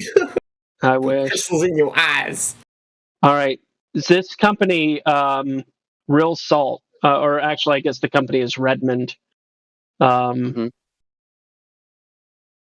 Amazing is. taste. It really is. Here's, I guess, the other side of the container. Yeah, Salt Bay is pretty funny. So if you just get a jar or whatever, that canister maybe is the right word for Morton's, just straight up regular Morton's salt or off-brand Walmart salt or whatever, it has a harsh taste to it. And most definitely. Mm-hmm. I've had the gray salt, I've had the pink salt, I've had fancy flake salt. I've had these different salts, and they have different flavors, different feel on your tongue and stuff. Yeah. And this one feels salty, but also not too salty. There's something really unusual about it. Sea and I salt. can only. What's that? It's the sea. Because I think it's the would it be what's iodine? The ionization maybe? Well, this is actually it's sea salt. I think that's the difference. Well, this is actually coming from Utah. Okay. But it's still sea salt. And I just have that feeling that when you say sea salt, it has more of a softer taste to it versus like something that's been, I don't know, milled or ground or whatever. I don't know. I'm just throwing out ideas. Yeah. Throwing out ideas. But sea salt is like sea salt potato chips. Salt and vinegar, you have those Miss Vickies, they use the sea salt, has a different taste. I'm just saying. Yeah. I've had other sea salts. Okay. Yeah, I didn't realize that. Okay. Like Celtic sea salt is what I was referring to when I said gray. Oh, okay. Yeah. I didn't realize you were talking about sea salts across the board. I thought you were talking about like table salt and then like pink Himalayan salt, those kinds of difference. I didn't realize you were comparing sea salts. Apologize. Yeah, maybe I would have to literally do a side by side on the Celtic gray sea salt and this stuff. But why am I talking about this? Because I was just eating an Alter Eco, a bar of chocolate that has sea salt incorporated in it, and the brand is Alter Eco. And I was tasting, and I was like, you know what? It has a similar. No way. A similar thing going on with the, there is a difference between mountain derived and water derived salt, and I don't know what all those differences are. I'm sure it's probably a mineral present difference, some kind. You're saying that the sea salt is a little bit harsher in taste? No, the opposite usually. The opposite? Yeah, in my experience. You mean rock salt is a little bit harsher than sea salt? In my experience, yeah. Harsher. I find, like, for example, pink salt to be so, like, it's almost like you can't really put too. It's difficult. It's almost like you can't really put too much on it. It's kind of like Yeah, it's the way I feel about this stuff. Although I'm not a salt guy. Like, I don't like to put a bunch of salt on my food ever. Like, I use very, very, very little amounts of salt. But despite the low quantities, it actually means that I typically prefer to focus on quality. And anyway, I think salt is it's a gift. I mean, from nature. I mean, we don't really value what salt really is. I mean, it's. Do you know that it's where we get our word salary from? I don't even know what salary means. Salary. Your wages, your payment for work. Okay. Yeah. Okay. Yeah. Wow. Yeah. Well, salt was used as a currency. How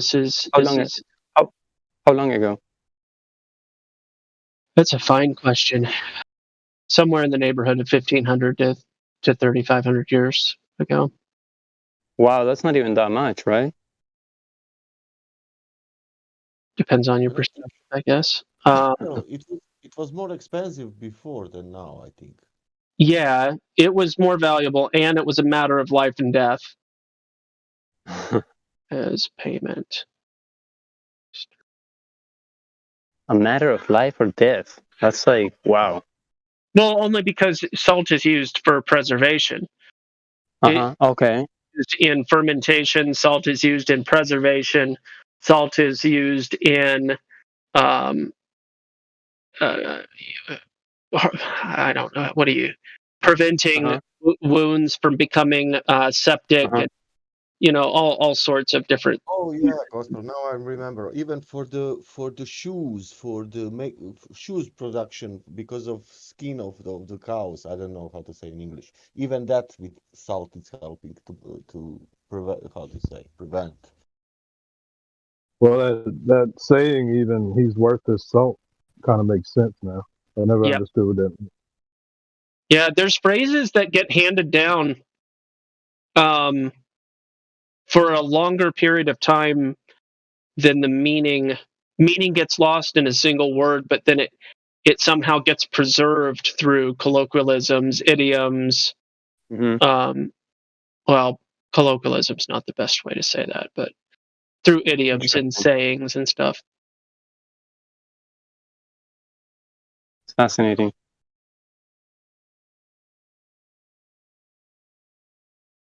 It's a type of currency that eventually just expired, I suppose. Because I suppose that people realize how to exploit maybe salt, and it just at some point maybe it was very scarce, but then people find out like how to. They came up with a better currency for sure. More difficult to find. Scarce, more scarce.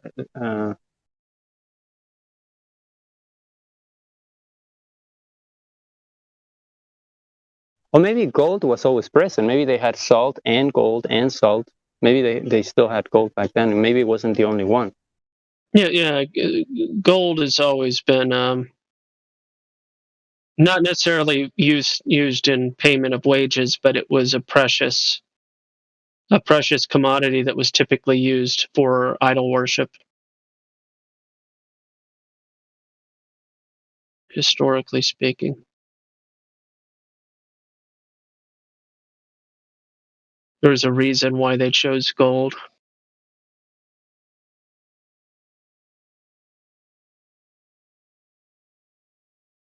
I love gold.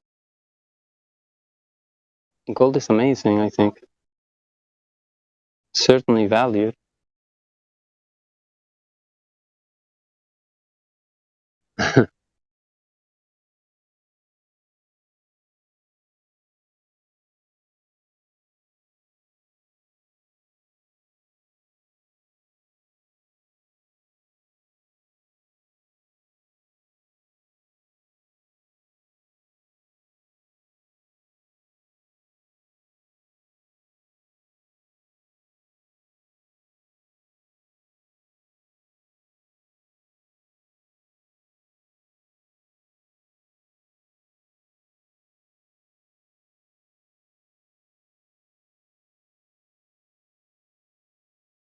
Thanks for entertaining my my salty conversation.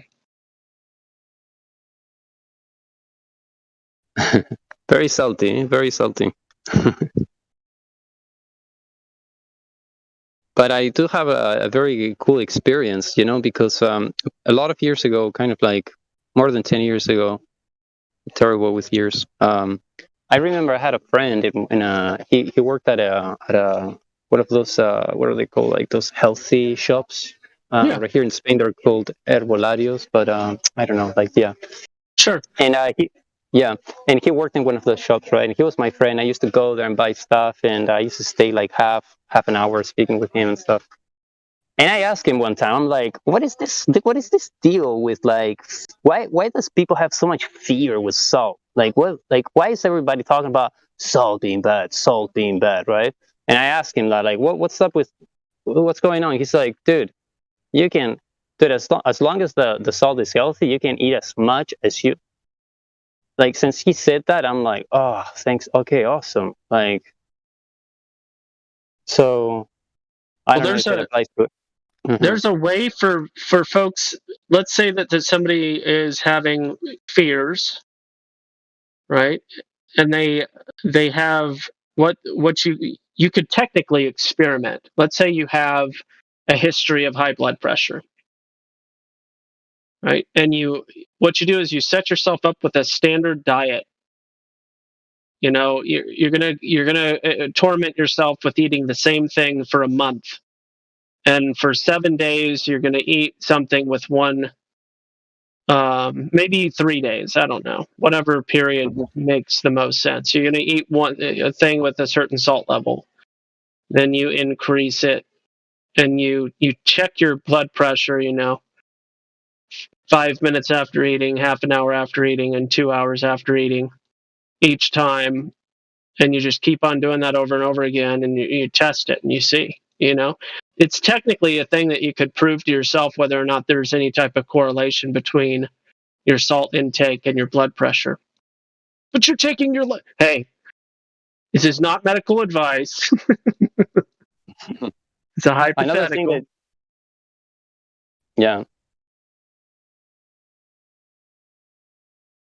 And another thing that you need to explore, you would have to explore, is like, does it really matter to have high, like, what's the deal with high blood pressure? I don't know. Have you ever seen somebody with a 210 over 130? You ever seen what they're like? No, I never really investigated. I don't really understand the concept of high blood pressure. Like, well, your blood pressure matters. So let me just say, if you're like at an 85 over 40, you're not doing well.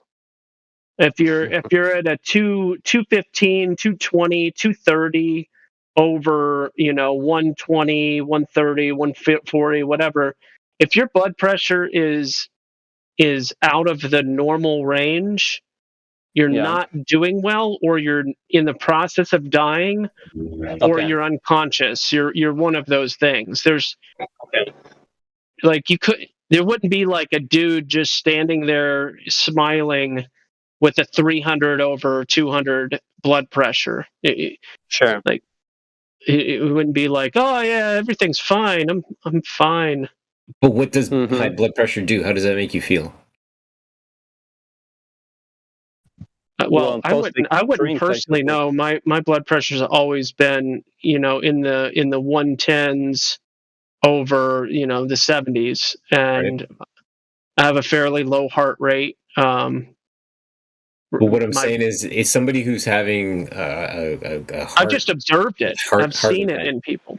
Yeah, I had it when I was drinking a lot, and it makes. Now, there was always alcohol going through my body too, affecting things, but I was more anxious, and I had bipolar waves of motivation, physical motivation, emotional motivation, to the point where I could either crash out for 20 minutes, or I could use that 20 minutes to, change, because I was working at an old folks home, so change a bunch of diapers, take a bunch of food, take a bunch of dishes back, make some beds, take someone to the toilet, you know what I mean, in that 20 minutes. and it was basically what I think is happening is my heart and blood pressure, like my whole system, my cardiovascular system, is trying to find a balance and equilibrium, but it can't because my heart is working very hard to pump the blood, and therefore the whole cardiovascular system's working very hard, but can only do it in spurts, right? Because there's only so much stuff we got in our body, especially if you're not eating a lot and you're drinking energy drinks and all this kind of thing. Yep. Blood pressure is definitely, it's I don't know, woosah, calm yourself down as much as you can, because eventually one of those systems is a gasket's gonna blow if you got super high blood pressure. So the idea of salt and high blood pressure, how they relate, the arteries of the heart and the veins. So arteries carry blood, I think, to the heart, and I think arteries carry blood from the heart to the muscle. I think that's how it works. But arteries do one thing, veins do another thing. When you eat a lot of salt, that stuff deposits into those veins and arteries, and they start to harden. And what happens is the blood that's trying to flow through it, think of it like a garden hose, it becomes pressurized, and the blood doesn't flow. It flows too high of a pressure through, and the heart has a tough time as a muscle regulating that blood flow. So the important thing to do if you're experiencing high blood pressure is one of the things people notice is their eyesight gets really, really wonky. You drink some water to help bring everything down, and the water intake is the balancing of the salt, if you will. It's kind of a counteracting balance. But the high blood pressure is definitely key. It's one of the first indicative signs of a failing system.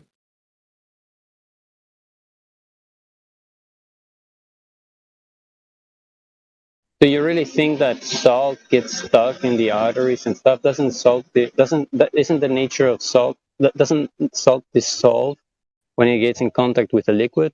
No, what I said, it contributes to the hardening of the veins and arteries. It's a contributing factor. I apologize for the misrepresentation. How probably based on its feature of drawing out liquid. Exactly. It probably just facilitates pulling the present liquid or water content in the vein tissue. Something along those lines. I don't know if that's all. I drink, for example, I drink water. I drink a liter of water with salt, like salty water.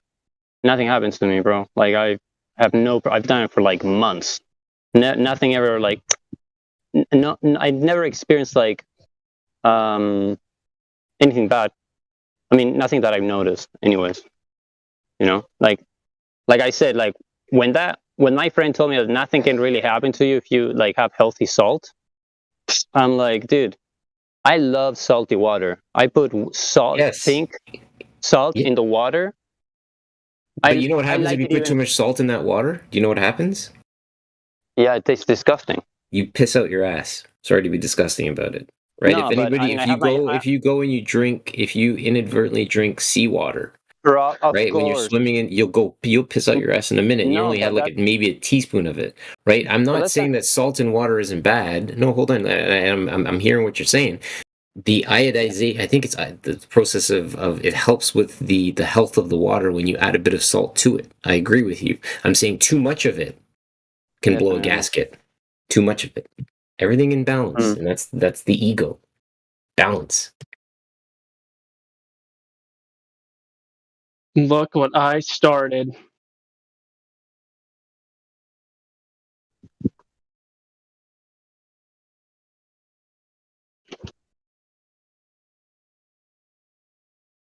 I know I have this article somewhere. I have an article to share with you.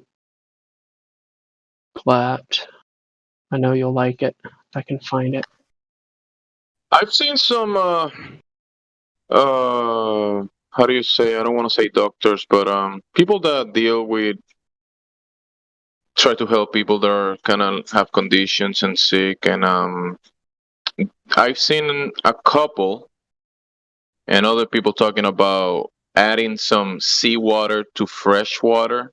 They add just a little bit of it, and they kind of let's just for lack of a better term, mineralize the distilled or fresh water, and they mix like I said, the seawater with fresh water, and they help people with, kind of situations, and it helps them. I think it alkalizes your body. I think it's because when you get stressed, the body releases cortisol. That's the chemical, and I think the idea of adding salt to the water is it's a process of helping your body go more alkaline. I think because when you consume too much sugar, you're the opposite of alkaline. I think process of alkaline. Yeah. Who is jumping in and out of the VC right now? Yeah, let's open his mic to see what's going on. Where is he? Well, I just hear a bunch of in and out, and I was trying to find out who that was. Oh, it might be me. I might be clicking in and out. No, it was in the middle. Mute on mute? No, it was while we were talking. Glad you were talking about gold up there. I just wanted to mention something I learned recently. Gold in stained glass causes the color red. I recently had the opportunity of having colloidal gold. Ooh. And it was red. Yeah. So I'm looking right now at the red. That's I'd like to talk about that later after I say a few things. So I have monoatomic gold right now in this container, but it's an empty container. I drank it all. 32 ounces of monatomic gold from Angstrom Minerals. I got it at a health food store here called No Name Nutrition. Now, they're the best in the world that I've ever seen. They get gold, silver, copper, drinkable, bioavailable, monatomic stuff. Amazing. Now, that has nothing to do with what I'm about to say. My opinion about the stained glass thing now makes more sense. Because gold is superconductive, I think cathedrals, cathode ray, L is in God, right? So that's why these are all, you know what I mean? Cathode ray. Here we go. Feel it. Cathedral. So that's the deal, in my opinion, man. And so the gold thing just speaks to that. But you keep going. You're on pack. Go. No, that's it so far. No, that's okay. Go ahead, gospel. The thing is, listen to this. Okay. Since gold is superconductive, if you consume it, it's just alphaizing everything in your body. We are all alchemists, boys. This is NJ, boys and girls, much, right? But don't say that too loud around Christians. Bro, listen. We are all alchemists. Our job is to transmute lead to gold. Wow. I don't think it's our job. I just think that we're able to do it. But I don't think it's our job. I got somebody. Alchemy is not about the transmutation of lead to gold. Alchemy is about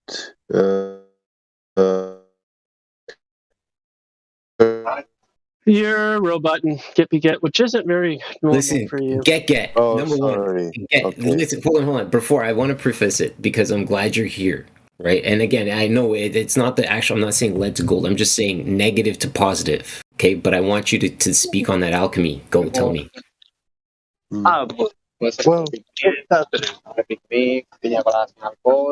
All right, Lionel, you're hot micing. And before this conversation goes in areas that I didn't intend for it to go, I just wanted to finish.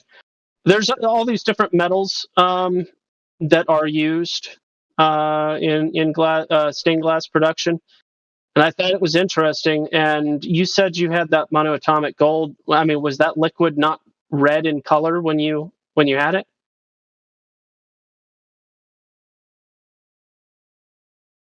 Glatt?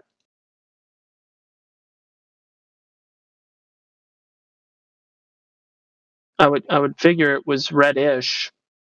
And then you mentioned somebody having colloidal copper, and that sounds extremely disturbing.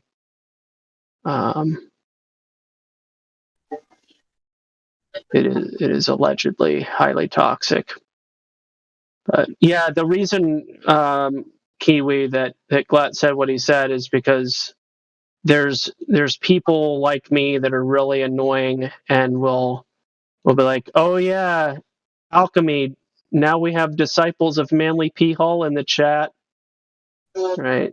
So I get kind of annoying when people My talk dude, about... that's a fair statement. Okay, I apologize for that. That's totally fair. I'm learning the community. Totally understandable. Yeah. But no, there's no but on that. What I love though that Glatt dropped, right, was the idea of stained glass windows and the electricity. Yeah. The potentiality for have you guys ever explored the idea of like cathedrals creating electricity or creating power? I've heard the stories. I've also heard the bad etymology thing. So here I'll just post in the chat because it's it could be helpful. It could be helpful. I tell you what, it's not a energetic grid.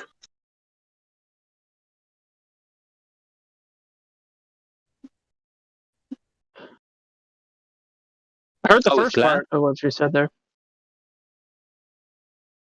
Here. There's those two words. Kiwi.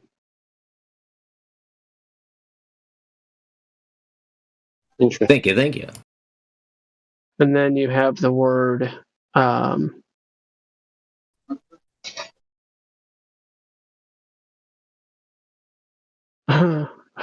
War of the Worlds. Interesting. And then you have the Ray word.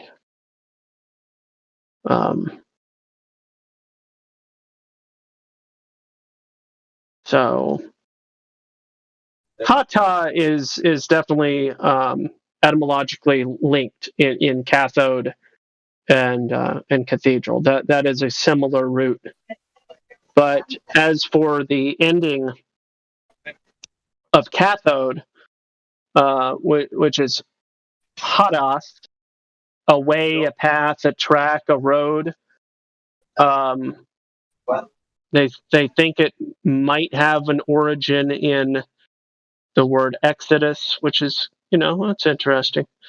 And then when you're looking at cathedral, you have a different word, hedra. Hedra being seat, base, chair. So you have this place where you're sitting down, cathedral. A place where there are many seats and benches, so on and so on. So anyway, it's interesting. Thank you, Glatt, for posting that. But I suppose that's packaging and not the liquid color. Monoatomic bioavailability, instantly bioavailability. Yeah. And what the other bottle that I was referring to, it said something about nanoparticles. But whatever. I thought that the stained glass thing is interesting, how they make the colors. I looked into that a bit and I was like, oh, interesting. All these different isn't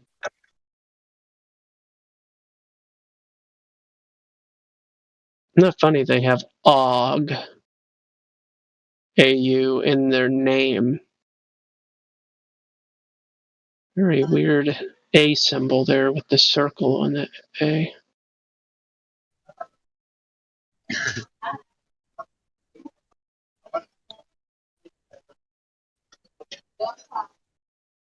This all sparked because of my asking about salt. Yeah.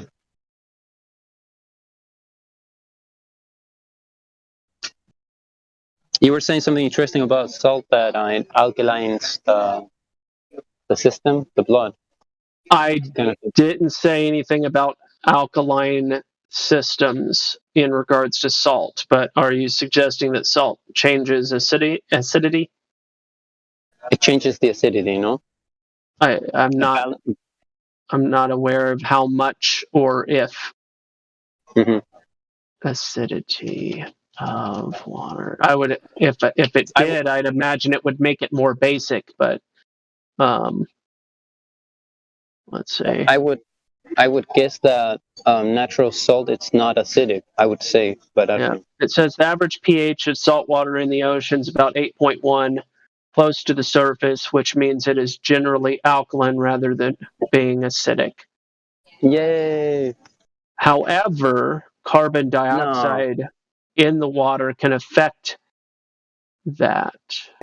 They're always saying so neat. So.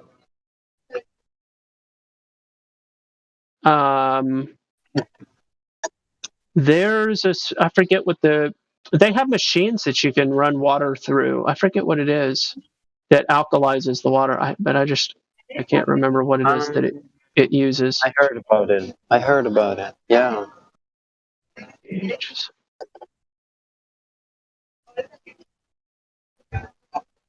Oh. But 8.1, I think, isn't that like just really minimal? Alkaline water and alkaline foods. Yeah, there are foods that. Yeah, fruits, vegetables. No, fruits, vegetables. Dr. Sebi was a good man, explaining a lot of this alkaline food and.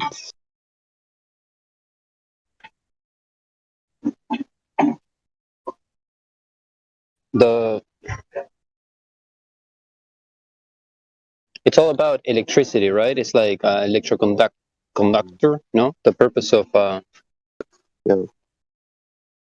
It's related, right? Jeez, I know. Yeah. So, yeah. It will help the nervous system, That's a very important system in the human body.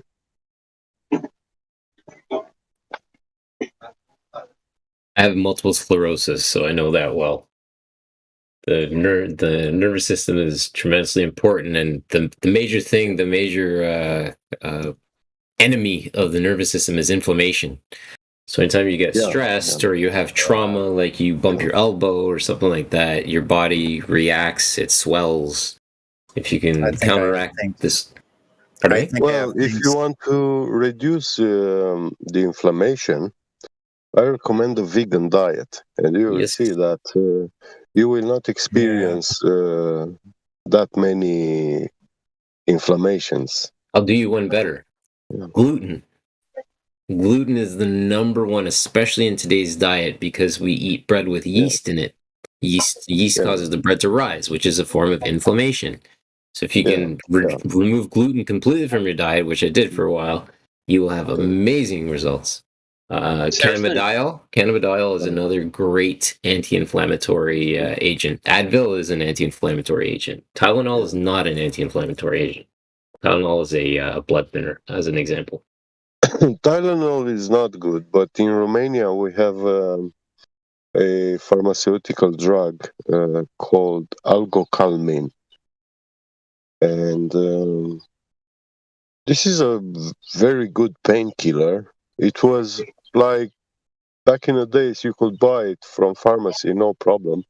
But nowadays they ask you for a prescription from a doctor, And they also raise the price like a lot, 100%, It was so cheaper back in the days, and now it's very, very expensive. It's still, there is a pill and also injectable liquid vial, but you can also drink that, and it's having an effect like instantly, very, very quick, unlike any other these new drugs which they prescribe for season flu or stuff like this. So it goes into your bloodstream then? Yeah, but for example, ibuprofen I saw some pills which are encapsulated, and inside it's a liquid, you know. And I took one of those, and I crushed it in my feet so I can feel the taste of it, you know, because I'm very interested to know what's the taste of something that I'm ingesting, you know. I don't like to just take things without knowing. Yeah. And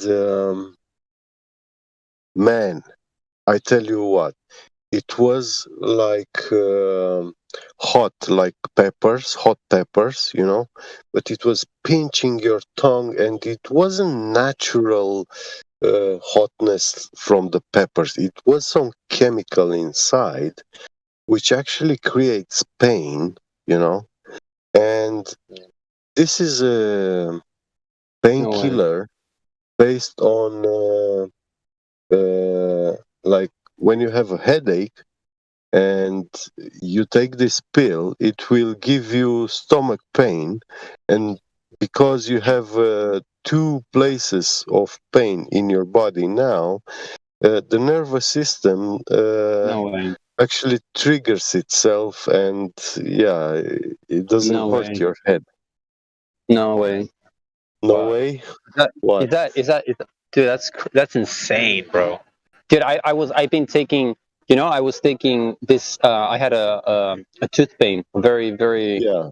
And I've been recommended to take a pill for lowering down the inflammation, which that in itself reduces the pain. But on top of that, yeah, exactly, that's right. But on top of that, I've been recommended to take ibuprofeno, the one you've just mentioned.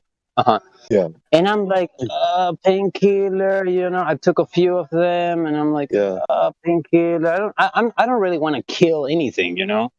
Yeah. I don't know. Anyways, so now that you tell me that, if that is true, bro, damn, dude.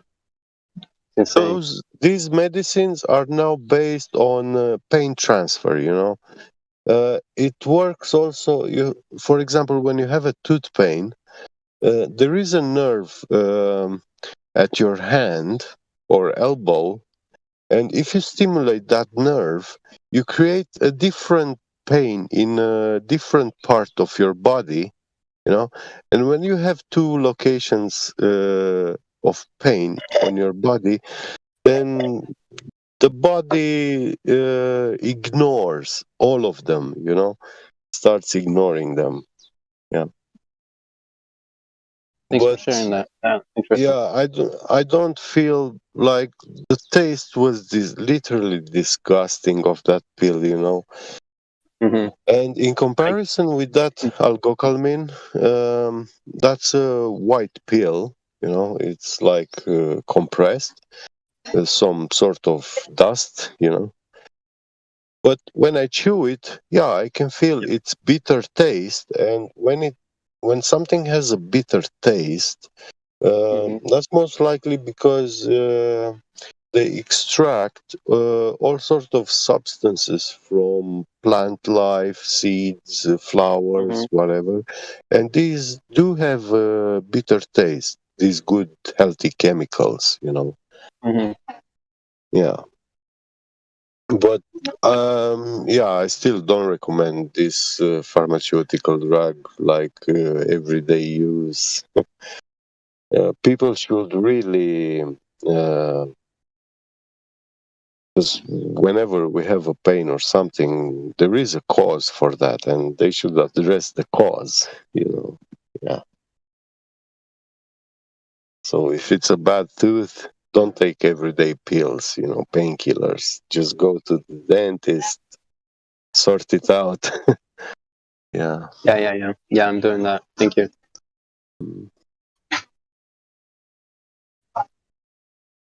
And actually, what's the most important thing in human health, the teeth health, that's where they make everything so expensive, and no medical insurance covers that, only for those people from the high blanket of society. they are given teeth insurance and stuff like that.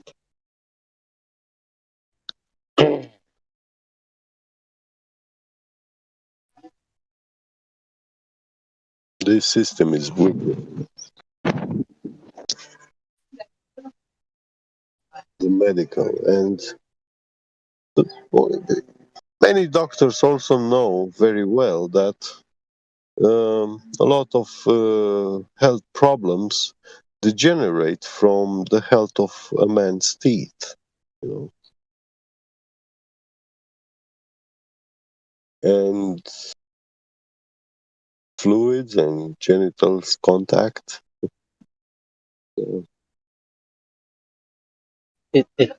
Sorry. Most problems manifest in the teeth, in the human's teeth. Is that what you said? Yeah. Cavity First, is no? a bacteria disease. And, it's not the treatment. I mean, it affects your teeth, but that bacteria is inside the guts and sexual organ, the genitals. That's where it's coming from, you know. So when we have cavities and stuff, that's because the problem is in our guts, and that's where we have to take medicine which heals that. But they don't give us medicine for that.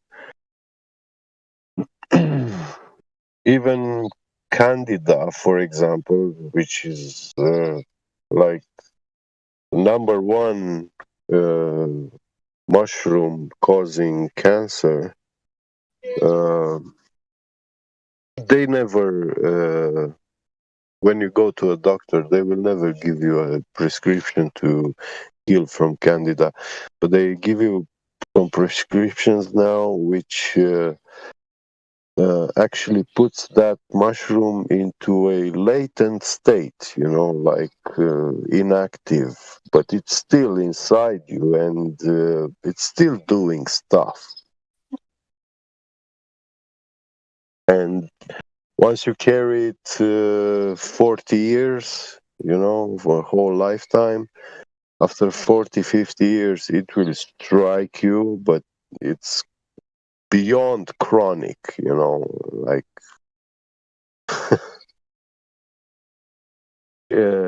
after that much time, it propagates throughout your whole body, you know.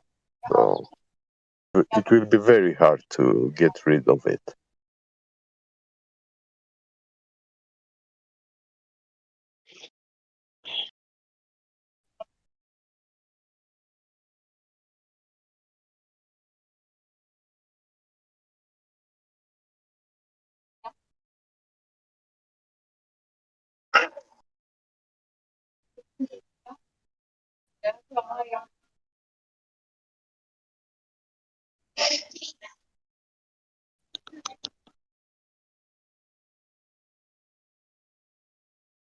Yeah, I recommend, for example, BBI Solutions or BPI Solutions. Those guys make one of the best colloid gold solutions. Colloid gold suspended in distilled water. And you can find all the nanoparticles starting from 5 nanometers up to 180, 300 nanometers particles.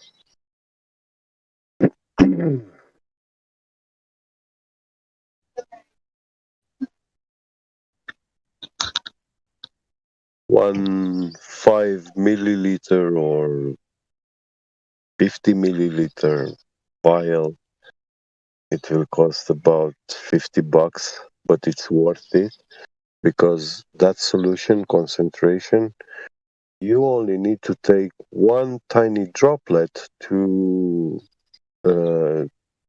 2 liters of water, and when you drink that, that's pure health.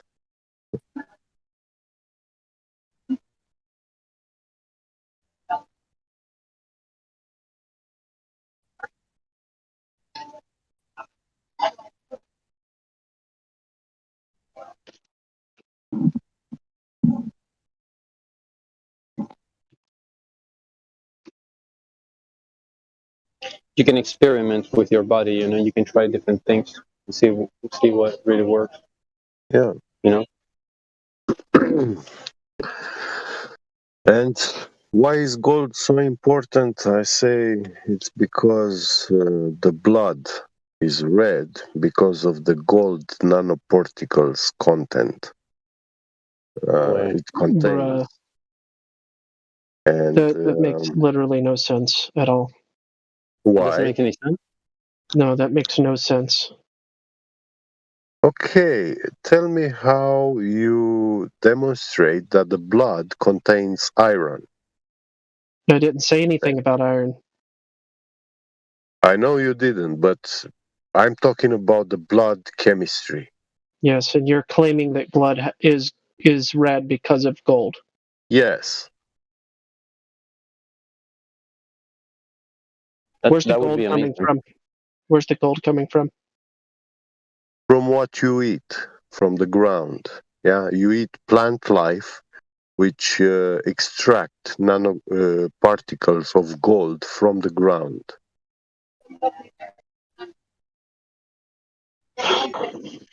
It doesn't matter where you go in this world. When you take a ton of earth, yeah, dirt, and you wash that, you will find that all dirt has a gold content in it, nanoparticles. Yeah, So why? it's everywhere. Yeah, the So- quantity the quantity of gold required to make a thing red can't be accounted for in blood, though. Because you look at the liquids, that the colloidal gold liquid and stuff. It's not the same type of red. It's definitely not opaque. It's different in so many different ways. To claim that it's red because of gold is just profoundly absurd to me. Well, I mean, like, what can you expand a little bit on the topic, like, and why the blood? You see, in the chemistry based on iron, the chemistry of blood based on iron, the blood has to be ferromagnetic, but the blood is diamagnetic, and gold also is diamagnetic.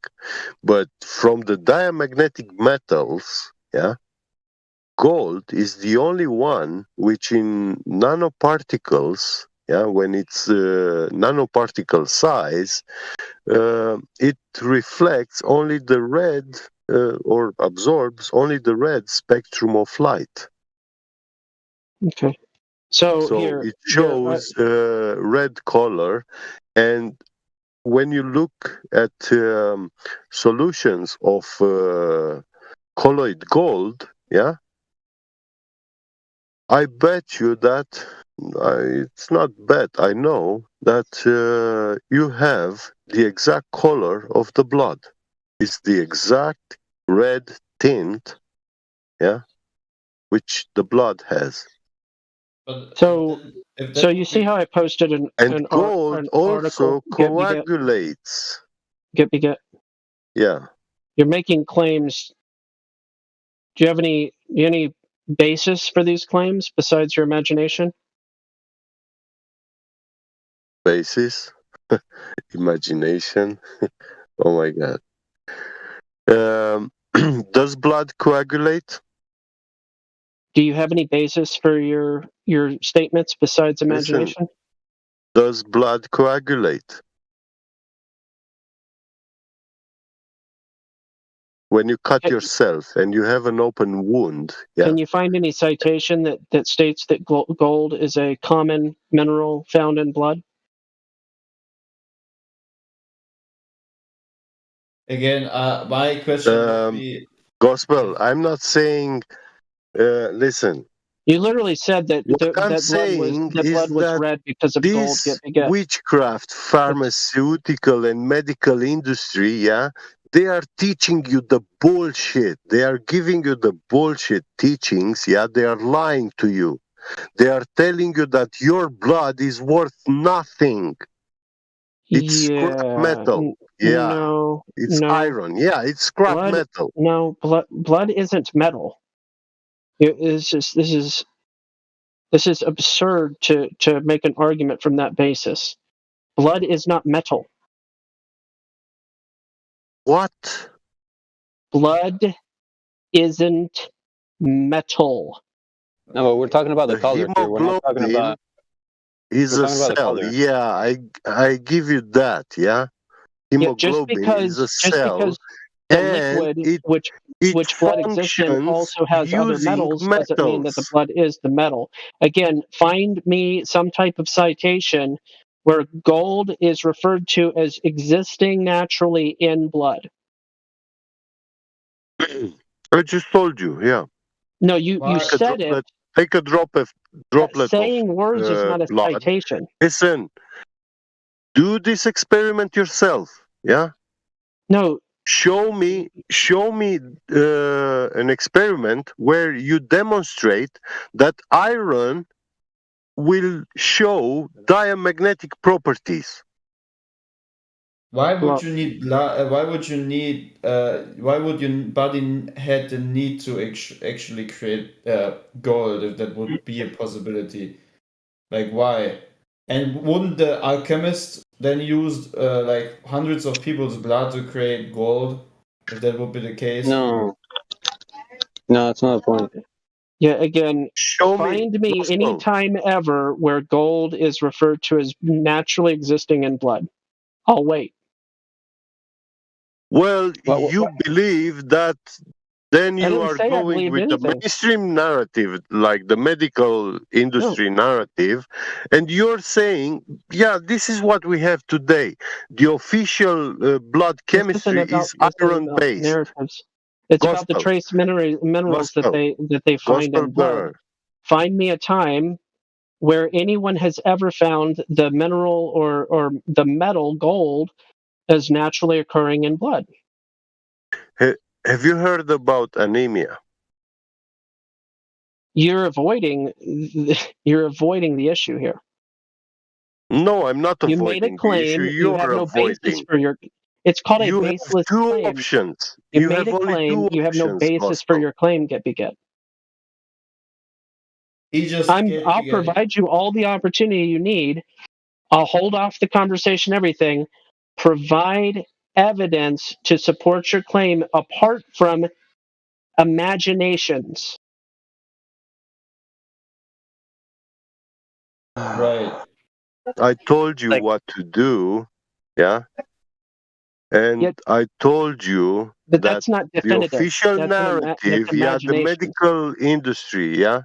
That's not definitive. When you go to I didn't finish talking. When you go to university to study to become a doctor, you will learn a iron-based blood chemistry. So are you suggesting that your claim is unfalsifiable? Listen, I haven't finished.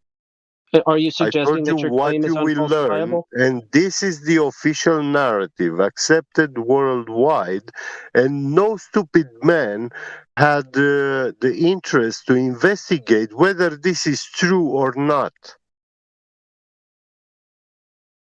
So you're suggesting that your claim is unfalsifiable?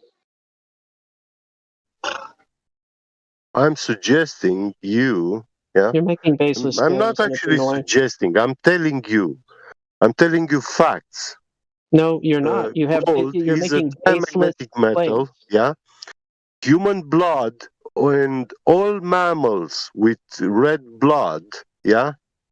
All hemoglobin from all living organisms show a diamagnetic property. Yeah. Diamagnetism is a magnetic property. Yeah. Now, to demolish this claim of mine, yeah, my positive claim is that blood contains gold. Yeah? To demolish this claim, you have to show me that you can have iron showing diamagnetic properties. No, blood is an iron. Yeah. You have to demonstrate me. Listen, iron is ferromagnetic. Do you know what ferromagnetism is? We can easily end this. But again, okay, good. Blood is not iron. Have you ever tasted your own blood as a child? How does it taste like? You can't just say blood is not iron. I didn't say blood is iron. I said blood contains iron, and the blood chemistry. I'm talking about the blood chemistry. Yeah, it means it's a fucking formula. I know you're getting frustrated, but you made baseless claims. You can just simply agree to the fact that you made a baseless claim. You don't have a foundation for it. We can move on. I have something I'd like to render for you guys to consider. Hold on. You know that I'm too stubborn to just allow people to get away with baseless claims and act like it doesn't matter. It's a baseless claim. Again, I would like to know what Gatsby. What do you mean by baseless claim? It has no foundation in reality except in your own imagination, as real as that may be. Gatsby, how does your blood taste like when you have it on your tongue? None of that's going to be useful. It tastes like blood. Yeah, but no, it has a distinctive taste, such as. Such as what? Iron. It tastes like iron. It does. Oh, come on. Okay, you've been told that's the taste of blood. That is the taste of iron. Wow. I'm a Terminator then, probably. Again, I told you it wouldn't be helpful, Clay. I know. Okay, so the thing that I experienced was with multiple sclerosis. The thing that Dr. Zamboni, he's an Italian doctor. He studied how blood moves in the body of people, normal body people versus people with multiple sclerosis. And one of the things that he started hypothesizing was that people with MS have an evidence of narrowing in their veins, which leads to blood pooling and blood collection. In those areas where there was blood pooling and blood collection, in those immediate areas, there was a deterioration of the tissue, I believe, that's immediately surrounding those veins, which they believed that the blood pooling led to iron contamination within those areas, because blood is not supposed to sit or pool in an area that can lead to bad things. So the evidence that metal or iron is contained within blood is in fact something that science has been looking into. I paid $30,000 for sorry for losing my procedure on that and swearing. I wasn't swearing at you, but just I'm not really offended. Again, I'm just stubborn about getting proof for claims. And I love this stubbornness of yours. It's a good attribute. So, I mean, yeah, sure, I get annoyed, but, it's annoying to me. But, yeah, Clay, pennies, iron, they have a certain chemical effect on your tongue. Why that is, who knows? But, yeah, there's certainly seems to be a correlation. Now, copper appears in these articles that I posted as copper, and what was the other one? It started with a T, I think. No, never mind. Zinc, copper, and iron are the known metals that are allegedly parts, naturally found in the blood. Now, I can't prove. I don't know that that's true. I'm not saying that that's a fact of reality. That's what I'm also saying, that they have this chemical formula of hemoglobin, which, but in those chemical calculations, it works on paper.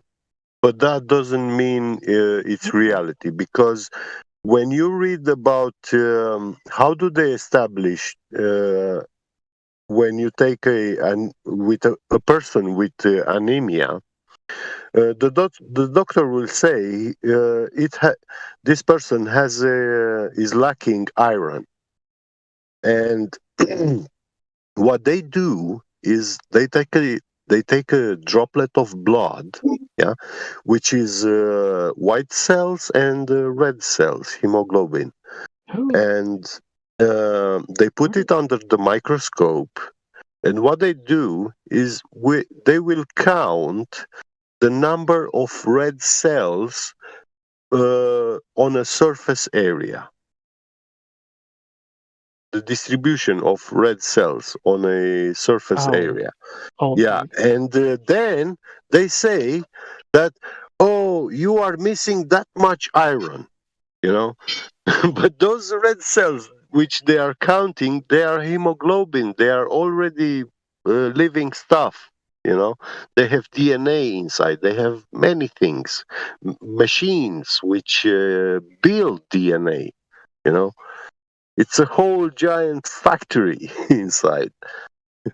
And they say that its chemistry works based on iron, you know, because the purpose of these cells is to carry nutrients and oxygen in the body.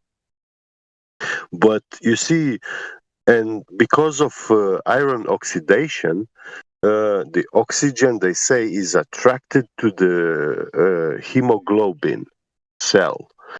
But once you have iron oxide, you know, iron oxidation, that is a chemical bond which requires very strong acids to break it.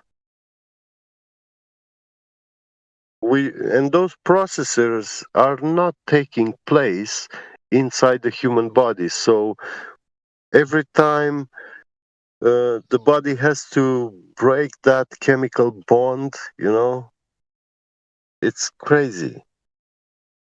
I did post an article that you know refers to. This I didn't find this. It was this old dude was the one that found this article. Yeah. But they were experimenting with gold therapy. Yeah. And it is our belief that firm conclusions drawn from the study of a single patient is hazardous. Further, it is realized that 5 grams of gold salt is somewhat more than most patients with rheumatoid arthritis receive in a 5-year period. Additional study is needed, and our results suggest that particular attention should be paid to the lymph nodes and other reticuloendothelial organs. Goodness, what a word. Lymph nodes for multiple areas should be analyzed for gold content to learn if comparable concentrations are reached throughout the lymphatic system. So, again, they performed gold therapy and then found the highest concentrations of gold were in the lymph nodes after gold therapy. There does not appear to be any indications that this is naturally occurring. If you can find evidence to the contrary, I'd be happy to read about it. But I posted that old dude has shared with me. I agree with you here. They are performing a lot of you know, propaganda in this. Like they are literally hard working on enforcing their witchcraft. You know, 'cause it's just witchcraft what they are doing. So. Alrighty then.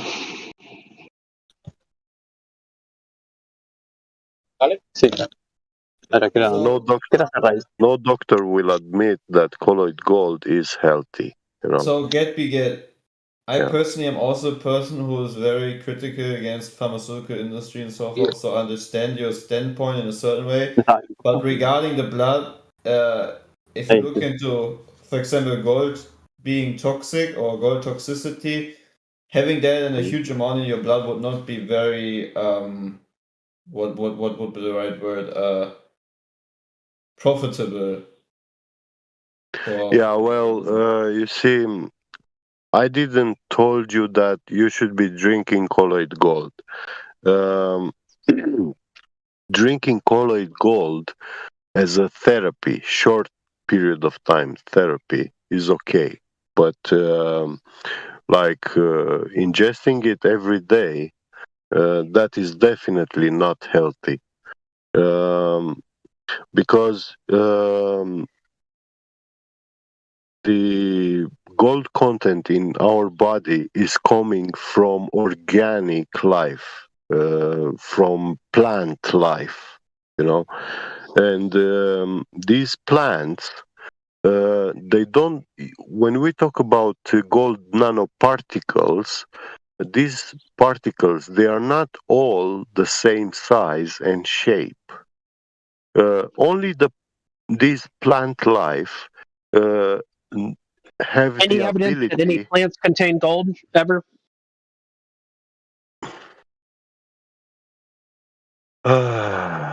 It's the amounts are so small, infamous, So you could never detect it, but you know it's there. Bro, yeah, I do know, because I believe, also, I know what this is I don't sounding like, rush right? to believe today's doctors over our ancient writers, our ancient healers, So this medicine in the world is something new, but healing. Goldschlager has gold in it, but as far as celery or lettuce or broccoli, I would like some evidence to support the claim. Well, I recommend you read the story of Aeetes, King Aeetes, and you'll read about the Garden of Hesperides, where they say that there existed a garden in this world where they had fruits with gold content. They were fruits of gold. But once Osiris, the first pharaoh of Egypt, plowed the land in that garden, then the land stopped giving its gold to the trees and plants. Not completely, but obviously not in the same quantities. And from that time, the world changed forever. From that time, man had to work for his living, had to do agriculture. Agriculture was invented.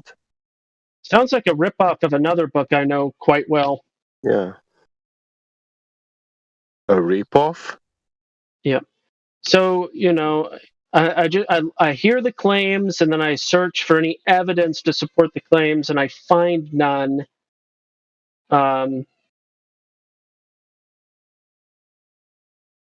It's kind of weird.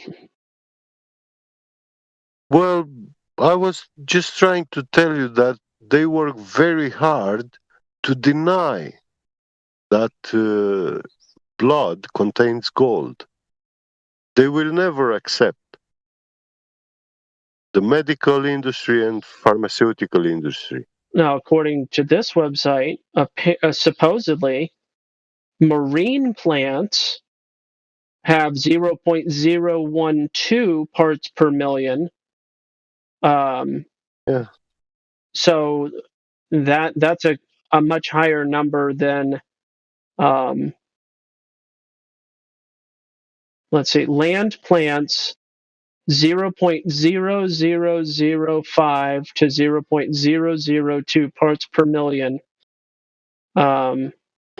So here is a website, dcnutrition.com, for whatever that's worth, which, may be nothing, it may be something. I'm not really judging. I just wanted any evidence, instead of just making claims without any basis, right?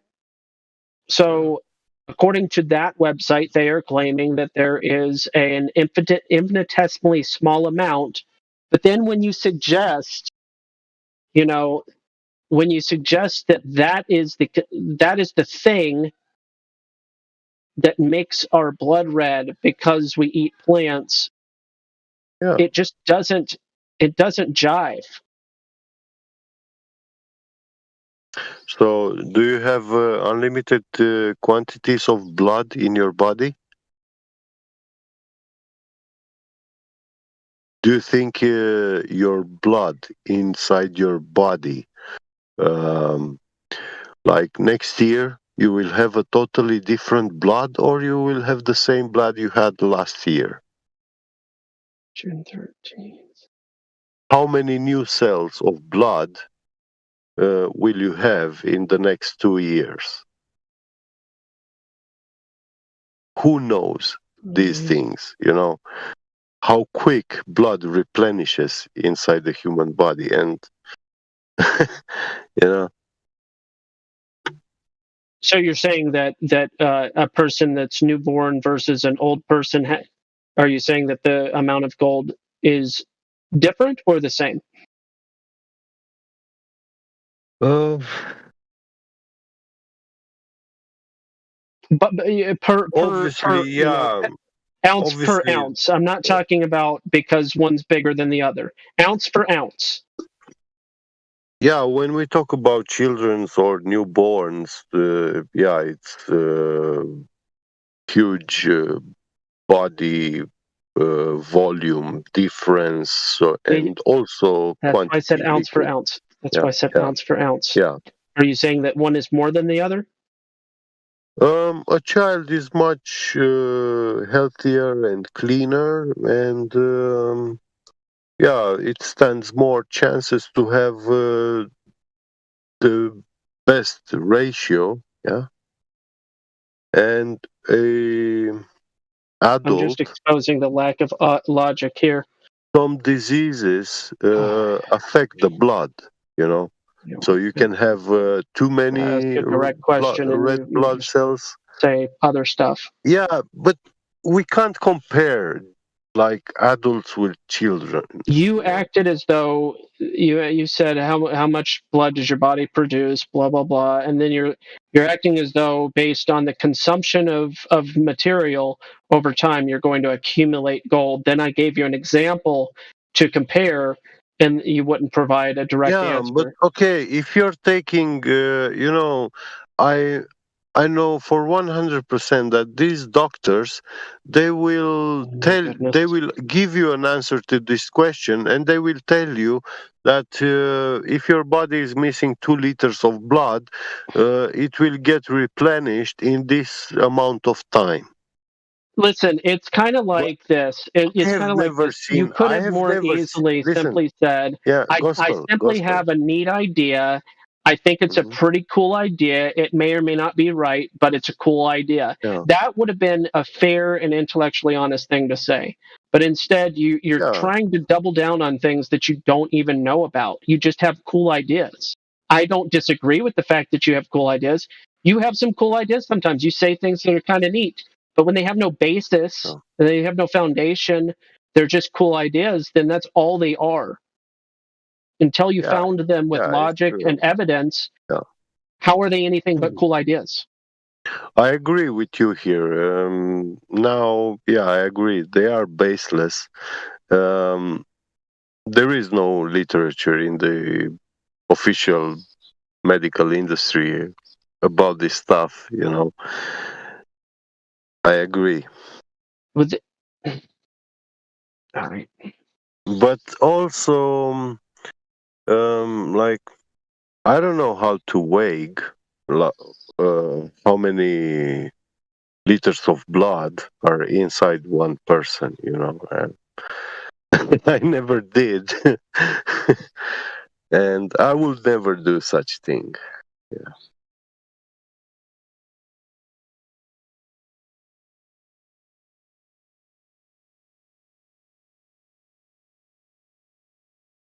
This topic's in definite need of readjustment. Yeah. Why is Salt Bay? What is that not the Salt Bay guy? And what is he doing?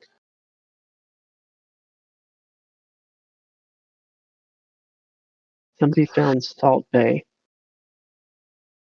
is coming to line with his 24-karat gold stake. Wow. Alrighty then. This person, Life, has popped up a couple of times. You are unmuted, Life. You can say hello. Hello. Hello. What brings you to the Welcome server, to Life? our server. Well, I just wanted to know about Flat Earth. Okay. Well, let me ask you, what do you know about the heliocentric model? You came to the right place. Well, I know that that there's a solar system and we orbit the sun and the sun orbits the galaxy or something. Okay. I mean, that's what I was taught in school. You know, the planets and all. Yeah. We all were. And what do you know about your personal experience on Earth? How would you describe some of the things, like the surface of Earth, for instance? How would you describe what it looks like? How would you describe your experience here? Have you ever had any experience which made you believe that, yes, I live on a globe? I mean, I see the skies moving, so that could mean like spinning. So, what was the second part of what you said? Yeah, the sky's moving, so it could be like the skies. That's how I experience the sky spinning, like Earth spinning. Oh, okay. So you're under the impression that the sky moves because the Earth moves? Yeah. Okay. What about that's an interesting conclusion. So, are you aware of what they say the Earth is spinning at? 1,000 miles per hour. An At the equator, I equator. think. At the equator. Yeah. Yeah. That's what they say. Tangential speed. And the whole thing about spinning and being on the surface of a ball, you understand the direction would be changing constantly. Oh. What's that? Why would it be changing constantly? Because that's the reality of a circle. If you're traveling in a circular path, you're changing direction constantly. Yeah, the vector. And that means you are in a constant acceleration reference frame.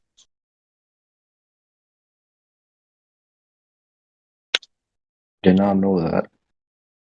Yeah.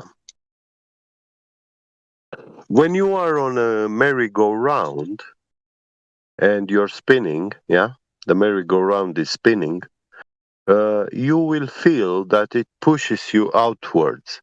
And if you spin it faster, if you double the RPM, it will push you exponentially stronger outwards. The merry-go-round, but like the size of that compared to us, like the Earth is way bigger though. So like we won't feel it. Well, but it is big, but we are talking about forces and velocity. Yeah. But like the size not affect the force. Actually, of course, it does affect, because the heavier an object is, the stronger force you need to rotate it. Yeah. And once you are rotating it, it is harder to break it down. You know, that thing, the heavier it is, it will keep spinning by inertia. It will have a very big force. Have you ever seen a flywheel? What? A flywheel. No. Yeah. Back in the days, they were using these flywheels in steam engines or many engines, to keep that constant rotation RPM. And it's also a means of storing kinetic energy. Dropping science right now. Yep, kinetic energy. Yeah. Sorry, it's a perfect example would be if you take an axle, you make one of those little carts out of wood, and you take a rubber band and you wind up the rubber band. That's kinetic stored energy, and then you release the rubber band, and that rubber band unravels. It drives the axle, and then it spins the wheels, and the little car drives forward. Perfect example. Yeah, yeah.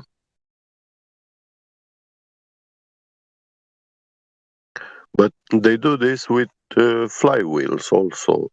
Like very heavy disc, a wheel, very heavy, of metal, and they spin. Once you spin it very, very fast, that wheel will keep spinning for a couple of minutes. That's what they use on spin bikes. Yeah. So if you look at a spin bike, the rear drive, that thing on the bike, that's down the back of the bike, that's a flywheel. And it's a weighted flywheel, has a weight to it. So as you apply tension with the little spinny knob, you adjust the tension, that drive gets tighter. But the actual the rotating mass at the back, the flywheel, that is a weighted wheel. Great, yeah. I totally get what you're throwing out there, man. So now we are in this Earth rotating reference frame. We are in a constant acceleration reference frame, but we don't experience any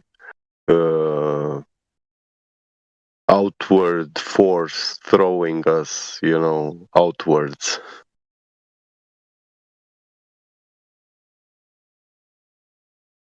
But I think one of the arguments not arguments, but one of the things they present is that the speed of the Earth is different at the poles versus the equator, right? Like the variation of speed is different depending on your location. Yes. Yeah, right. Yes. So because it's about the distance from the radius. The radius from the axis of spin. Right.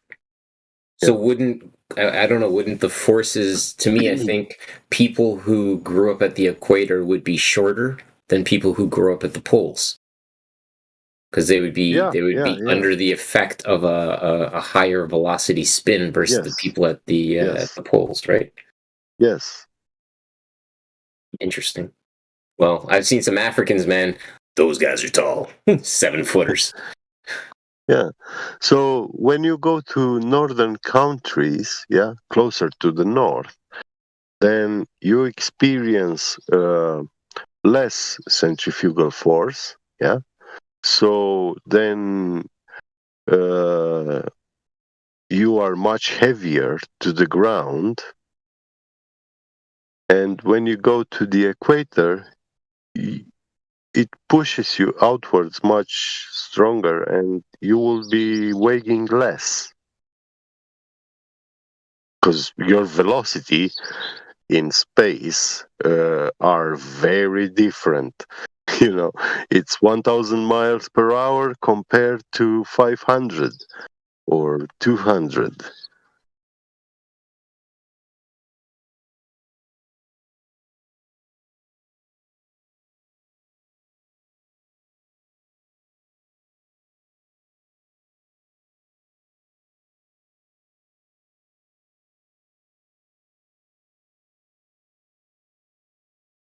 Yeah, is he still here? Yeah, what here, was sorry. his name? Live. Oh. Yeah, I'm still here. Good. So, any other questions? Hey, but do you guys know how big Earth is? Oh my goodness. We don't know how big it is, and no man actually knows, because to know how big the Earth is, that man is supposed to go take the whole earth to his foot with a ruler and measure it, like literally measure it, And I say, for me, it's impossible to measure the continent of Europe. So I don't even think about how would I be measuring the oceans, which are so much bigger than Europe, And the oceans are something that I can't walk on,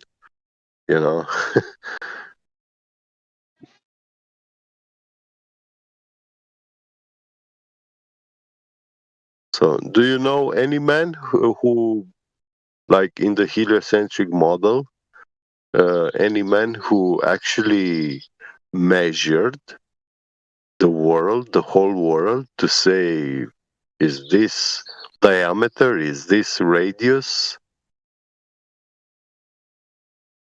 No. Fascinating. Then why do you believe it then? It's just that we don't know. I don't know if the Earth is flat because I haven't seen it. I haven't seen the whole Earth. Like, okay, but have you ever went on the peak of a mountain? No. Well, when you go climb the peak of a mountain, it will offer you a perspective view, a very vast perspective view, because you're viewing from the top, from higher position. So you see very, very far away. And if you will go, if it's mountains close to flat areas, this is where I recommend you to go, climb on the mountain, and you're looking over this vast flat area, and you will be astounded to see how flat the world is. And you can take a picture, of the horizon, and then you take that picture home and put a ruler on that horizon in that picture, and you will see that the horizon is always a straight line. Yeah, he's right. Okay, so three different places, vantages I've been, y'all can believe me or not. So almost 14,000 feet at the top of Snowmass Mountain, Snowmass, Colorado. I could see 5 or 6 cities up to 200 miles away, some 80, some 50s, this kind of deal. And I vacation there a lot, so I know kind of what I'm talking about in the area. And yeah, not even at 14,000 feet. Now, people say, oh, what's the elevation of the cities? That's fine. So then I go to 35,000 feet. I've been there a shitload of times. My stepdad's a pilot, blah, blah, blah. Anyway, and then I get up to 60 grand in the Concorde. Now, I was 19. I'm a lot older than that now. But I wasn't looking for curvature.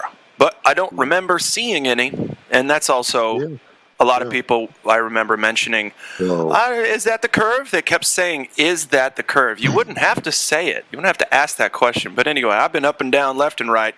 It's flat. Sorry. Have you been to it as well? Huh?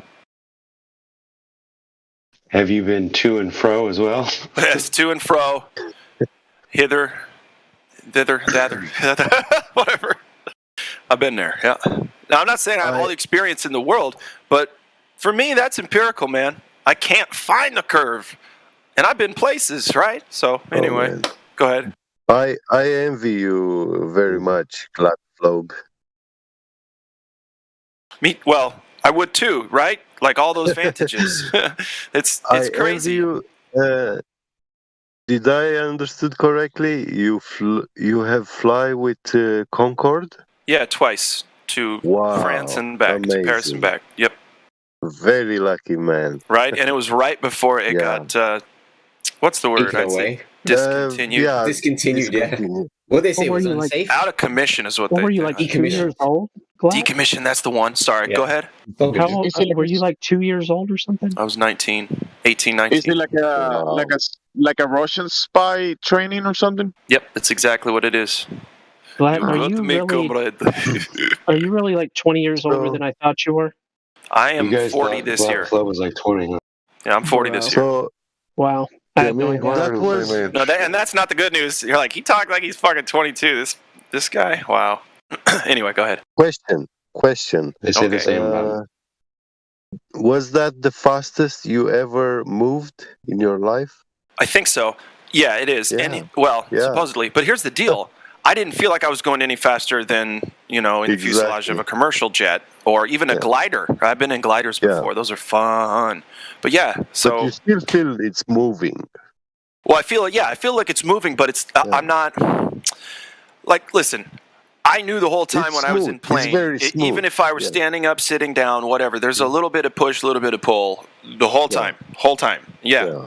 Every time. So I feel it. My vestibular system, I don't know about y'all's, but it's fine. It works. I get dizzy when shit's going to make you dizzy, and we're talking fractions of angular change and velocity change, right? We're programmed to be here. I don't know if creator or not or whatever, but the way the makeup goes, vestibular system is one of the most precise things we've got in our body. Yes. Faculties. It's a accelerometer and gyroscope in the same time. Exactly. Yeah. And if you guys get the chance to go up in a glider, I've only been 2 or 3 times. They take a single or dual engine Cessna or like a puddle jumper, and they literally just tie it with a fucking thick ass rope, a glider. So it's a plane with no engine. It's a really thin. It's just got really thin wings and a really like thin fuselage. You could barely fit 2 grown men in there, and it's breathtaking because it gets really silent when there's not a lot of wind. Yeah, and even when there's wind, man, I don't know how to explain it. You're floating. There's no engine sound. It's incredible. Yeah, here in Germany, they have many these glider airports, and in the summer now, every day you can see a view in the sky, a few of them. Yeah. Yeah, that's nice, man. It's nice. It's a great opportunity. Yeah. I want either with a glider or hot air balloon. One of the two. I want to go. Never been in a balloon, but I hear good things. Yeah. And see, people are like, well, why are you a flat earther? It's like, dude, I've seen it in a bunch of ways, man. Tons of different ways. Yeah. But I can't give my experience to anybody. That's the most frustrating part. I can't just be like, here, take this memory. Yeah, right? Crazy. Oh my God. Like, you know what I mean? I can't give it to them. All I can do is try to explain. And that's why I keep saying, please go out and put effort towards this. Not only will you find that the globe math is wrong, that's like the least important part, the least interesting part. Go look at this world. It's crazy interesting, especially because it's flat. Yeah. There's so much to discover about it. Yeah. And it's way bigger than they say, so fucking A, right? Get out there.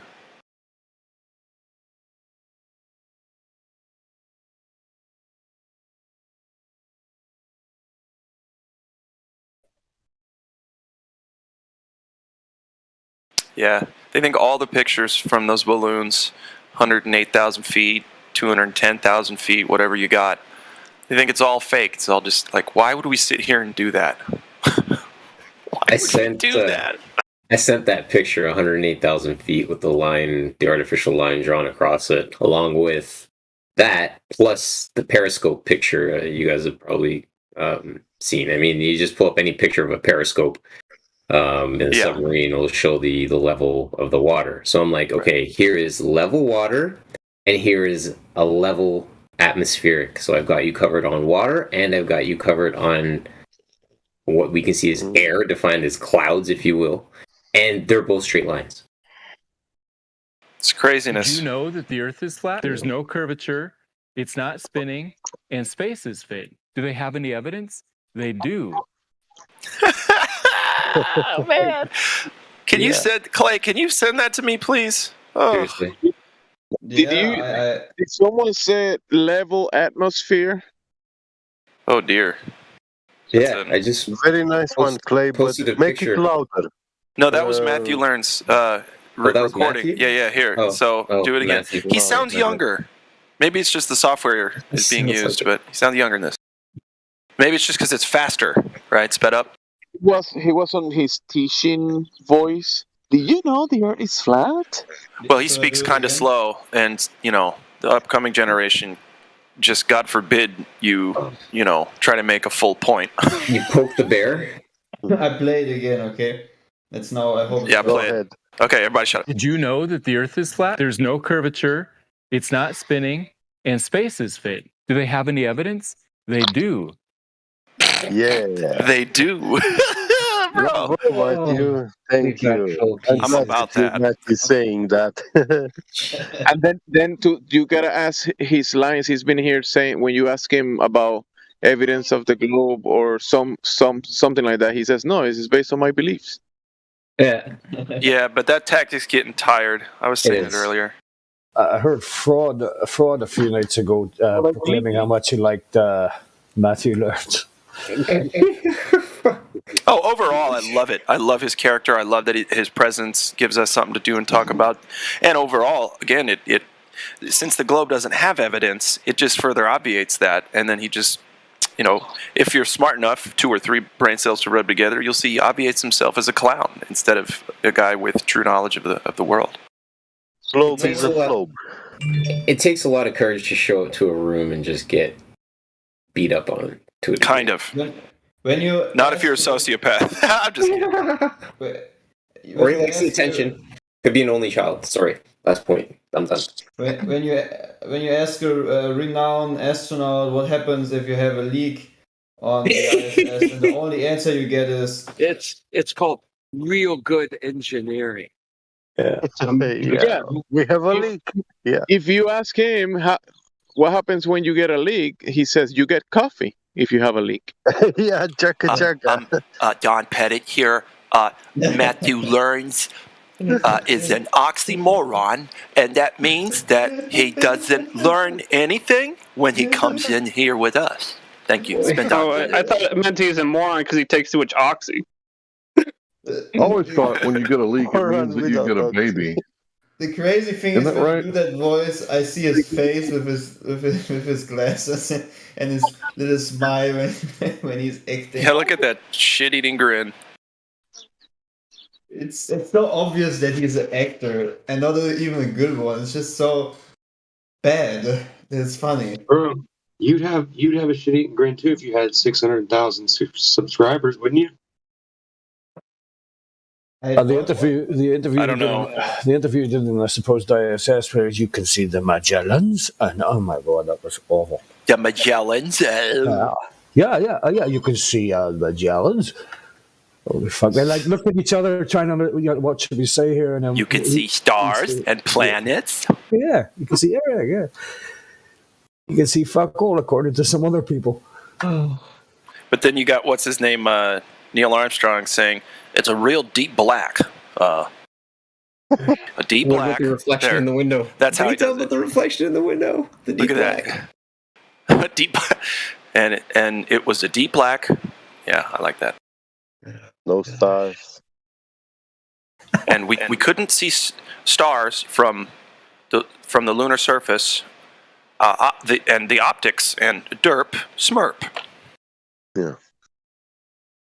But I saw, yeah. We can. Oh yeah. Oh, they just stumble. They're like, oh yeah. They're telling a story like they're 7-year-olds that snuck out and did something bad in the neighborhood, and they're they got caught, and now they're trying to tell their parents about it. Oh my god! You can see also the clouds, the nebula. Oh my god, it's amazing. Yeah. I swear I saw planets and stars.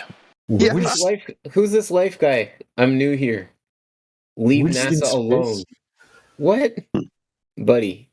Leave NASA alone. Leave NASA alone. Uh-oh. What are you? Alone. Buddy. They make more money than you and than you and the whole world combined. Actually, Yeah, I think nobody's leaving NASA alone. Leave They NASA get a lot of alone. attention. They're number one hypocrites in this entire thing, man. They're the one that give you the soapbox that you guys stand on. Dude, they're like, here, you need more pictures of space. Here's a live stream from space without clouds that aren't moving. But I'm sitting on in my place watching the clouds move above me. But in your space feed, the clouds aren't moving. Wait, what? Yeah. Out of here, man. It's live. Of course it's live. Somebody said to me the other day. Sorry, I'm just going to say this and I got to jet for a second. No worries. Somebody said to me the other day, and I know the XO has seen this a bunch, and a lot of you have. They claim you can't edit a live stream. Thanks, folks. I'll see you. I thought you just had to edit in the word live. Oh, shit. That's all it takes. You can augment it live. Right? Yeah. Doesn't take much to put a green screen in on a live feed, does it? Yeah. Have mercy. Oh, that was a good cut. So let's run it another 30 basically, what they're seconds. saying is video cannot be edited. That's what they're saying. It's it's astounding. It's absurd. Yeah, it's a lot of ammo for us, is what it is. The weather lady from the Weather Channel, after the news, she's really up there above the clouds. She's definitely above the clouds. I just want to have whatever I want whatever she's smoking. That's what I'm asking for. If you can try to convince everybody that's watching you that you're on space, I want that. Maybe it's a chocolate bar that was laced with shrooms. I don't know, but sorry, I digress.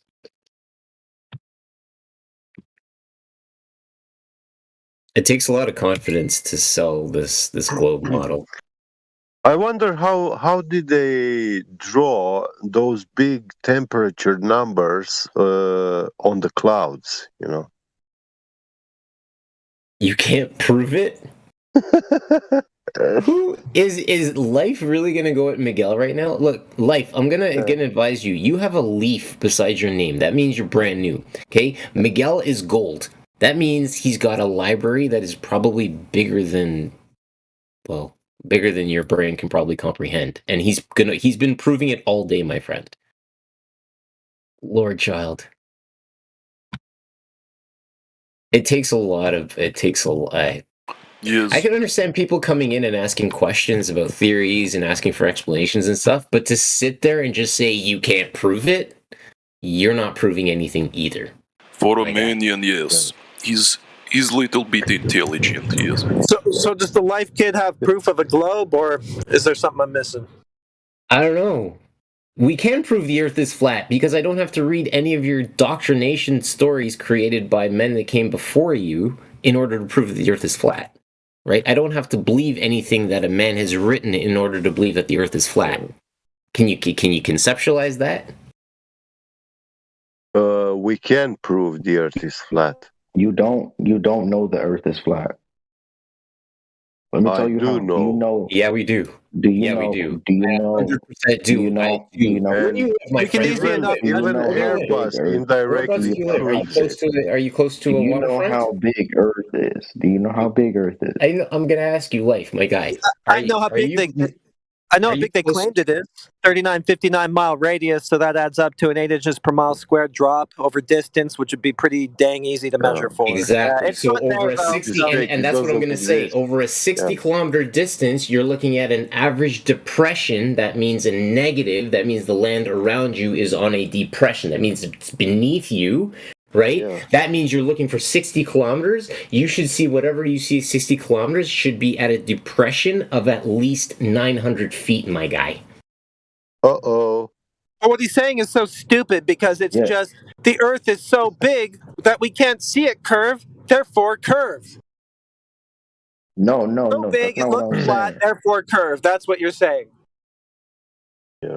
That's not even the globe claim. You don't even know the model you're defending. Yeah, I don't agree with the globe. I'm not a glober. The thing is, you don't know the Earth is flat because none of us know how big the Earth is. So you can't say that the whole Earth is actually flat. Bro, listen, we're talking about what they gave us. Bro. Listen, hold on just a flat second. is not a shape. Flat is a description of a surface. We're going by what they told us. Yeah. Yeah, and what's we measured They told us the Earth has a... Hold on, bro. Yeah, they told us the Earth has a circumference of 24,901 miles, right? We can backwards engineer the math and see where the horizon should be, and we can calculate what we should and should not be able to see. Have you ever heard that boats go over the horizon and disappear over the curve? You ever heard that, bro?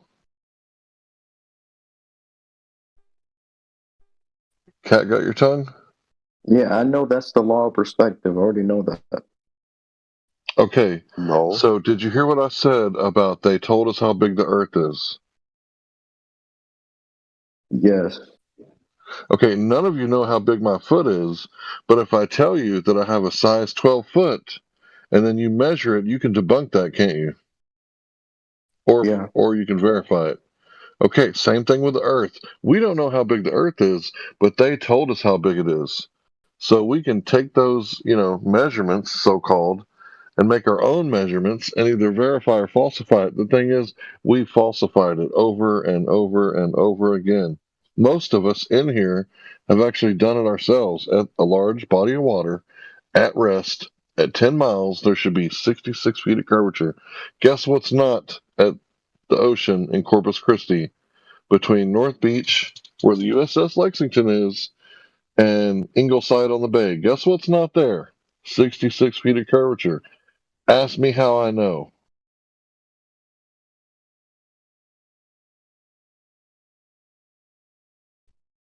Ask how you disprove their Earth model. I get how you disprove their Earth model, but how do you know your Earth? Like what Earth? Without disproving theirs, what's your Earth? How do we know it's not an infinite ball? I don't know. Find us a curvature measurement of any kind that we can look at. Yeah, that thing you have beneath your feet is not a globe, it's actually flat. How do you know about the whole Earth? Like you could be on a flat surface, but the container can be freaking, I don't know, you can't go beyond Antarctica, right? So how do you know what's part of Earth, and like how do you measure for like all flatness? Because you don't know the whole of Earth. We're not making positive claims about places we can't go to.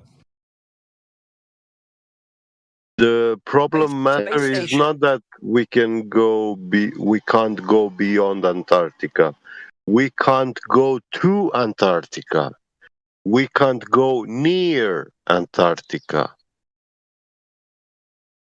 So obviously, by default, logically, we can't go beyond Antarctica. Because we can't get even close to Antarctica. They deny you that. Is Antarctica part of Earth? We don't know what Antarctica is. We can only speculate about that. It is a very, very far away realm. We're not making claims about Antarctica, right? No. We're making claims about the large bodies of water that we've been to. Yeah. We're talking about here, local.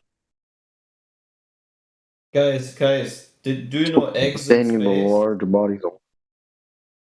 Guys, do you know eggs in space? Eggs in space? Yeah, listen to this. Here is Pig. And of course, Pig is the arch enemy of Angry Bird. And Angry Bird had some eggs. And Pig stole the eggs. And don't ask me how I got the eggs on Space Station.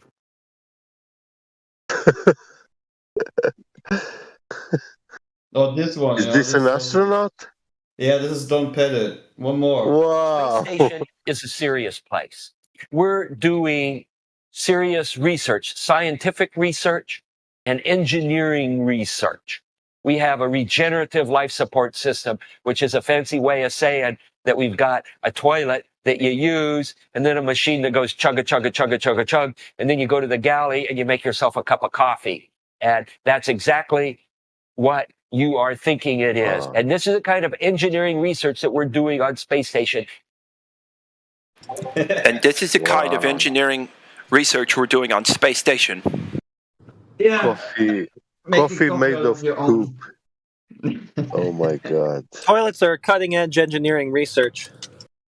And don't ask how he got the eggs on space station. Yeah. And just like that, I had gassy farts. They're literally giving us filth in our faces. I know. Throwing filth. Yeah. That's what the Globies don't see or don't want to see. Yeah. At least. That's why it's so fun to make fun of them. Actually, they are disgusting. Yeah. At least the ones that have been faced with so many obvious frauds by NASA and still, fanboy it. So yeah, I'm actually very much sorry for these people. I don't even know if you can be sorry for someone like that. Oh, he gets paid enough. No, he doesn't give two shits. I mean the Globies that defend these people. Actually, you know what? I've never heard a Globie actually defend like a Neil deGrasse Tyson, a Bill Nye, or Don Pettit. Really and truly. Yeah, never heard it. Defend the heroes? Well, they don't defend their heroes. That's the thing. I don't think that they're those people's heroes. I think they don't mention, at least in my experience, they don't mention them because they know they're fucking clowns. Ah, okay. So just think about it. Do scientific experiences, experiments where they have Angry Birds. Angry Birds. What is it called? Stofftiere.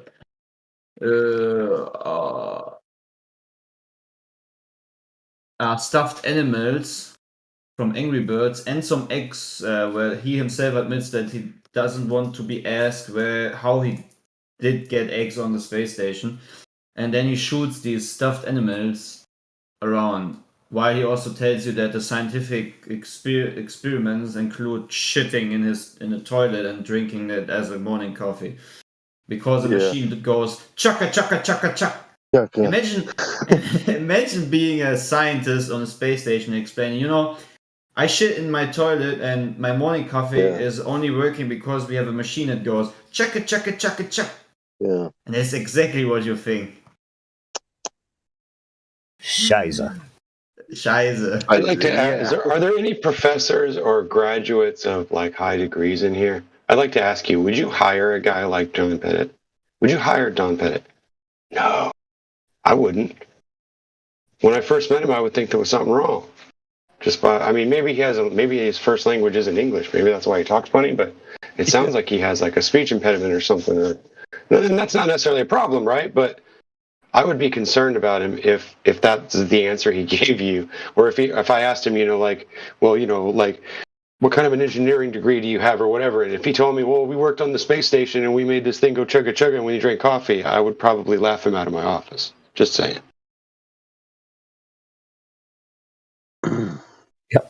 So maybe we should consider that when people act like that, it's an obvious thing. It's like they're obviously showing you, look, I'm a liar, I'm full of crap, but they hired me and paid me this many dollars in order to pretend like this is real. Listen, the way I see Don Pettit is like we do have these children with disabilities like Down syndrome and stuff, and I make no fun of them. It's a syndrome, it's a health problem, Yeah, they are disabled, but there is a fashion nowadays which started about 2 decades ago, and normal children and people start behaving like that, because if they are like having a induced Down syndrome, they behave like someone with Down syndrome, but they are not really affected by that. They just act to be, and because of this acting, they benefit. They take a lot of benefits, you know. And this kind of people, I hate them, you know, who would fake a disease or disability, yeah. Oh, there's a lot of people in the UK you won't like, buddy. Yeah. So. Find that curvature right there. Is that Smurf? I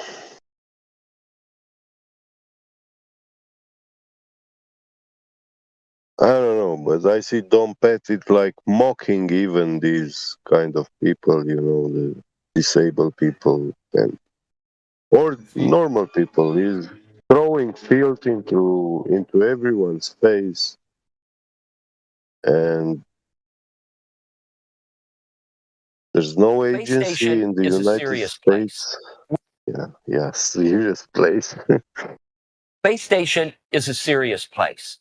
We're doing serious research, scientific research, and engineering research. We have a regenerative life support. Oops, sorry, my fault. Is he aware that engineering means building things and designing things? Because I've not seen them build or design anything except these little space pods. Maybe recycling your own pee is somehow building something. I don't know. I want to listen to that whole thing and be able to impersonate it perfectly. Can someone send that to me, please? Sure, I send it in here. 1 second. Don't put it. Here you go. Space station. You can Okay, thank you so much. You can do that really good, man. I want to get better. Because in these, he talks a little faster and with like a New Jersey kind of Chicago maybe accent going on. Just a hint of it, though, and it's not like, you know what I mean? Right. It's not like this, But motherfucker. But imagine being another actor and having a company that's supposed to be owned by you and actually exposing yourself about how realistic the things is that you do. Right? At Associated Press. March at NAP. What was going through your mind? How amazed were you to see your roadster up there with Starman just cruising along with the Blue Planet? And how long will we be getting live views, do you think, from the car? Well, I think it looks so ridiculous and impossible. And you can tell it's real because it looks so fake, honestly. Like, we'd have way better CGI if it was fake. And you know, the colors all look like kind of weird in space. There's no atmospheric occlusion. You know, like everything looks too crisp. But we know we didn't really test any of those materials for, you know, is it space hardened or whatever, you know. So it just has the same seats that like a normal car has. It's just literally a normal car in space, which I kind of like the absurdity of that. Did you know that the Earth is flat? There's no curvature, it's not spinning, and space is fake. Do they have any evidence? They do. They do. It's perfect. I think Musk was unconsciously just dropping truth bombs there. He didn't even sound like he wanted to be in that conversation and in that interview. He was like, "This is fucking bullshit. I can't believe people fucking believe this shit." That's what it sounds like, yeah. Yeah. Clay, could you play this recording of Matthew in Gem Pandas? Oh, yeah. He's gonna be abolished from there. Do you think they know his voice? Yeah, they do. Of course they know. do. Yeah. Yeah, I left that server, unfortunately. And, someone sent me an invite.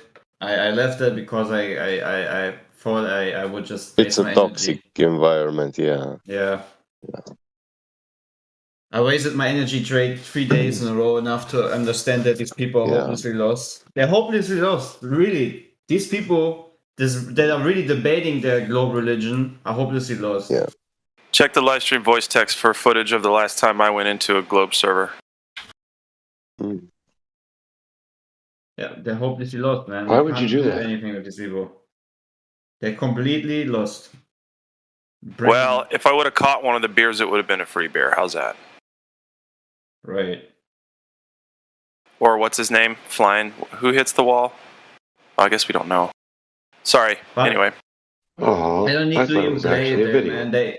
They have little spies that constantly listen to what we're saying over here. Trust me. I think that's Barney. Of course they do. Yeah. Trolls, right? You got trolls and you got those little guys that report back. Like FTFE. That dude. It's Or like just personal think about beef now. Dave. I think his name was Dave, right? No, wait. Professor Dave? No, what is this other guy? Not Dave. Dave Weiss. Oh no, the Masonic guy, Mr. Mason. Mr. Mason.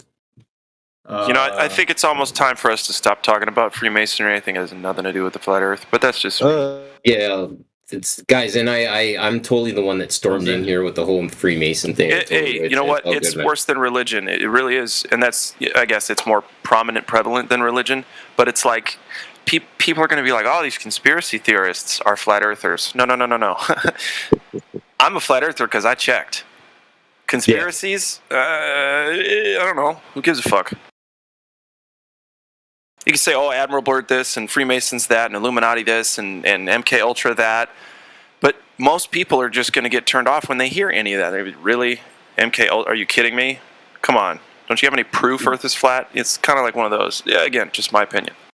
The inventor and manufacturer of conspiracy theories is officially the United States CIA agency.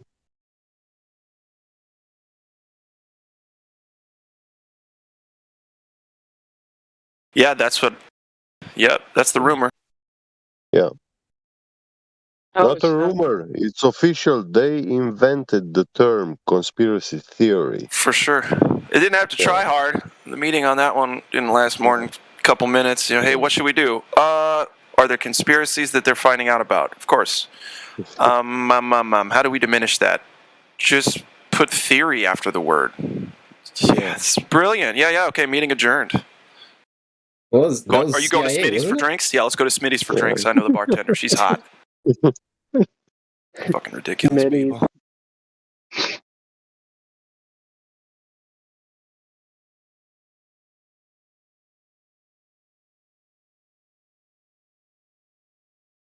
No, listen, the Illuminati couldn't afford me. Sorry. Yeah, I don't know what that was about. I think because I was defending defending, but like saying Freemasonry doesn't calling matter. it for what it is. We don't want to make a theme that way, right? Which is totally fair. And what you're pointing at is like, look, facts are facts, right? And we're providing measurable facts that make the Earth flat, so to speak. I'm going to say make the Earth flat for us talking about it. It demonstrates. See, the Earth's not going to turn into a globe at all. So, yeah, the facts. I want to just talk about the facts, but I'm a hypocrite. I mean, I talk about all kinds of shit in here because you guys are awesome and amazing to talk to. So that's why I do it.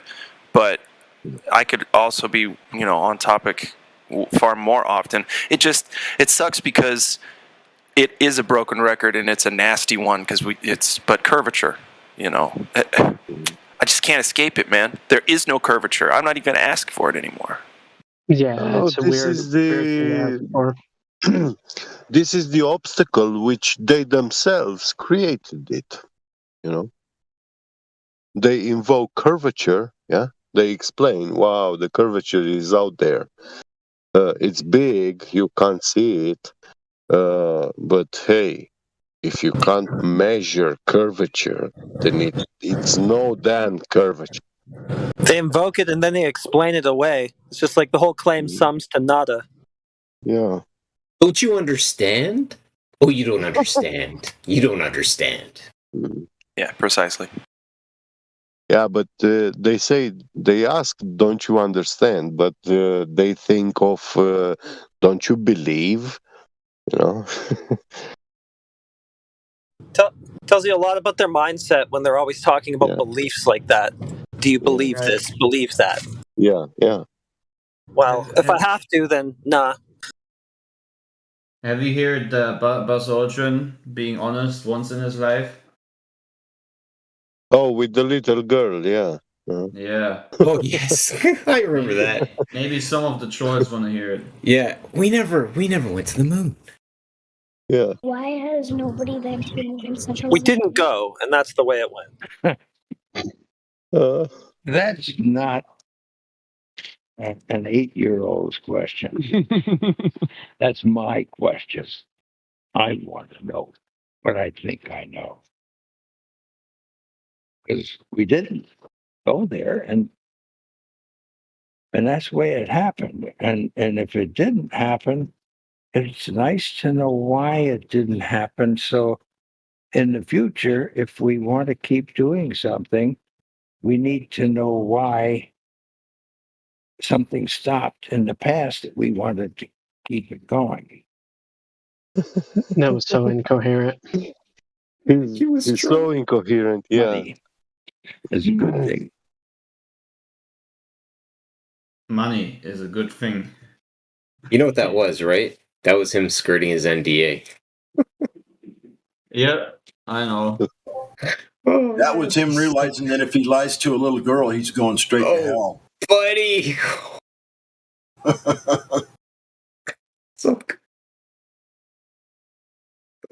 You know, sometimes you can't suppress the truth long enough, especially when you're sitting in front of an innocent child. Actually, so Life mentioned Antarctica. I know we were talking about it prior. So I'm going to ask an ignorant question to kind of lead to where I'm going with an idea. What is Antarctica? Is it the area that we would associate as the area opposite north? Yes, in all directions. All directions south. Frozen. Oh, go ahead. Sorry. Yeah, all directions south. Anything that is directly away from north, if you go opposite north, you're going to hit south. Even if you're going the opposite direction. If you're in the middle and you go to the right, straight line, that's south. If you go to the left, straight line, that's south. If you go straight ahead, that's south. And any direction you head in a straight line from the center point of this flat plane is south. Boom. And So then- why would you call it Antarctica? Because it's the Arctic, and the ant of something is the opposite, making it the really? south. And this, no, hold on, I'm just going by how I understand it. Go Don't- ahead, hold go on, just ahead. bear with me. Yeah, So yeah. here's my thing. Because somebody asked me this on my stream the other day, and I thought about it. I was like, that's actually a really good question. Because if we take the idea that north is north, and we know where north is, like Black Rock and all those ideas, the North Pole, the North Star, and we go opposite to that, that creates the Antarctica, or that is the Antarctica. Can't even say it well properly. Now, that would be south being the complete boundary. So it's all encompassing, which is Antarctica. Okay, It's not one place. It's a thing that's complete. It's the entire ring. That would be Antarctica, would it not? And that's what that leads to the treaty. They own the treaty of the boundary. The word is not anti-Arctica. Yeah, it's Antarctica. Ant is an insect. No. And in that Arctic region of Antarctica, you will not find ants. That's the only place in the world where you cannot find ants. Wow. Dude. So corrupt. You're off in the weeds. It's not even in the weeds. It's more like the SpongeBob gif where Squidward takes his brain out of his head and throws it in the trash can. It's a lot more like that. Like the etymological fallacy is got to be. I mean, it's way too popular, guys. Way too popular. No, I wasn't making positive claim. I just share something which I heard before. Yeah. Well, whoever said that was there is information that there is no, it's not about being funny or not, but there is literature which actually explains that ants don't exist in Antarctica, in the South Pole. So that's a region where they are not present. All right. Well, And here's the ants, thing. I'm gonna just go ahead and cut you off there, Gippy Gip, because Okay. I'm really frustrated with misinformation of this magnitude. So you literally told him he was wrong, but you're literally wrong. It is anti, A-N-T-I. It is a prefix. Okay. So to claim that it's related to the word "and" is fallacious. End of story. no, Not no. Okay would be the proper response. it's the word is not Antarctica. Okay. This is what's happening. You're wrong. You're wrong. You're wrong. And I second that motion. It's an etymological fallacy, and I demonstrated to you the fact that you're wrong. Your response should be okay, not no. I'll give you another chance. The etymological meaning of the word, but I was actually. You were still talking during all of that? Oh my god. No, it's not. Okay, Oh my go. god, because he's actually making a very valid point regarding an idea called onboarding. So when somebody makes a valid point, right, you actively take that idea on. You onboard it. That means you actually consider what the person has stated versus just counteracting with an answer.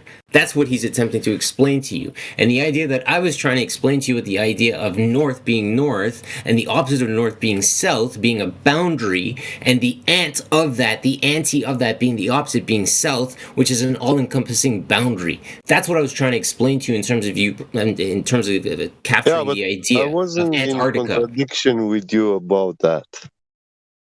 Yeah, you were, because you presented the idea of an ant. And I'm like, bro, are we really going to talk about ants with ice right now and some crazy-ass wallet we can't even conceptualize? It's so big that we're talking about ants. No, I don't want to get down to the level of talking about an ant. I want to talk about the idea that we're encompassed by a boundary that some people think is this small continent that sits at the end of a pole, when in actual fact, it's an entire boundary that encompasses us on all sides, because it's the opposite of the North Point.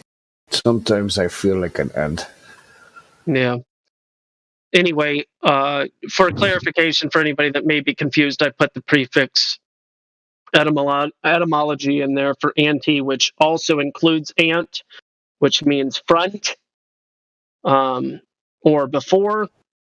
But in regards to the formation of words, you may or may not be aware that when words are being combined, including prefixes and suffixes, letters elude, called the elision. So this is just a natural formation of what happens when words are being formed. Sometimes letters are added, sometimes letters are removed. It has to do with phonetics and pronunciation and different languages norms and all the different things. But anyway, this is not really a tricky one here or very confusing. It's just the idea of the opposition. That's all. It is literally opposite of Arctic. That is what Antarctic means. Yes. So back to my original point, the idea of the anti-Arctic being the opposite of North, which is an all-encompassing region. What about it? It freaks me out. Why? Because it's the absolute, it's the and catch me on this gospel, I may use the I hope I use the right word. Is it the antithesis of the North Pole? But it's actually not a point. It's actually a big ass, that's the boundary. Yeah, well, you understand how we derive the North. North is the only singular point. Yeah. Polaris.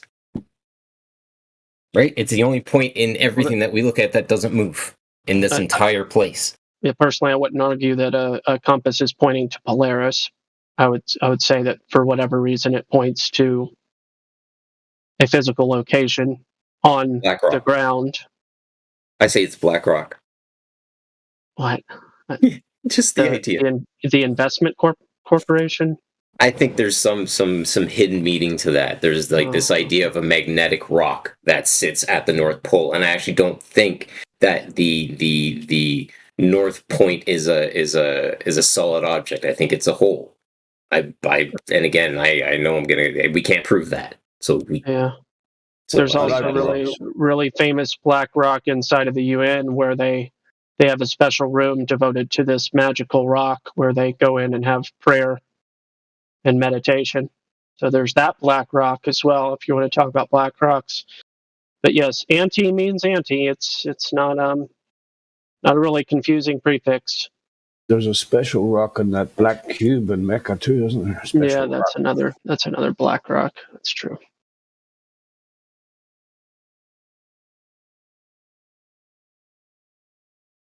They like black rocks.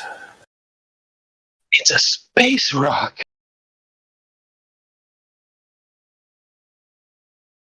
You're a complicated rock. I mean, the boundary seems less terrifying to me than an all-encompassing, infinitely expanding vacuum. Yeah, Tim, I don't think we can make any positive claims regarding Antarctica as a physical boundary surrounding the known territory. There's a treaty that exists, and if their idea, these evil people, was to create a treaty that encompasses all of us, why would that be so outlandish? There is a place underneath South America that we can travel to, but claiming that it to be a complete surrounding barrier, we cannot do that. Cannot might be a little too far. We know that there is a place we can travel to that they claim is this little thing underneath the globe, under South America. But as I said before, like, we don't know the complete boundary, you know? We do know that water needs a container of some sort, but that doesn't make us conclude what it actually is. And these maps cannot be used as proof. Mod, Justin, I guess?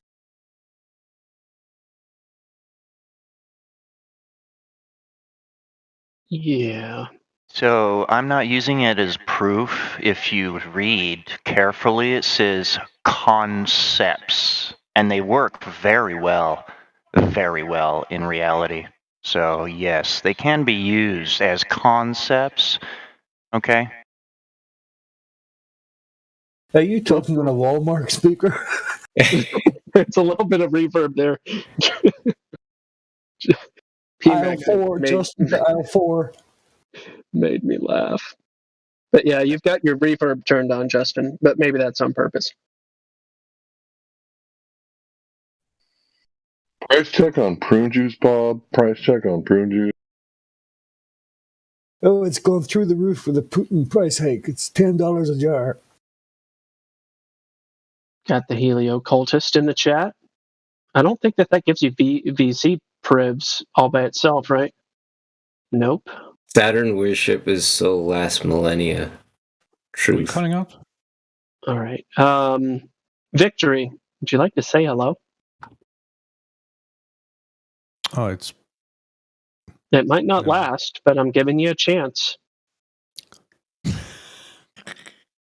Uno, dos, tres. Un, deux, trois. All right. No love. And fine.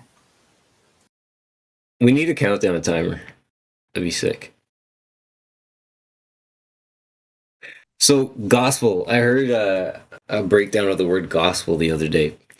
Good spell. You ever hear that? No?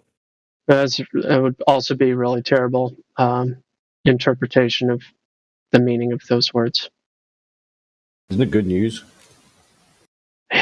Yeah, spiel comes from story. It's like, just I guess people just hate knowledge, or not everybody. Obviously, some people, if the shoe fits, but some people really hate knowledge, or I'll just leave it at knowledge, I guess.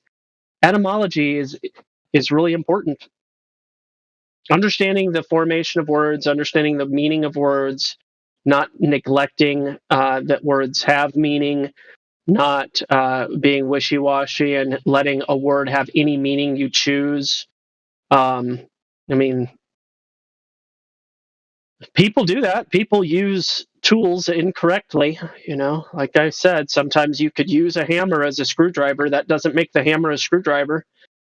But no, that's not what that word means. No.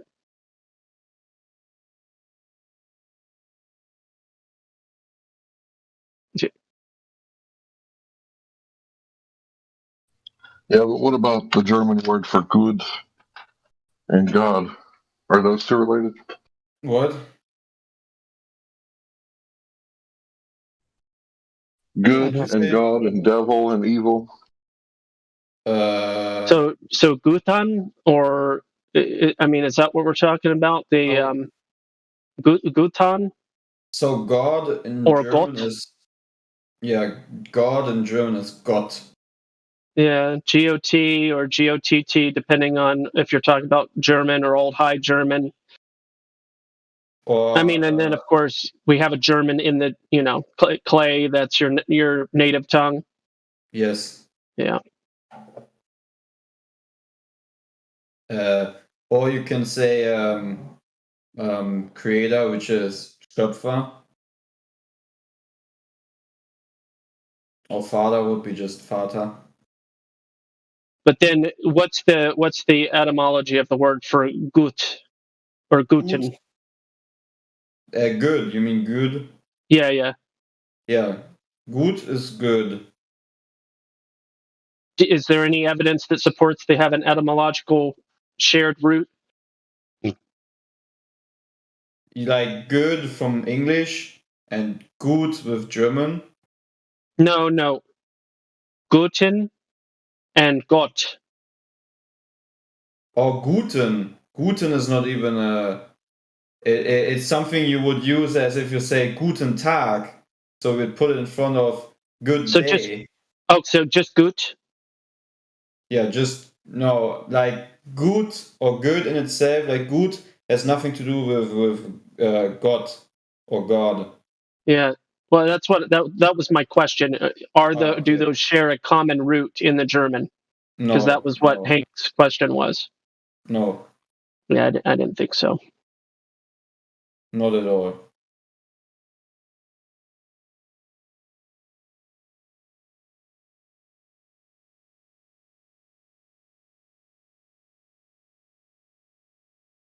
I do find words fascinating. I actually do. I do too. Etymology is quite fascinating. It is, yeah. I mean, I've looked up many times the etymology of bloody words, just to see how it all started, where it came from, whatever. Ancient Greek, ancient Roman, meaning this, meaning that. That's fascinating. I like it. Don't need to anymore, though. We've got Gospel Fair to do it for us. We're lucky. That's true, yeah. Well, I try to provide resources so that people can do it themselves too. I don't mean You to might be want to look up lucky before you say that. What? You said we're lucky. I said you might want to look that one up before you say it. What, the word lucky? Yeah. Yeah, lucky's. There's words with weird original meanings. But again, I'm not a disbeliever in colloquialisms by any means. Is that some kind of joke? That somebody made your name the exact same and put 2.0 after it? Or? What? Is it some kind of joke that somebody copied your name? Yeah, it's the. I was just making sure. I was like, what the am I seeing? Don't. No, it's the. What was their name a second ago? It's the same person that I had moved up to the VC check-in. Oh, I see. I wasn't looking at the list at the time. Sorry about that. I was just trying to make sure. Oh, please, God, no. One gospel bear is enough. I do. Well, I know. Be nice. It all depends on whether or not they're, being sincere or being provocative and mocking. What would be? Where does it come from?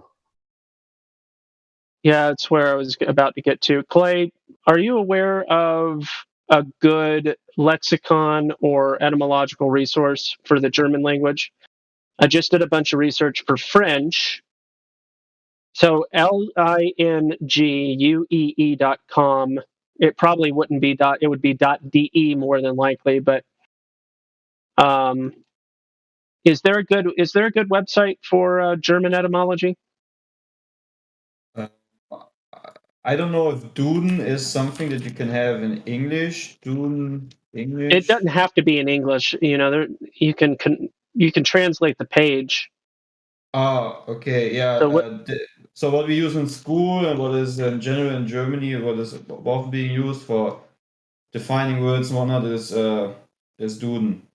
How's it spelled? It is D-U-D-E-N, Duden. .de. Yeah, I posted the link. Wait. Let me repost that. No, that's fine. I'm there. Thank you.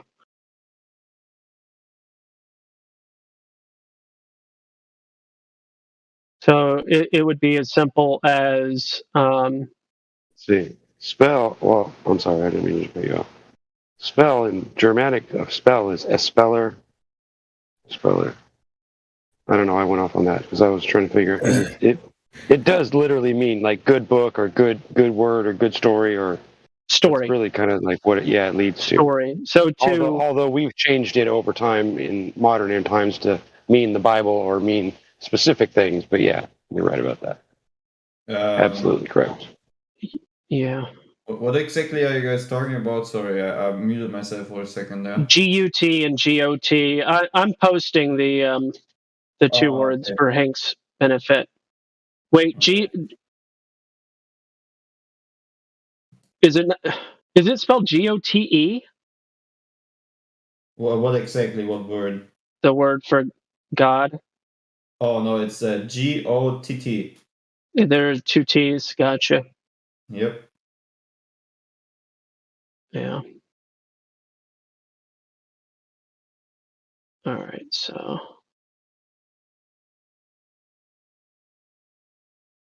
here we go. So these would be the two pages that you would use.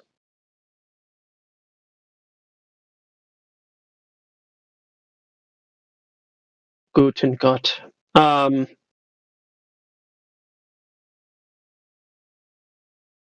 This is so funny with the preview pictures.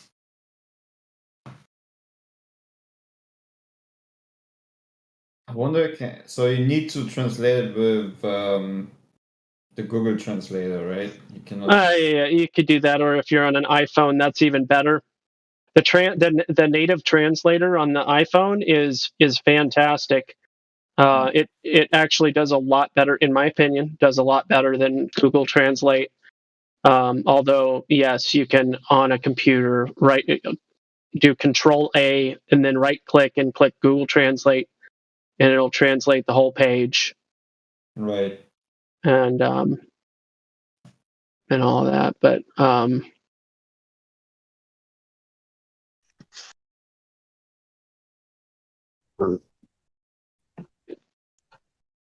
it seems to be giving lots of definition, but not particularly any no. Here, where's the only thing I can say? It gives you a lot of information, but no details, right? It gives you no like. No, it's like a dictionary. It's a dictionary as opposed to an etymological resource. It's a good dictionary. It's very thorough. I'm looking at the details that it provides, and I'm not complaining. It's just different than an etymological resource that goes into the nature of the progression of the word and its root and all of that. But then again, English and German are going to share a common root, so yeah. you just go again back to the Greek and Latin, and it's not like this is a unique concept to a singular language anyway. We could talk about Shangdi if you want to talk about Shangdi, but every language has their own.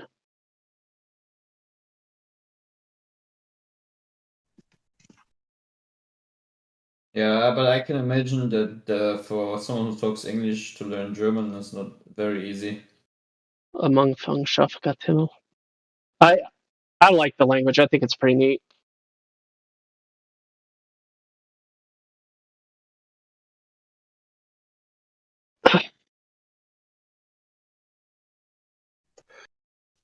Ich kann nicht mehr deutsche Sprache lernen. Ich habe es einmal in meinem Leben. Yeah, I can hear that. It still sounds pretty good. Yeah. Klingt sehr gut, mein Freund. I've learned it 12 years in school, and the funny thing in Romania I was gold medal Olympic at Deutsche Sprache. And 20 years haven't spoken it. I forgot it. And now I find myself living and working here. And I speak it so badly. And the thing is for me that I know how grammatically wrong I am, and I don't like that. Are you covering up your mic, bro? Because it's hard to hear you. Yeah, it's hard to hear you. He was making love to his microphone. Oh, I think I had my finger, under my phone. Dude, keep your fingers out of the microphone and talk yeah. normal. My bad. Oh, man. Be civil. Hey, I think that was a pretty polite way of saying it. Oh, this is so crazy. No, I mean, you good. I live in a region where there's a lot of wine being produced, and they use. I was going to say it's not nice to pour. And they use a helicopter every year to use to spray it with pesticides. And now the helicopter crashed again. Like almost every year, you have one of these helicopters crashing. Wow. What is Duden? I'm going to blame that on the Budweiser factory because they're the ones that make all the beer they drink. What? What is Duden? It's a German language resource. I found it. Erfunkt is the word for origin. So that the section titled Erfunkt is where I'm sorry, I'm saying that backwards. Erkunft. Is that? Am I getting close to the pronunciation, Clay? Erkunft. Herkunft? Come on, Clay, help us out. Fuck's sake. That's what I said, damn. I was too stick to the helicopter. I'm sorry. What? What? I just read what happened to the helicopter, and both pilots survived. It's all good. Okay. So, are we pronouncing the word right? The Herkunft? The wording of it? Herkunft, yeah, almost. Herkunft? Yeah. Yeah, Herkunft. Yeah, it sounds pretty good. Okay, well, I'm used to not pronouncing H's, but I forgot German does pronounce their H. It's kind of soft, yeah. Gotta do it soft. Yeah. Try Gaelic. Wait a minute. Yeah. Cool. I got a cousin named Kiahar. And I was like, they tried to explain to me how to say his name. Because they say Kiahar. They say it like in a weird way. And I was like, it just sounds like Kiahar to me. And they're like, I like the way you say it. I was like, that's the weirdest name I've ever heard, but I like it though. Like it's a neat name, but I'd never heard it before then. Kiahar. Yay. Glot unit structure suitable related to gate or grid. Interesting. So that specific resource would give no indication that they're etymologically rooted in a similar origin. Wait, did you change the guy's name to Larper? Yes. I changed his name to Larper. Yes, your name as well. Kind of bear. Yeah. He's making a game out of this instead of sticking to the VC check-in like I moved him to. Oh well. He refuses. Yeah. Well, I'll give you time to think about that. I posted this in a chat the other day, and the guy said that this was false evidence, and I said, no, I don't think it is. I think this is pretty much how geometry works, right? He got all mad at me. Who got mad at you? The guy that was trying to tell me that the lividity of the ocean was actually a curve towards the center point of the Earth. And I said, well, according to this, a straight line is a straight line. It doesn't curve. So it's either a straight line or it's a curved line. They don't coincide with each other, you know. It's like black and white. You know, you can mix them together and get gray, but you know what I'm saying? They're still black and white.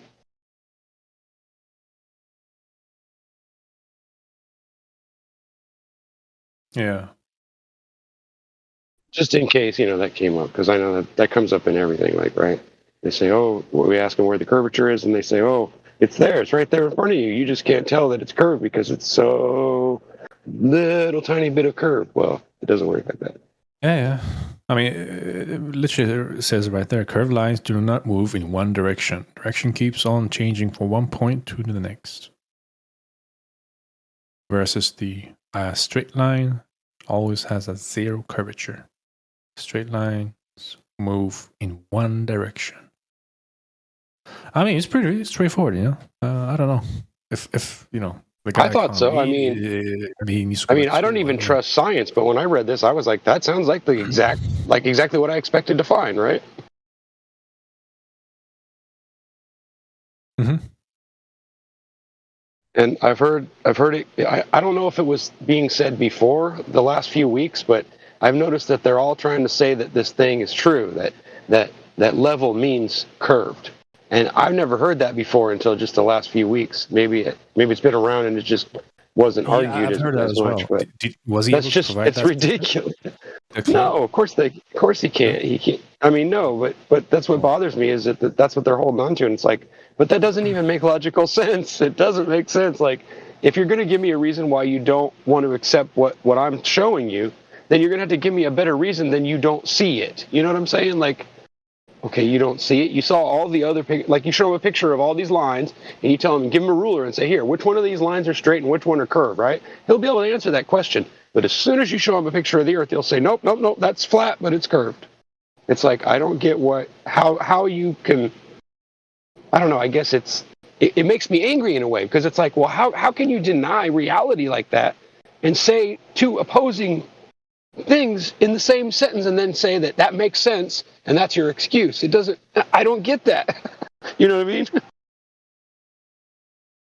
Mm-hmm. How can you be someone being on a field of Discord for such a long time and then do a video and say this? Did you know that the Earth is flat? There's no curvature, it's not spinning, and space is fake. Do they have any evidence? They do. And that's exactly what I did. I went to the ocean and I measured it with a level, with a bubble level, and it's flat. They have the most obvious evidence, but I'm going to do a debunk video because Matthew does things, right? Maybe we should take apart these debunking videos, because they're really not debunking videos at all. They're just a bunch of people arguing that because some flat earther that they found on the internet is dumb, that makes us all dumb, and all of us believe the same thing that guy did, and so let's just bash all people that claim they believe the Earth's flat, right? Which is ridiculous. It's like saying that all people, you know, that all of one nationality are criminals. That's not true, right? But they want to use that, but it doesn't make any logical sense. I mean, if I was going to argue, I'd at least try to find something that makes sense so that at least I don't sound like a complete crazy person, you know what I mean? But it's like they don't even care anymore. They just throw it out there. What they always do, man. Literally. It's like Always. frustrating. I wish they would like actually, debate on a level, or at least have a conversation on a level where they're being honest with themselves. It's just frustrating, But It would I'll be be nice. honest, I think that we're at the point where Flat Earth is being infiltrated by people that are not actually Flat Earthers, but do stupid arguments in order, or create stupid videos in order for these people to have videos to debunk. I agree with you. I mean, I how do. easy I is agree. it for a troll to do that? Just open a YouTube channel and start saying stupid stuff, about Flat Earth. I mean, it's a little bit like Flat Earth Society saying that the Earth is like flying upwards to creating gravity or whatnot.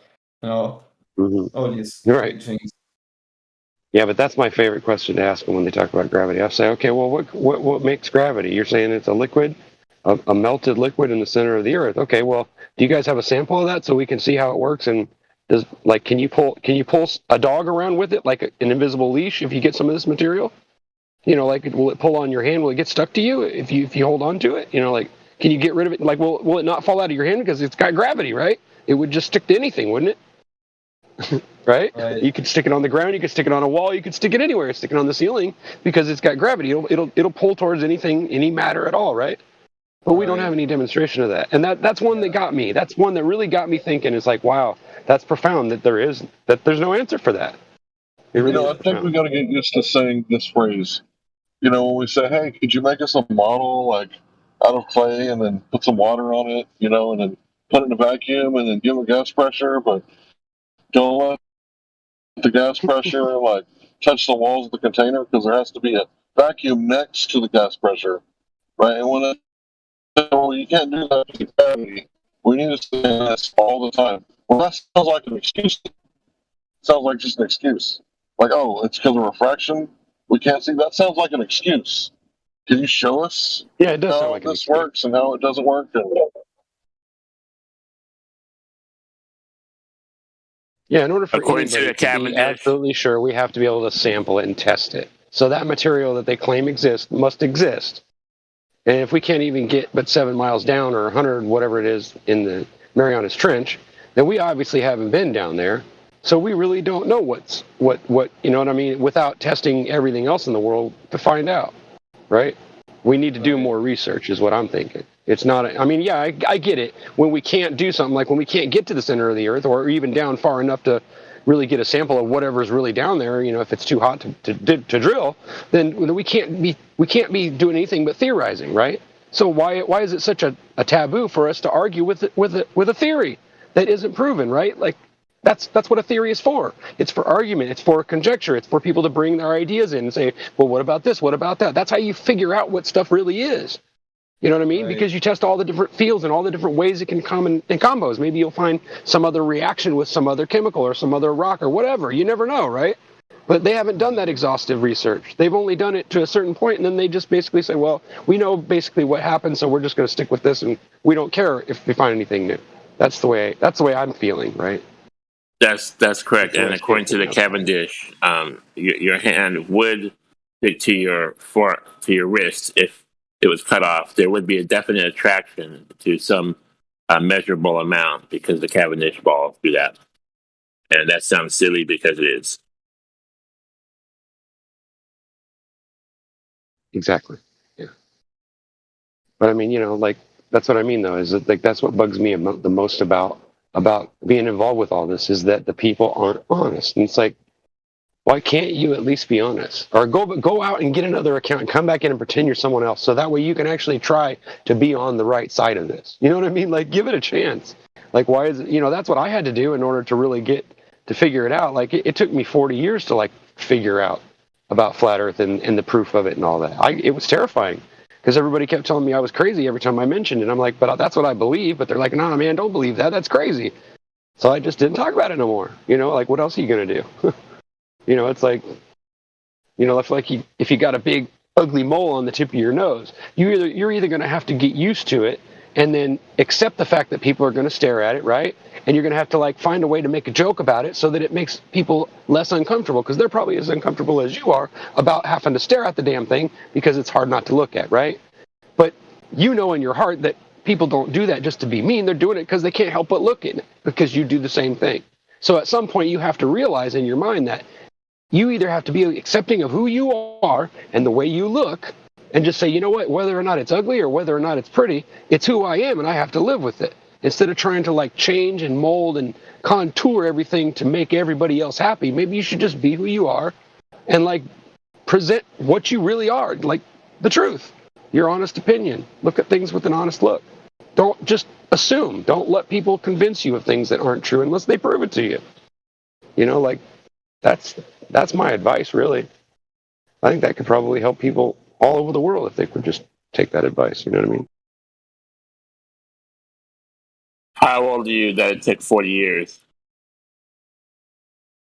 Well, I'm 48. I was shown the Earth was flat when I was 8, and then I spent 30-something years hiding it because I didn't know of really any evidence except for the water being flat, and I never really sat down and thought about it, you know, like, and really like analyzed or looked for other people.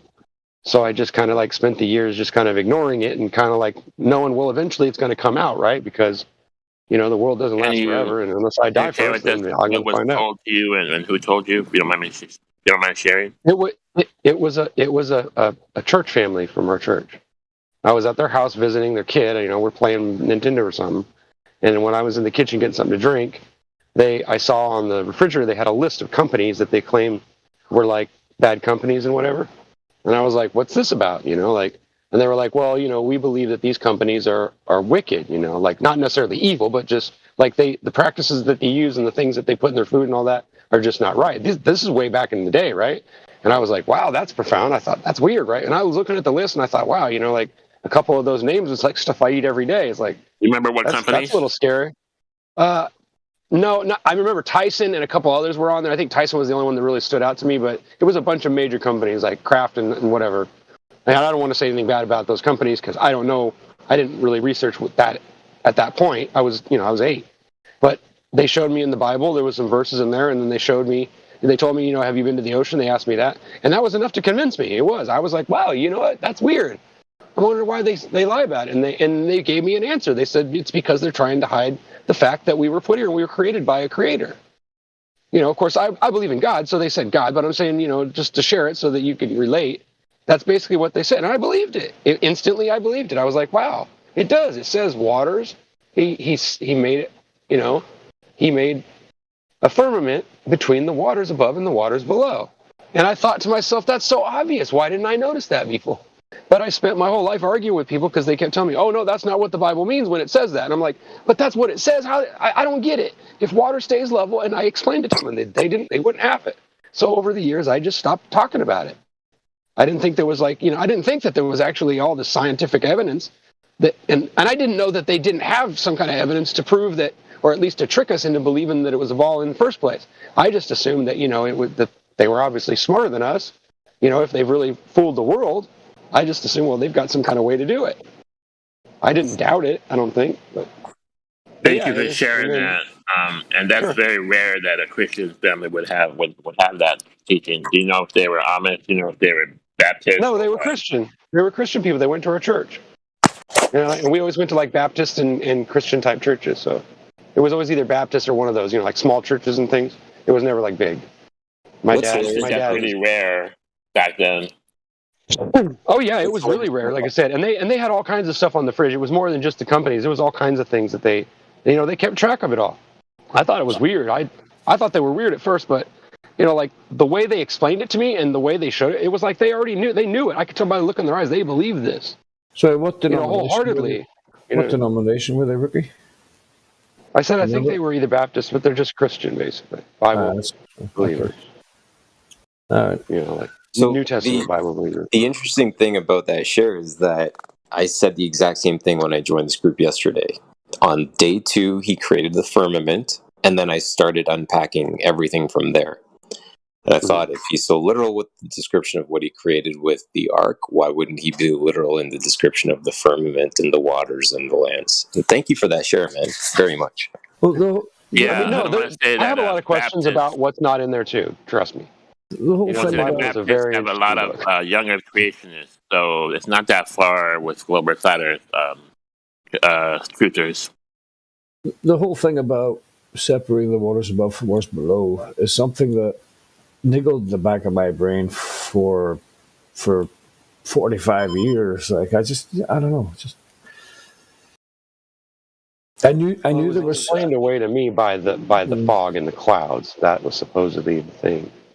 That there was this fog or clouds that was over the earth at all times that protected it from the sun or whatever and watered the grass for you. And I'm like, well, in Missouri, the grass gets watered automatically still. It's like, like, I don't know. It just, like all the excuses that people were giving me not to believe what these people told me didn't make any sense to me. But like I said, I kind of just put it on the back burner because I was a kid, my hormones were starting to kick in and, I, you know what I mean? It's like, I was more worried about, having friends and chasing girls and getting through school and all that. I wasn't worried about that kind of thing at the time. But as I got older, it started to become more and more apparent that people really were stuck on this idea that they lived on a ball, even though I couldn't find any true evidence for it except the videos. And I hate to say that I don't believe NASA, but I just don't. I'm sorry.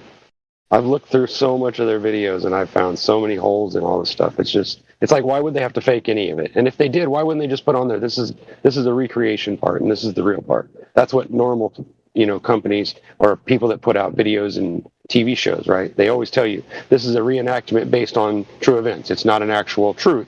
It's actually based on it, right? This way, that you don't need to go out and start buying guns to protect yourself from this. It's just a storyline. You know what I'm saying? You don't need to get concerned and worried. But it just fascinates me how many people can't tell the difference anymore. It's almost like somebody unplugged that part of the obviousness of knowing what's not real and what's real, right? It's terrifying. I'm sorry, I'm monologuing. My bad.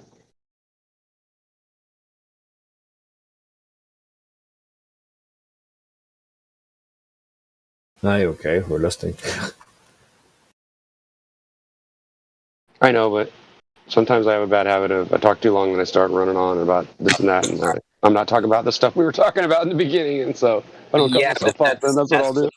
That's what we do here, right? You just share it, man, and go. Don't look for people to answer back. We appreciate the honesty and how open you're being with your experience and how you came to your realization, because it's testaments like this that other people can take on and start asking questions themselves.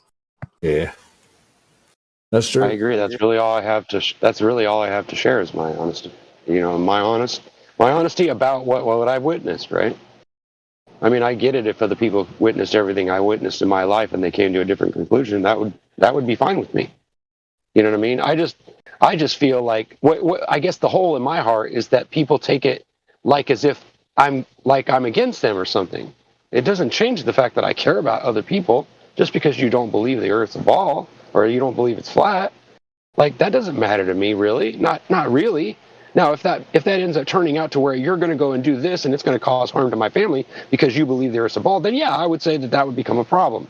But in reality, it's really not that big a deal to me whether you believe in it or not. It's not, because I know it's true, so I don't really care.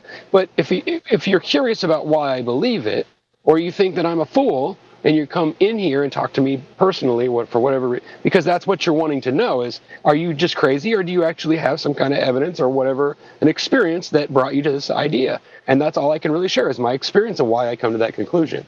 I can't prove to you, I can't make you look at what I saw and say, well, you have to see this. I can't do that. You know what I mean? So all I can really do is just share with you what I've learned and what I've seen and why I came to this conclusion, because that's what makes sense to me. And that's what I'm supposed to do. Otherwise, then maybe I should just plug into whatever computer brain that they're putting out now, or AI, and just become part of the computer system. Because then I if I'm not going to be myself and make my own choices, what's the point of even be here?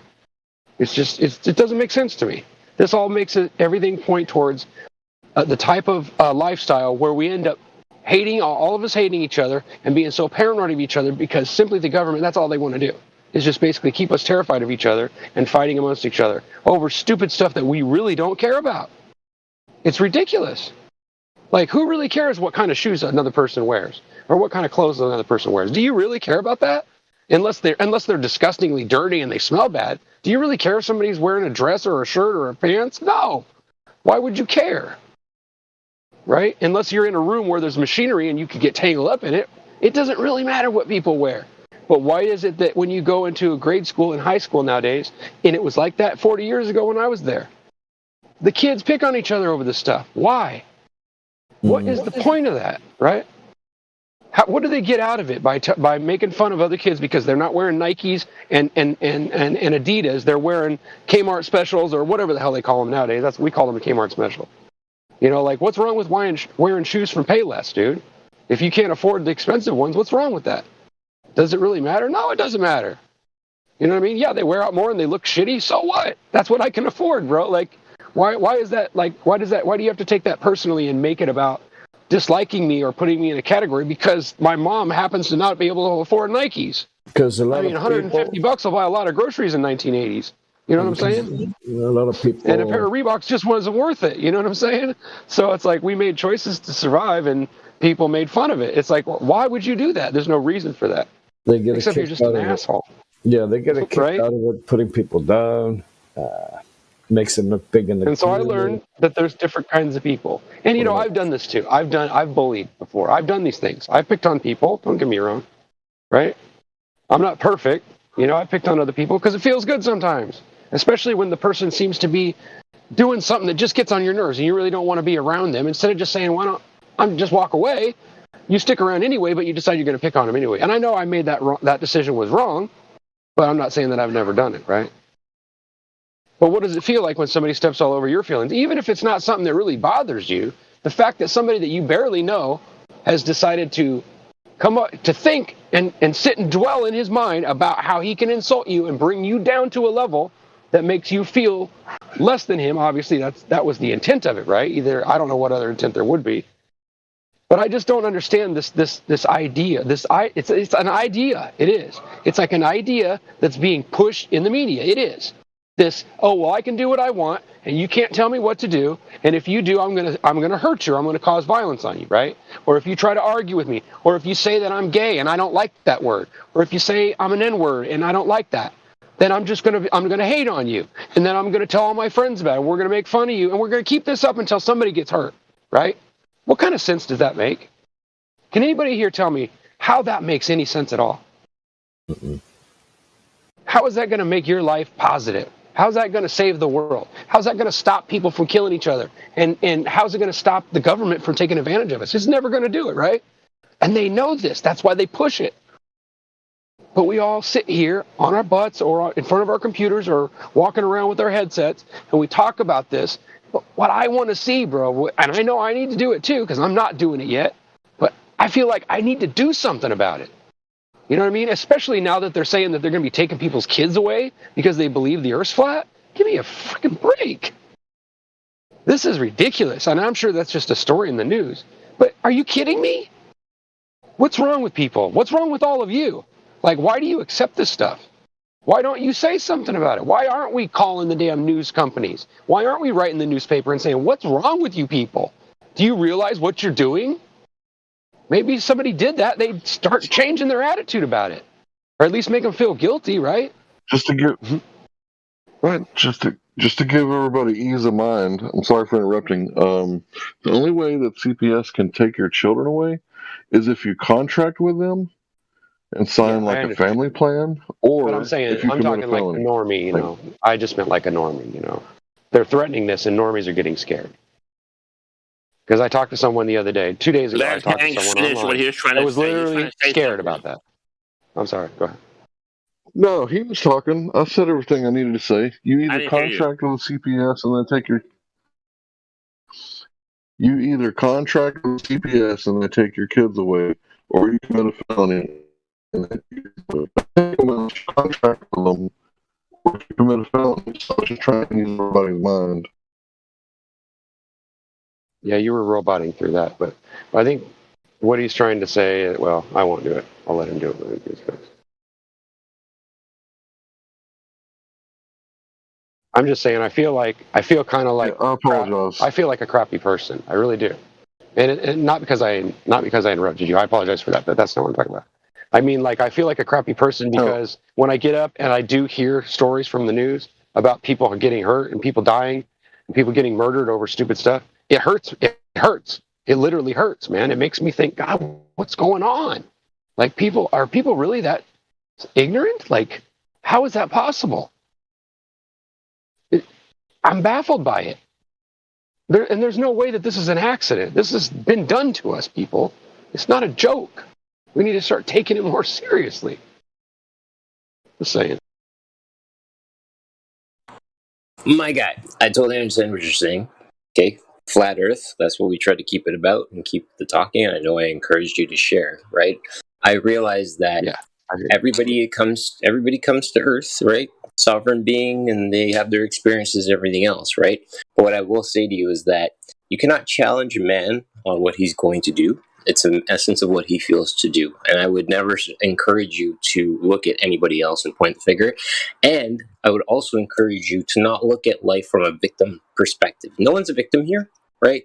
Everybody is dealing with things as best as they can. They all have their own situations to deal with stuff, right? But the biggest thing is no one is a victim.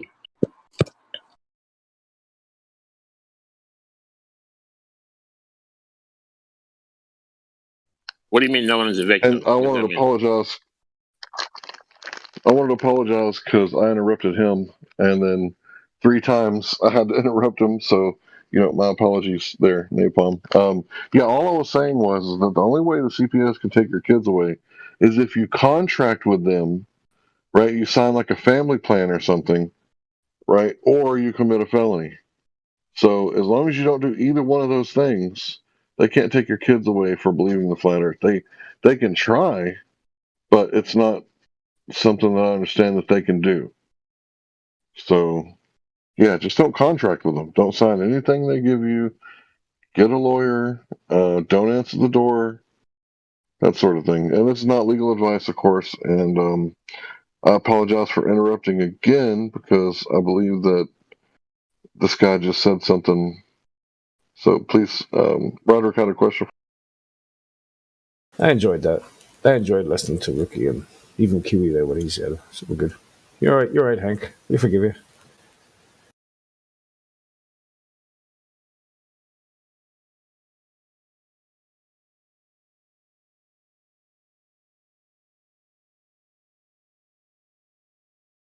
Kiwi, I think Roderick had a question for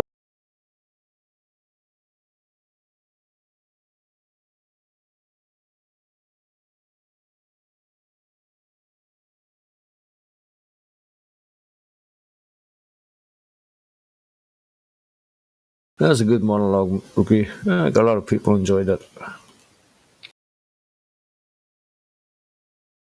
Or rant. Monologue Thank slash you. rant. Yeah, I know. I do a lot of that lately. I'm pretty stressed out. I got a lot going on in my life, so I apologize if I seem a little like eccentric more than I normally am. But I've been trying to stay away because I've got issues going on and trying not to let it like bleed into my personal life and into the live stream because I don't So I apologize if I seem like different than or a little more Rookie, aggressive. what did we say about apologizing? Okay, everybody send a letter Fuck to all of you. I'm going to do what I want. Okay. There you go. That's the way. everybody send a letter to your local news station. Yeah, but when tell I say that and I really Hold mean on, it, do you really? You don't take it that way, do you? You always take it as not being egotistical, right? Never. No. Never ego. All right.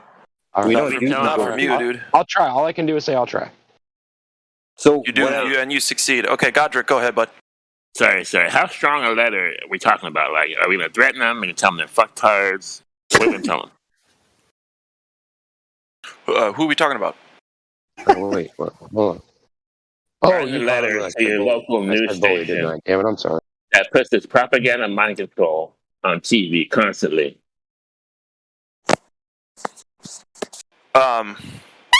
Turner Broadcaster. Television is 90% of the problem. You're never taking that away from the people, though. Ever. Electricity will have to go out, and even still, people will be like, I gotta watch fucking TV somehow. I don't know why. I think some people would actually go batty and lose their minds if you took Most people. Most people that rely on even just the background, news going on while you're getting ready, right? So many people use the news as that subconscious thing that you ignore to somehow help you focus on the one thing you're supposed to be doing. And some people use it as a distraction to make them forget about all the stuff they have to do. Yeah, I agree.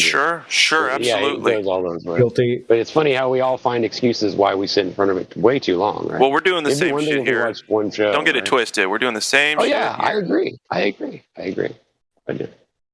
I'm two-faced just like everybody else. Get used to Well, that's not the point. No.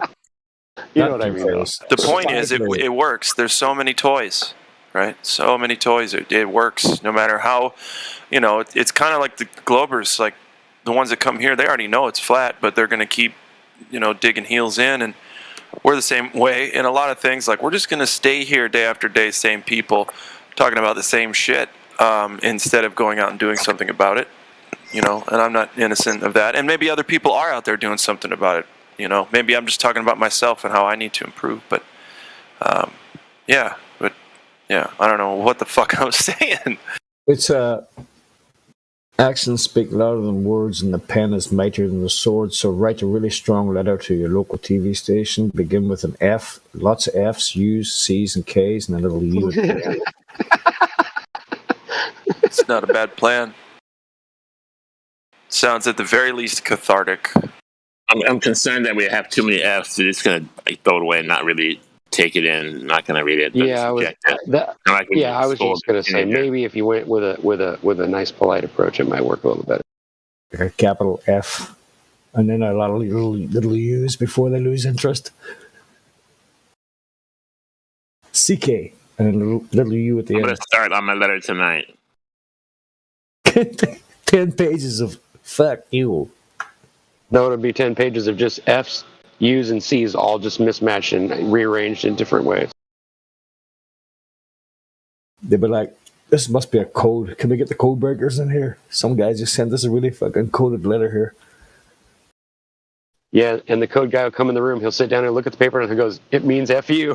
Fuck off.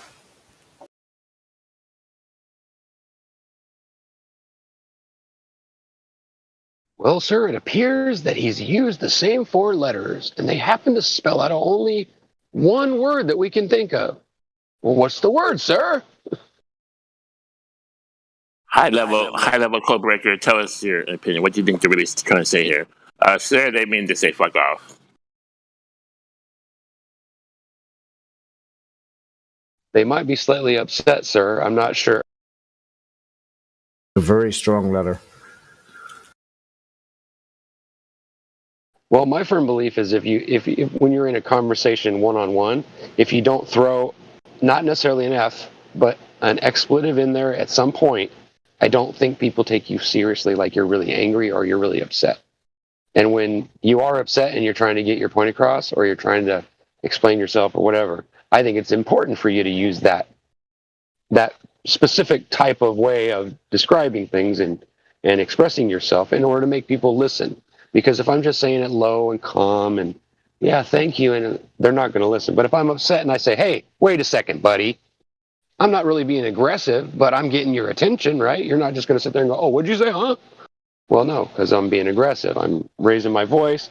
I'm making sure that you know that what you're saying is aggravating me. Not necessarily because it really is, but because it's a way to let you know where I'm coming from. So you're getting the right signal, right? So I know you understand me and you understand, it goes both ways. Anyway, I'm going to shut up.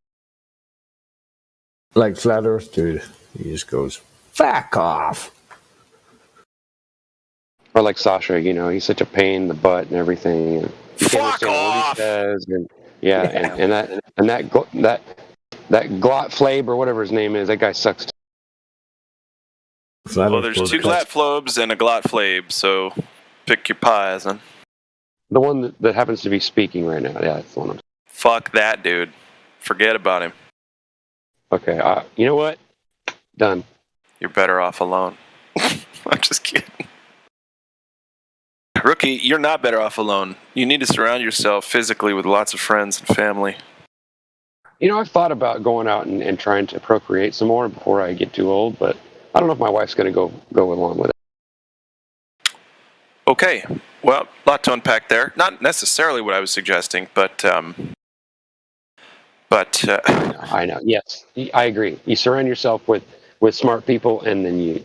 Well, not just by smart. By nature, you become more intelligent. Do you not? Same thing with surrounding yourself with loving and strong people who build you up and not let you down. Sounds like a Which I do, commercial.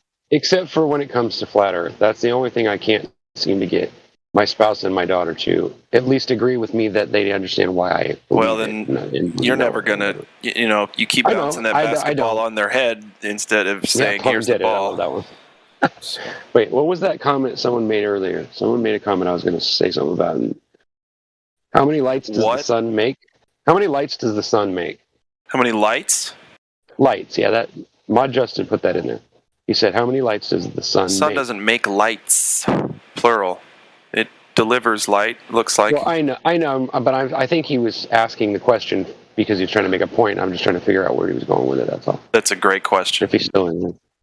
Because it sounds like it has like a double meaning or something, but it might have just been a joke, to something else somebody said. I don't know. Maybe he's not here to explain. Oh, the double meanings. What's up with Justin's still here. We got Chocolate saying and Witsit gets it in the house right now. By the way, we got some like legends or whatever you want to call it. I don't know why they're not talking about it. Oh, I yield the floor, sir. Just give him time. Just give him time. We'll not be able to stop him. I don't think we need to yield the floor. I mean, they're just like people like you and me. Listen, I got stuff to do today too, so I'll just listen and let the old guard take it away, right? Well, you can just fluff off too, then, okay? I shall. Fack off. I will. See you guys later. I prefer fluff. I like that word. I'm going to start using that more often, maybe instead of the other. Mother Hubbard. Mother, father, mother, fluffer. Yeah.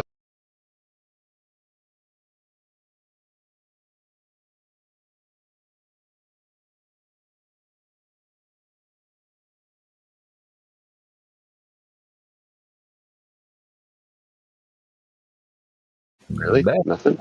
Bastard sword. Man, it's getting tough in here, huh?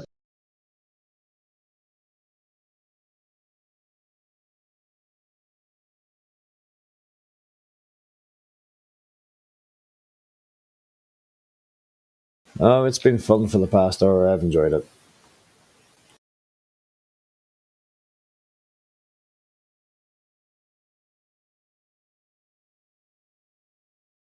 I had an idea today. I want you guys to tell me what you think. And I know it's a stupid idea, but it just popped into my head.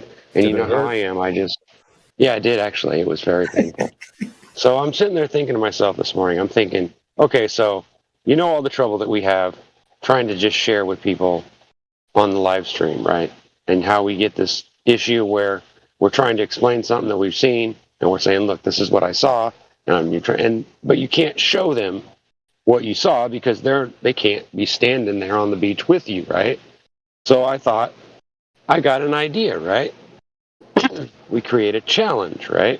Where I take you and I show you my evidence physically. I take you to the places where I've seen the things I've seen and show them to you. And then after you see them, then you can decide, and then beyond that, there ain't much I can do for you, right?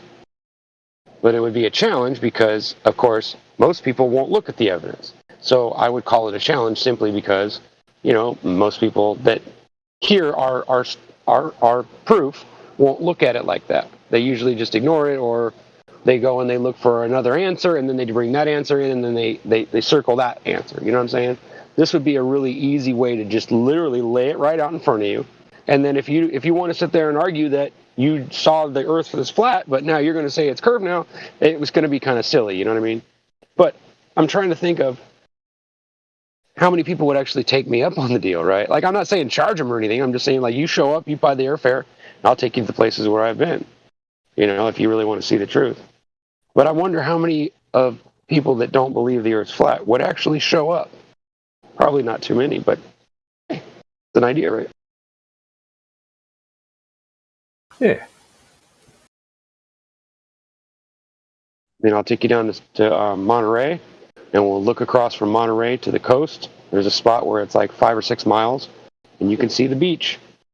And then I'll take you to San Francisco, and I can show you all the ships going out of the Oakland Harbor that go straight out into the ocean. They disappear over the supposed curve. Then I'll take you over onto the other side of the Golden Gate Bridge, and we'll look at those same boats going from left to right, going out into the ocean. And you'll see that they don't go over a curve at all. They just go straight out, and then finally they start to disappear the same way they do when they're going away from you. It's fascinating. Then I'll take you up to a place in Vacaville where you can stand on a clear day and you can see Mount Shasta almost to the base of it. It's 14,000 feet high, and it's over almost 200 miles away, but yet you can see it with your bare eyes. Now, they claim you can only see about 3 miles if you look on the internet.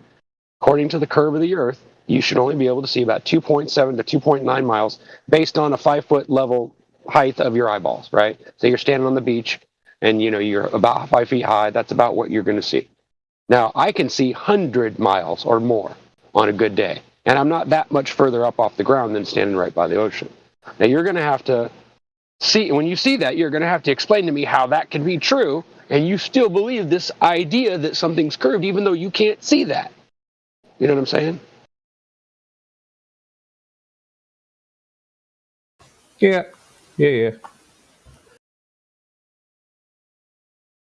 Because if it was a sphere, it would be curved in all directions, not just from close to you to far away from you.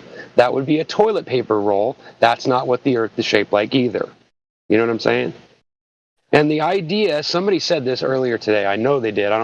Maybe it wasn't. I'm pretty sure it was on here.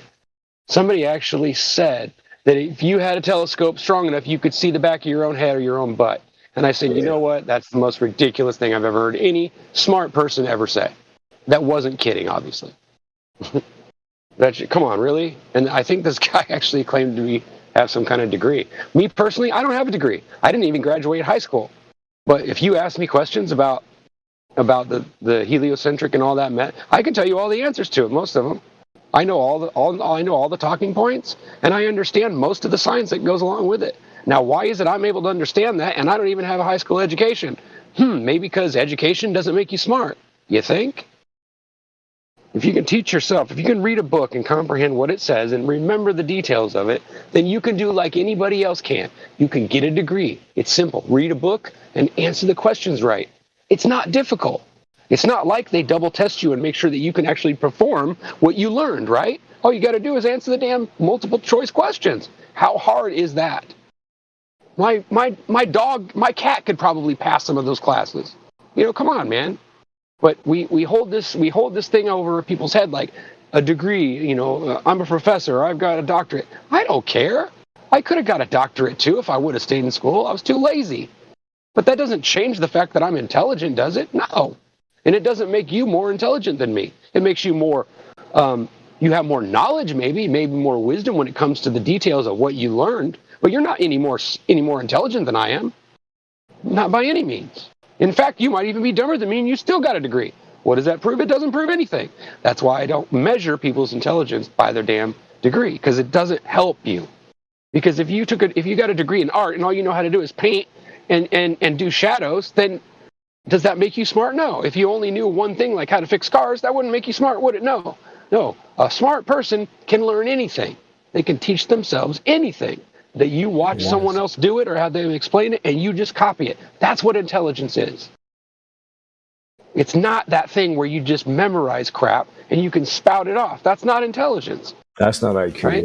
Yeah. Come on, man. If you can't tell That's us how, science. Yes, science. you can't tell this. So if we're going to use science, let's use the science that proves things instead of the science where we all just keep guessing and arguing about who guessed better. You know what I mean? Like, it doesn't make sense, right? You can't tell the difference between me and Trump, and you ain't black. And furthermore, I want to say one last thing.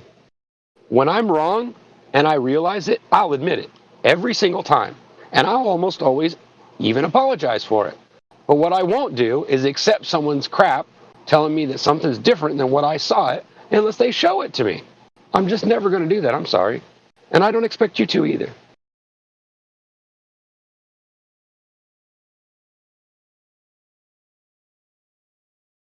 Yeah, you use the tools at your disposal way back in the 90s when the PC first came out.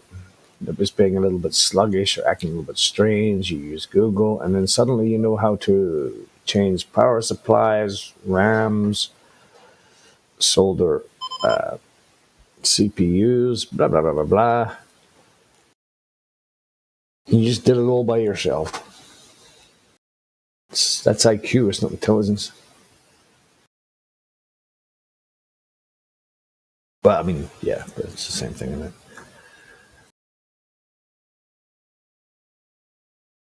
Yeah, sorry, just to go back there, a point that you were making there. I think the hardest part is to get people to even look at the idea that they might not be living in a spinning ball. That's the hardest thing. People just don't. They just automatically. Yeah, you wouldn't think it would be hard considering they'll spend 2 hours arguing with you about it, right? They'll just automatically, most people today would just automatically dismiss it as an arcane idea. If it doesn't, that's just, it's just fucking laughable. It's the possibility that there could be some truth to it won't even enter their heads, man. It's just bang, out. It goes in one ear, out the other.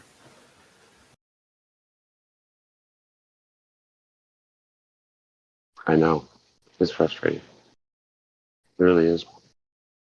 When I was a kid and I used to read, like Revelation, and I'd wonder, like, what does it mean? What is it really describing, and will this ever happen? And I always thought, a lot of the stuff that was in there made a lot of sense with what was going on in the world. And now I'm to a point where there's not really anything else in there that I haven't compared to something that I see in the world, and it makes me wonder, has that always been there, or did I just conceive it over a period of time because of my belief in it? That I can't really answer, but it sure doesn't feel like a lie to me. It feels like genuine reality, like it matches up with things. And I can't argue with that. So I can't just throw out the Bible. I know a lot of people say that, that's not proof or anything. And you're probably right. But the proof for me is that if a book exists that literally has all kinds of truth in it, but it's a matter of you investigating it and opening the book and realizing that that's what it is. And the faith that you have in that this is a book that's going to help you, and you read it, and you'll actually find information in there that will help you. And I could give you examples, but I think most people that have had any kind of like religious experience probably know what I'm talking about. You know what I'm saying? It's like when you're going through something difficult in your life, and you just think to yourself, you look up and you think, whoever you are up there, or whatever it is that made me, why is this happening to me? Explain it to me. I'm telling you, every time I do that, within 48 hours, I get some kind of an answer. It's not always an answer I'm expecting. Sometimes it's just somebody that'll recognize that I'm going through that problem, and they'll ask me about it, and then I'll have a big old conversation, and afterwards I'll realize, okay, I get it now. It kind of makes sense. I can't say that you would agree with me if I showed you that, or if you were to experience what I did. But all I can say is that that's what's convinced me my whole life, is those things. And that stuff manifesting and being true and making me feel in my heart like, wow, if I would have listened to this storyline, if I would have listened to the principles in this story when I read it the first time, I wouldn't have gotten in that trouble. And that's profound. That's I don't know how. I've never read a book that was like that before. I mean, I've read all kinds of science fiction books, all kinds of weird, self-help things and all that. And I've never had it like literally speak the truth, like out of the pages through someone else's story. Never in my life. The Bible's the only book that I've ever had experience that does that. Right? And so I have to admit there's something about it. I don't know what it is that tells me that if God does exist, which I believe he does, whether he's some guy in a robe or whether he's just another being that put us in here, he exists. You know what I'm saying? And he would have made sure that there was a message for me. So that if I did grow up in an area where people didn't believe in him or didn't know him, I could still have the benefit of finding the answer to that if I seek it, right? Because that's all it's there for. It's not there to be shoved down anybody's throat or forced on anybody. It's simply to share stories and things from the past. And maybe it's even just made up stories. Who cares? There's truth in it. You know what I'm saying? Like, it's just, I just don't get why. I guess I kind of went off on a rant, but I don't get why I'm not allowed to use that and share that as my witness because the person doesn't believe in God. I find that kind of ridiculous because it's still true to me, and I still, you know what I'm saying? Like, you have to know, like, from talking to me and getting to know me, that I really truly believe in this stuff. I'm not nuts. I believe it because I've been proven. And I understand that you don't understand that, but I can't help that, right? All I can do is share and hope that you understand me and at least don't think I'm nuts. But I can't really make you believe it or make you understand it. It's just who I am. You just have to accept it more is what it is. So I find that a lot of times I just have to say, you know what? I disagree with you, but I like talking to you. So I'm not going to just throw away the friendship and call you a numpty dumbass because there's no reason for that, right? Besides the fact that you don't agree with me on this subject, we get along just fine. So there's no reason for me to be, well, I don't want you around me. But at the same time, if that person, every time I bring them over and they have a conversation, they just bring me down and try to confuse me, and they never want to talk about the truth, I'm not going to invite them. You know what I'm saying? Not that I'm going to be mean to them. I just won't invite them to my house anymore or into the conversation. It's not hard. You can run away. You have the free will to just get up and move if you don't like something. You know what I mean? Mm-hmm.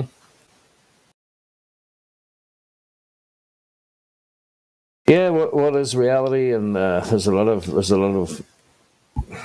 fakeness. I know what reality is. Well, when somebody punches you in the nose, that's reality, right? I know. You can feel it, you can smell it, you can taste it, you can touch it. That's reality. Okay, all right. Reasoning isn't necessarily. Go ahead. I'm sorry. I'm mumbling. Yeah, but that's not to say that there isn't some kind of self-help book here too that might be true, like the Bible. Of course there is. And I would almost guarantee that the people who wrote those books read the Bible and that's where they got the information from. But I can be wrong. Maybe some of the stuff that's in there is obvious and it could be in any book, but I just find that there's a lot of stuff in there that I haven't even experienced it all. Like I've read the whole thing once, maybe twice. I've listened to it on tape quite a few times, but I don't study it every single day, but I do look for it when I need help. When I'm having trouble like I have lately, I've looked in the Bible a lot lately. And it has helped me get through. It's helped me cope. It showed me storylines and places where in the Bible where people had the same kind of conundrum I'm having, where they're losing people in their family and things. Just about to ask you, did you find that what you were reading was correlating with an actual situation you were going through at that time? Yeah. Yeah. Yeah. Exactly. I found that too. I was religious for many. And it's like I just a lot of times it gave me peace knowing that somebody else went through it, and it was like, wow, they and then at the end I was like, wow, that's you know what I mean, right? Like that's the only way stuff gets proven to me. Really, it's got to be. Isn't that strange? Yeah, it's like strange. It's like you read a part, you read something, and the very same thing, similar situation in a different context happens that day. That's crazy. Yeah, and I've had it happen a couple times where I would just open it up, like just ask for a question and open it, and it would go. And I'm telling you, every time I've done that, there was something in there. It might have taken me reading a few phrases or a few, paragraphs or whatever, but it's like it's like no matter where you open it up to, there's something to learn. There's something to be shared with you, and it's not necessarily like divine necessarily. I guess it's just truth. I mean, it's just happens to be facts. And if that helps you, then use it. If not, then you can throw it away if you want, but don't get mad at me because I want to use it because I find a lot of truth in it. So why not use it as a reference? I mean, I can use Shakespeare as a reference and nobody gets mad, right? I can use Einstein's writings. I can use anybody, Darwin's, right? Nobody's going to get mad at me for that, right? So why can't I use divine writing from whoever wrote it? Like they were all written by different people. What's wrong with that? I don't get it. You know what I mean? Like if what they're writing about is true and you can find some truth or whatever, you get something out of it, then what's the harm in it? Why be afraid of it? Why get angry? Why say it's irrelevant? Because it's not irrelevant, right? Okay, I'll shut up about it. Let's get back to play. It's a platter. That's good. Platter. Yeah, truth does. Holy shit, bro. That's funny. Like that one, big lad.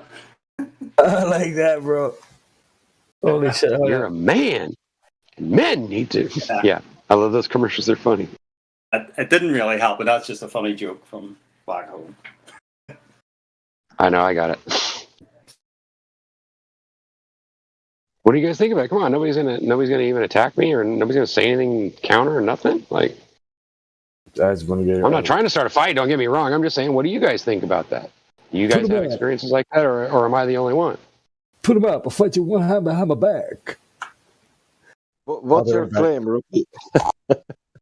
No play. I'm just trying to keep the conversation going, I guess. I mean, I like to talk, so that helps too. The lessons I took from scripture, I always refer to it as scripture versus religion. I say religion and it starts wars, right? So we go above that and we go scripture because it's written, just like your scientific guys wrote stuff. Our guys wrote stuff, and I like to refer to it. I have, and this is just a personal testament. This is not me trying to pull on heartstrings or anything like that. I'm just being authentic and raw with you guys. I'm 42 myself, multiple sclerosis, in a wheelchair part-time. I totally understand the aspect of life will present you with struggles, right? And this is why I was saying earlier that we're all brought to a place where we all have things and shit that stuff that we're dealing with. And I like to take the mental approach to things that nobody is a victim here, because Christ did it without sin, right? And sorry to again revert to scripture, but that's the man that we look to be the role model, to try to instill the love that he tried to instill in us in teaching. So yeah, there's tons of lessons to be taken. I think the biggest thing for me is that you never get broken off a bigger cross than you can't bear.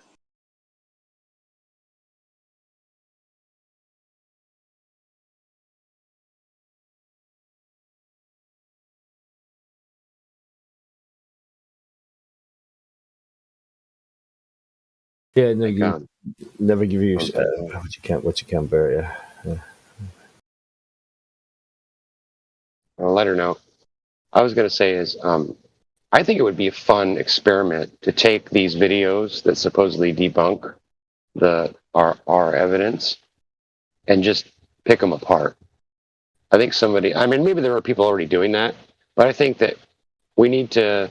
I'm going to do some research on how some of the things that, like, I don't know much about Photoshop. I can usually tell when Photoshop's used, but I don't necessarily know what they call the different level change and all that. I don't really know how to do it. So I'd probably need help with that end of it.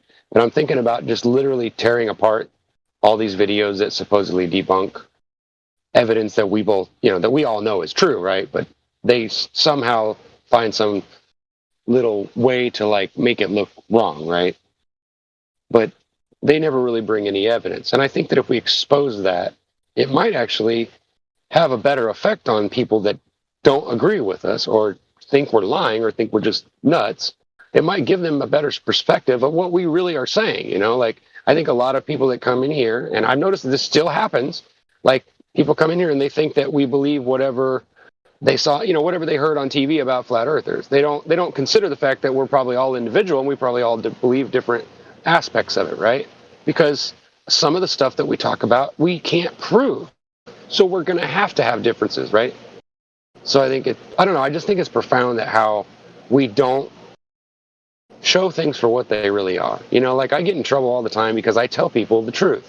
Somebody says something that I think is wrong, I won't necessarily call them out and say, hey, you're a dumbass, or be mean to them, but I'm not going to let someone stand there when I know they're lying to me and allow them to continue on with this charade. I'm going to let them know, hey, I already know you're full of it. Let's move beyond that. Let's get down to the nitty gritty. Let's move beyond the playing games and pretending and all that. We all can do that, right? Yeah, that's kind of real life. That's me in real life too, bro. If somebody oversteps the mark, I just can't help myself. It's just a compunction. I just tell them exactly. Yeah, I know. It is. It's hard for me too. I find myself calling people names, and then I'm like, well, I don't mean it that way. I just mean I'm frustrated because you're not listening to me. But I mean, so in a way, it happens. It slips. You get upset. When people are especially just trying to troll you and irritate you, I believe obviously you should take them somewhere else so that you're not doing it, in a place where everybody kind of wants it to be calm, but, you should be able to have a battleground for you to go and talk to the person and hash it out if you want to.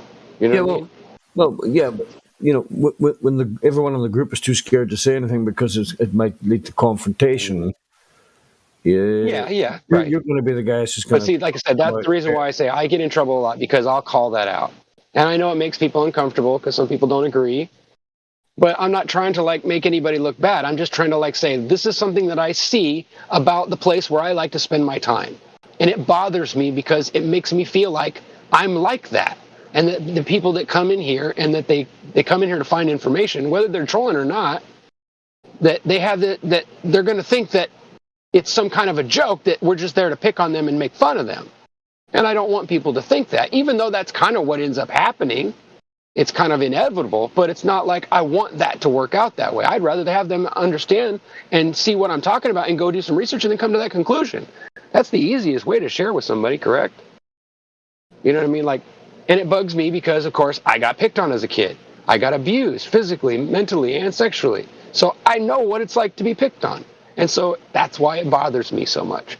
But I don't think when we're calling each other names or we're saying, hey, you're a dummy, or we're just goofing around, that's not what I'm talking about. I'm talking about when somebody comes in and they're stubborn, they're in cog dis, and we know this. We know it's their brain protecting itself. We know it's a psychological problem. It's not something they really have control over at some point, right? Or maybe they do or don't, but we all know that it's a difficult situation. Well, we put them in that position. We get them in cog dis, and then we call them names. That doesn't make sense to me. Well, like you say, I went through the whole being bullied thing and being a bully too, but I left that shit back in high school, you know. Mm-hmm. There was a doorman. I thought it was gone too, but yeah, it seems to pop its head up here and there in different places, right? Yeah, I did the same thing, man. I mean, I was bullied and picked on, and I bullied and picked on people, but not to a fucking bad degree. But then I just, like, I don't know, when I turned like 17, 18, I just left all that shit behind. Yeah, you grow out of it, right? You realize that, all it does is cause strife and frustration, and especially in days like these where kids carry guns, you got to be careful who you mouth off to, like. But I mean, I understand we're online and all that, but I want, like, I really do want to like feel like when I send someone to this particular room, that's not going to happen to them. I wish I could say that, but it's sad that I can't do that necessarily because I don't. Of course, it depends on their attitude too. I'm not saying that we're all guilty and that these guys are all innocent by any means. I'm not saying that. I'm just saying it feels like as if instead of using kid gloves and trying to be civil, we're just more like trying to have fun by making fun. And that's what we get mad at them for. And I think that's unfair. And I think that turns a lot of people off to even looking at the idea of flat Earth just because it sounds like we're just throwing shit back and forth. You know what I mean? It's like, yeah, okay, we're going to fling shit on you, and then it goes back and forth. It's just a bunch of kids fighting over stupid stuff, right? Like I would like to feel like that this was a place where you come and you actually find out information and you don't get insulted. Well, that happens a lot of the time. You know what I mean? Yeah, it does happen. But it's usually with someone who is open-minded, right? But when someone goes into cog dis, which we know is going to happen to a lot of people, we're not like light on. We like get rough with them and then they run away and then you know what I mean? Like I don't know. Maybe I should just shut up and get over it. But I have my own chair. I'm trying to like get my point across because I think people misunderstand when I complain. Okay, I complain because I don't see a lot of people complaining about anything. I look in the complaint place and there's no posts. I look in the locker room and yeah, we talk about complaining about the people that keep coming back and all that, but I don't see a lot of people complaining about what's going on the live stream. There just isn't. And I'm concerned about that because I see a lot of stuff. I'm not saying that all of it's really bad and horrible and that people need to be kicked out. I'm just saying that these people are nice people. I know they are, but yet they're acting like what they're not. They're being something they're not. You know what I'm saying? We're all good people in here. I know we can all be nice and we can all have a cordial conversation, right? But for some reason, we get together in certain groups and a certain person sets us off. And next thing you know, we're berating somebody for no reason except they just don't want to listen to us. You know what I mean? Like, and that just seems like a childish thing to do. Maybe it's just me. Maybe I need to, go back to school. I don't know. But it just feels wrong. I don't mean to be rude, Rookie. I don't mean to be rude, but you're repeating yourself now. All right, I'm sorry. I think I made my point, right? So I'll shut up then. Thanks for letting me talk, though. Appreciate it. I like to think of when somebody's honestly seeking questions or asking questions, you can generally tell when you engage with them whether they're trolling for information or they're generally engaging with you for collecting information for their purpose. The even aspect if they're a troll, do they necessarily deserve to be treated that way? Pardon me? If they're just coming in here to be entertained by us by giving us a little bit of crap and slinging stuff at us, like a lot of people do anyway. Exactly. Is there really harm in that? Like, do we really need to be mean to them for it? It's not a question of being mean, but what I'm saying is that from a standpoint of them creating a disturbance, if you will, from a standpoint of asking stupid questions, right? I look at each interaction with an individual as me extending energy to that person. I look at that person as an investment, right? If that person is not willing to onboard the information that I'm trying to share with them, and I'm not saying I'm a teacher, but if that person is not willing to onboard the information I'm sharing with them, then why am I going to knowingly, actively put my energy into that person? That's counterproductive. I would rather save my energy for someone else or another opportunity, go play video games or whatever else. It's just not worth the frustration and negative place it's going to take you to for that dealing with that ignorant person. Am I wrong? I agree with you. I don't think you're wrong at all.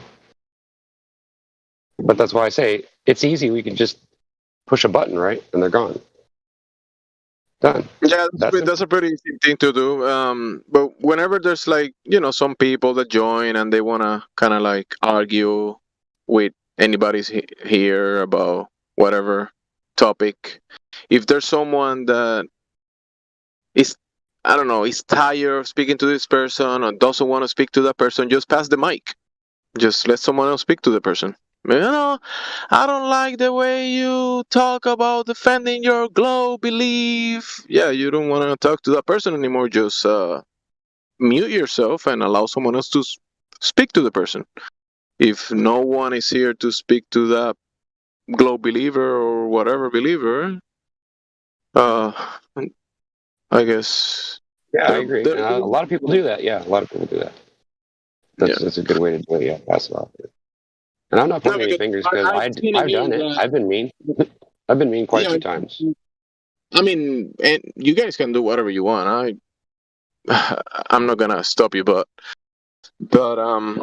like I've seen many times, like I don't like talking to this guy. I don't like what he's saying. But at the same time, other people are trying to speak to the guy, right? So allow those people to speak to him if you don't like the guy. So you don't like the guy or the girl, whatever, don't speak to them. Allow other people to speak. Pretty simple. Yeah, I think it comes down to pride, really. It's like once we realize that we think someone's not truthful and that they're trolly, then we want to protect our friends, of course, from wasting their time with them. But yeah, it's kind of difficult because I'm the same way. Sometimes I'll want to talk to them anyway, just because maybe I can throw something at them that you didn't think of. You know what I mean? Jamesy. Yo. You got more rules than I ever seen in one human being. Are you going for a world record or what?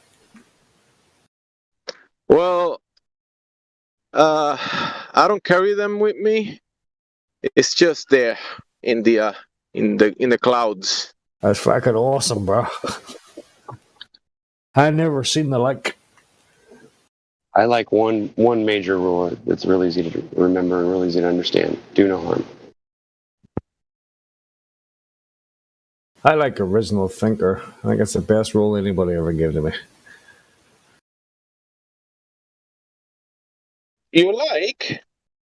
I like very much. I like too. My sister, she best prostitute all Kazakhstan. Yeah, I like sisters too.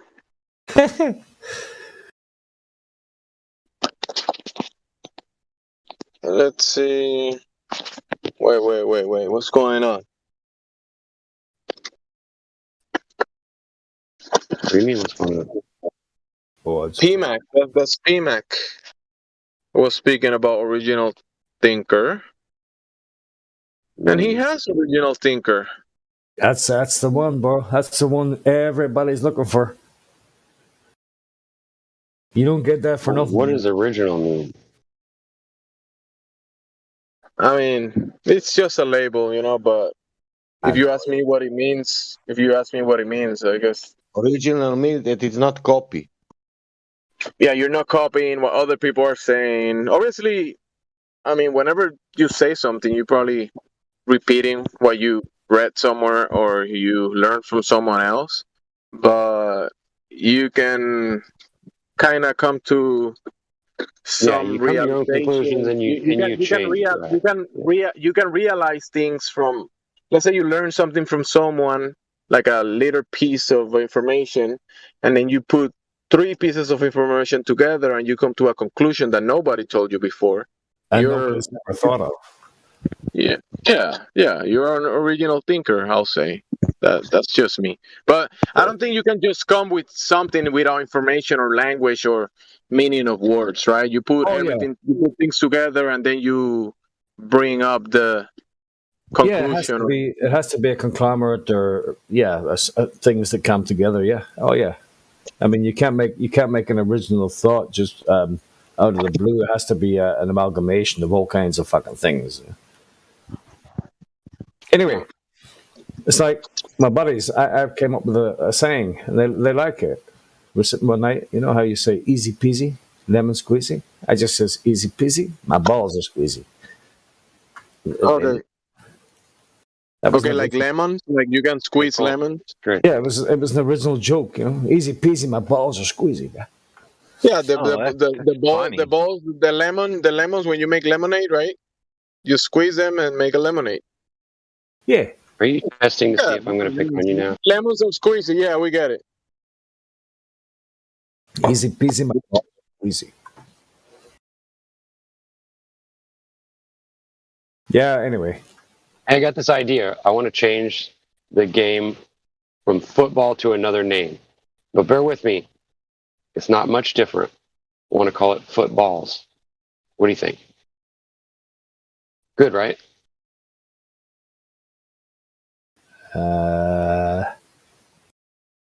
Thank you very much. Baseballs? See, everything I say makes sense. Remember, don't forget that. It makes sense. Just think about it long.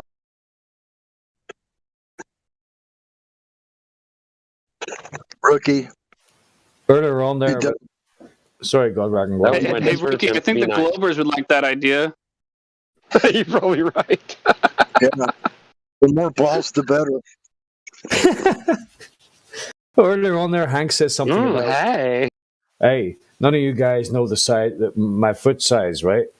And, he was talking, none of you guys know my foot size of my feet, right? And I thought it was your foot size is the size from the bottom of your hand to the tip of your finger. That's he's a size 12. I thought he was going to say, but if I stick it up your ass, you'll soon know the fucking size of it, bro. Well, maybe you'd probably notice every bit of it. Yes, but I don't know that you would be able to tell exactly the length of it. Well, maybe you could. I don't know. Maybe I'm wrong. We ought to test that out, though. You want to test it out? Too hard on it, bro. None of you guys know the size of my foot. Now, see, there's all these great ideas in the world, but when you come down to who's going to actually do it, then everybody goes, no, it's all good. I don't need to do that.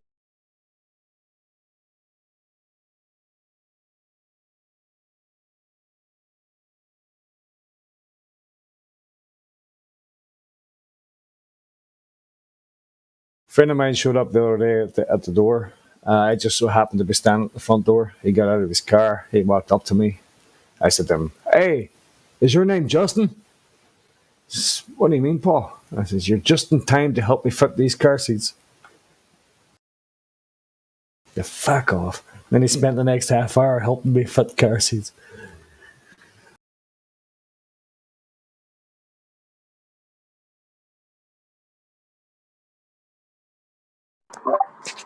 Car seats are fun. Who's astrophysicist? Is forward facing or backward facing? Oh, he's a gold one. Those car seats, were they forward facing or backward facing? Good question. Astrophysicist is Radwin. Or Warden. So you guys, you guys taught me something today in the chat. In order to establish the fact that something's moving, you have to have a point of reference, like 2 points, right? Yep. Okay. So, and I'm asking this question from an ignorant place. What are the 2 points that we're using to establish the fact that we're moving that is not man supplied? Like, what are our reference points? I'm asking that openly to the chat. Years. Yeah, what are we observing that tells us that we're moving? Except when I'm drunk. Like, I've gotten dizzy when I'm drunk, but other than that, and earthquakes, I've never felt anything move. But that's just me. That could be. So sky science is the only reference that we have, i.e., like the stars in, Polaris being a constant point, the stars turning around Polaris. But there's nothing on our relative point that we can grasp that tells us that we, in fact, are moving. Right?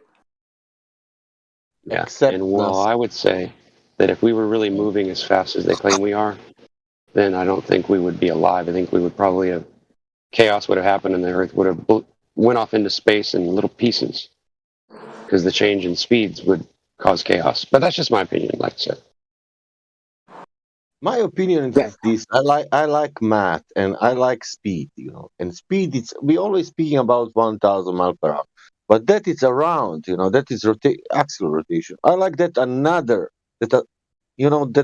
speed when we are going on the left or the right doesn't matter, but we are going aside 66,000 miles per hour, and that is more interesting for me than 1,000 miles per hour.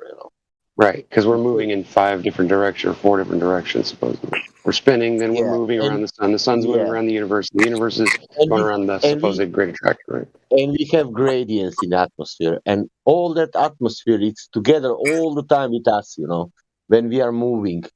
So that's what I'm saying. We don't have an actual visual reference point that tells us we're moving. We have what is the skylights move around in a circle, but like I said, if you're moving as fast as they claim you are, you wouldn't be able to see it. They'd just be streaks.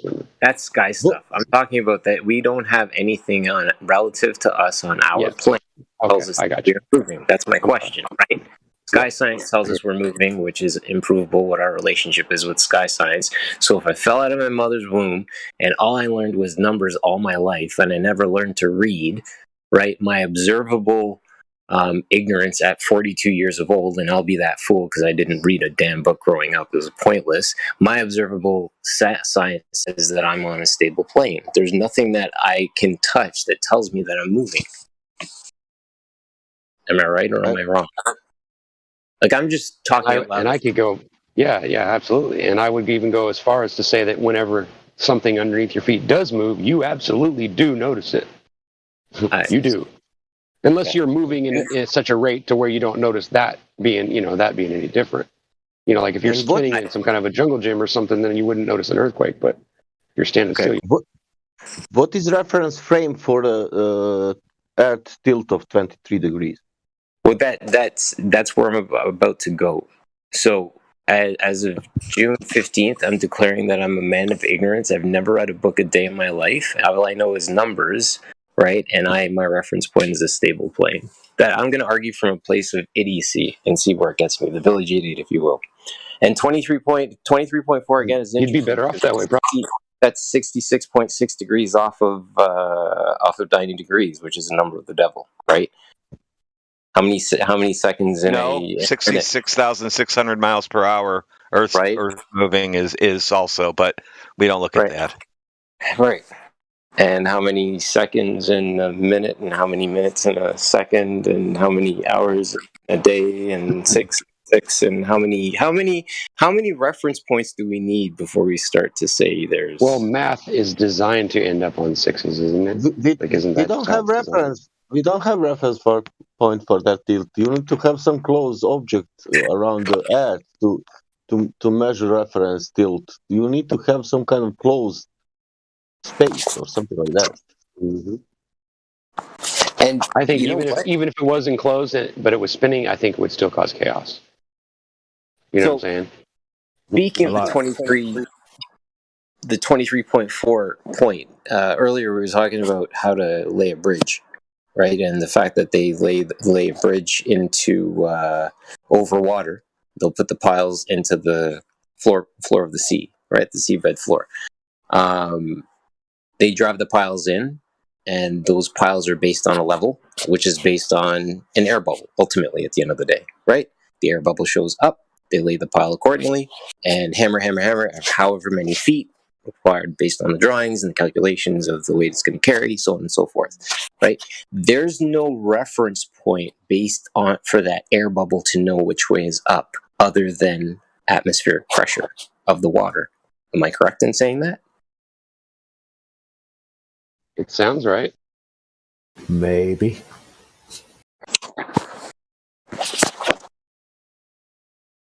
There's no tilt. It's entertaining. 23.4. No. Do you know who the man with the highest IQ ever in the world was? He's an American. William James said it's 207. Yeah, I didn't. That's amazing, bro. He was enrolled in Harvard by the time he was 11. He could speak 7 languages. 11 years of age. He was reading when he was 2 or 3. He was reading the newspaper. You know what I think makes a genius? Anyway, a little bit off topic. I have a request, a serious question. Isn't the toilet on an ISS the most ridiculous thing that there is?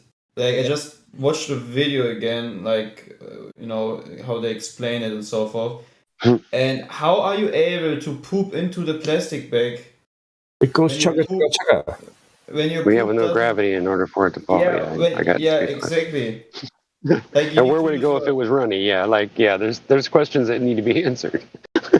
What if you just can't get off the toilet? And also, why is this guy and the woman? There's also a video of a woman showing how it works. Why is she or him? Why are they touching it as if no one ever used it? Like, would you ever touch a toilet that way they do in the video? Well, I think if you were agreeing to get on a space station with that small of a space with people in it together, I think you probably wouldn't mind too much about touching them because you're breathing in all their dander and everything. If you're in a ship like that, really, if it's really real, you'd be breathing in their dander and you'd be eating it all the time because it's a small space. But that's just my opinion. Right. But the toilet really gives... Yeah, I don't think I'd be worried about the... The toilet really gives it away, to be honest. Yeah, I agree, because I think there was one where I was watching the other day where it showed how they do it in an airplane, how they suck it into a little bin in the back of the plane, and I'm sitting there thinking, I wonder how they do it on the space station. Yeah, it's ridiculous. Especially when he shows how he puts a little bit, like, he uses a water bag to put water into that suction thingy for peeing, and the water just spills around. Like, if that, like, and he doesn't even use much pressure, right? And we all know how much pressure there is when you pee normally, right, on Earth, as a man, I mean, But in weightlessness, it would be different, would it not? If you were truly weightless, your bladder would have different pressure amounts. Do you think? So there's people flying by in harnesses. I know it would be. It would. People grabbing for things that aren't there. I know. The toilet is the clincher for you. Actually, if you just watch the rockets take off until they actually get up and they pop whatever that first stage thing that falls off, almost every single one of those shows an anomaly. Every single one of those rocket launches has an anomaly where the rocket tube that falls off goes the wrong direction in one camera than it does in the other. Every single one, but I think only one that I found that's actually looks like it should. They literally all are fake. They're just the same camera setup. It's like a program that they just put the information and the photographs of the spaceman in there, and it just pops out a video. That's what I think it is. That's my opinion, of course. Yeah, same with SpaceX.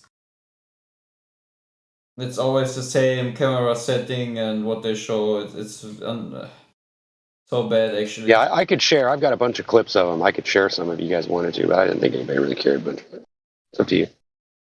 Sure. All right, give me a sec. I'll share a couple clips. I wonder if that smartest, the highest IQ guy who ever lived, believed that we lived on a spinning, watery, curvy, bendy ball. Kind of wonder if he believed that or not. I kind of also wonder if he believed that tiny, invisible microbes cause illness, disease, and even death. I kind of wonder if he the smartest, highest IQ guy on the earth believed in that as well. So it kind of makes you. So the person who made the comment about never reading a book is probably far ahead of that highest IQ guy ever. You think?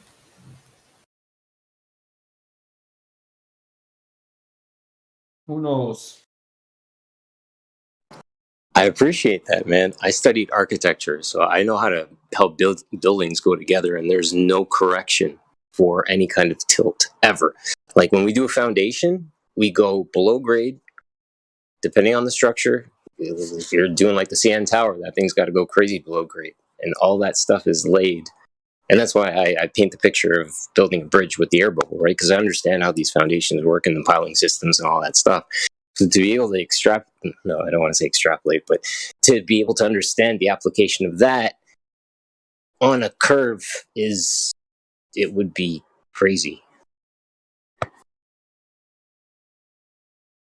You can make a huge argument that the more you read and the more you know, by the time you're 25, the more indoctrinated you are, the more brainwashed you are, the more programmed you are.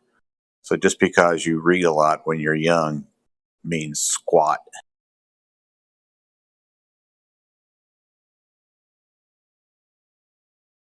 Can you maybe explain me the clips a bit? Sorry. Is it because it on the one video it folds away on an angled perspective, and on the other one it folds away straight? Rookie?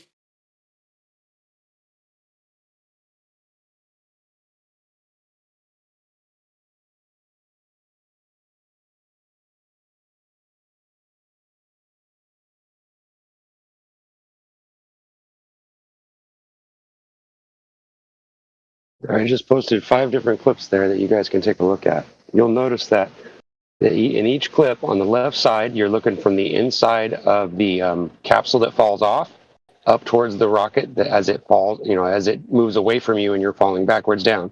And the other camera is supposedly from the side view of the actual engine, looking at an odd angle, not quite 90 degrees, away from the top and, from up and down, but it's away from center. It's away from looking down towards the actual thing falling off. But for some reason, that little piece of tubing moves to the right, away from it, perfectly exactly in the same way that it does in the one on the left. But that shouldn't happen if you're looking at an angle from the side of the motor, right?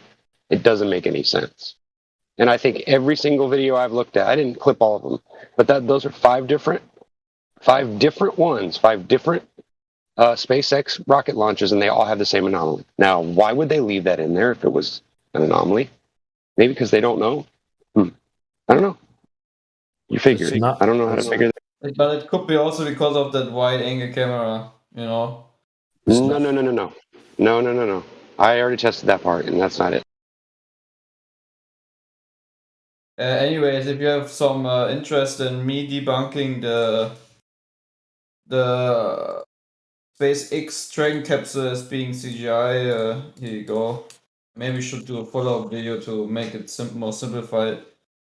Yeah, I could pick it apart. I could pick one space mission and I could pick it apart and probably show you 1,000 different things that are wrong. Yeah, definitely. It's really awesome. Like, one that gets me all the time is when they show it taken off and there's actually a shadow where the flame coming out of the bottom of it.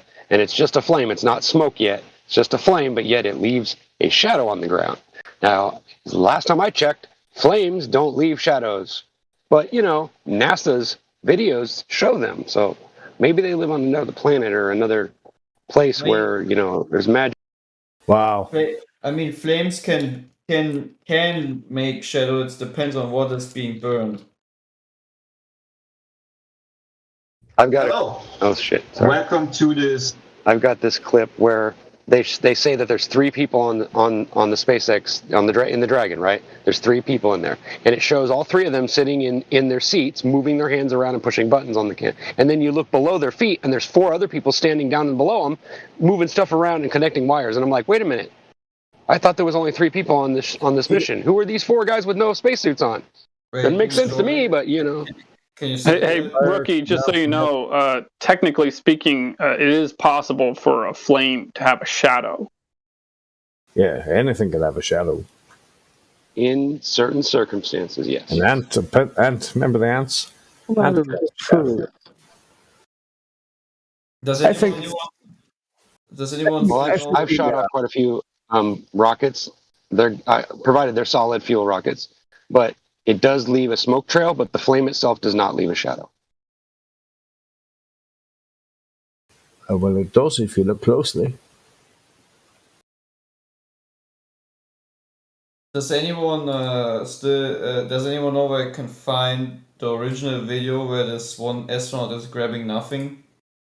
Yeah. That's what do you call him? Is the hat thing? Fuck, man. That's a good one. I think to find it on NASA.com, you have to know like the mission and stuff. Right. And he's putting it on the shelf. I don't know which one it is, but I'm sure it wouldn't be that hard to find if you were, provided that you search this stuff all the time. You'd probably be able to find it by checking your like search history or something on Google. Oh, I delete my history every night, bro. Can't have all that porn out there. Oh well, I guess not.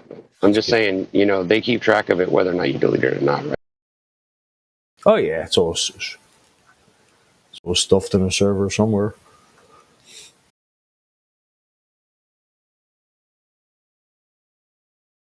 I think he's talking about the video where it's like a heavyset guy with dark hair, and he reaches out to grab a hat that the guy didn't pass him yet, and then he like sets it to the side. I think that's the one he's talking about. Yeah, we all know it. We've all seen Yeah, it. exactly that one. You know what is strange? Even this 8K video, you have these weird dots all over. There it is. Somebody found it. Miguel found it. Oh no, Miguel. Miguel. Yeah, exactly that one. But does anyone know from where I can find the original of that one? Let me see. I'm sure there's a way, but I think you'd have to use like reverse like search. Like you'd have to find out what space mission it was and then like look through all the videos until you found it. But I don't know. Maybe there's a way. Yeah. One more thing I always don't understand. If you look at the 8K video, for example, why is it that you have these weird pixels in every video that they record, even this 8K one? Like weird pixels all over the screen.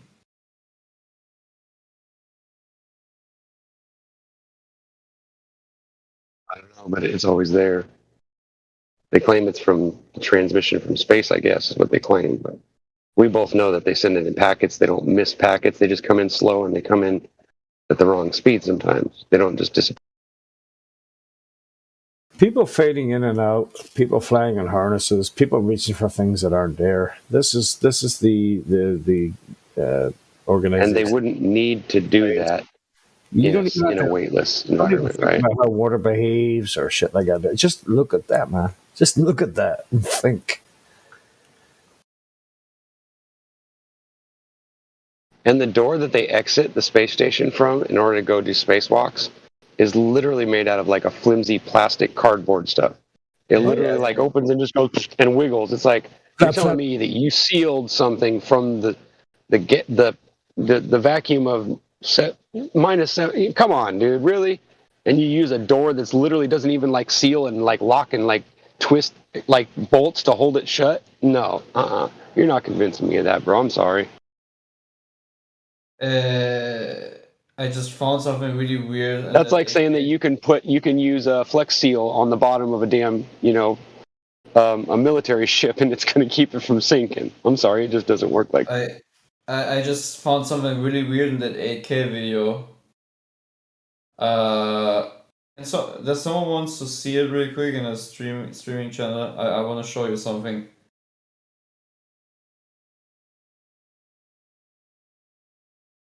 No. I don't mind. I'll go over with you if you want to play it or something. I think I might be able to. I just want to quickly show you something. Where do you want to go? Like learning curve or something? Cinema. All right, I'll go over there with you and check it out.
So says ya.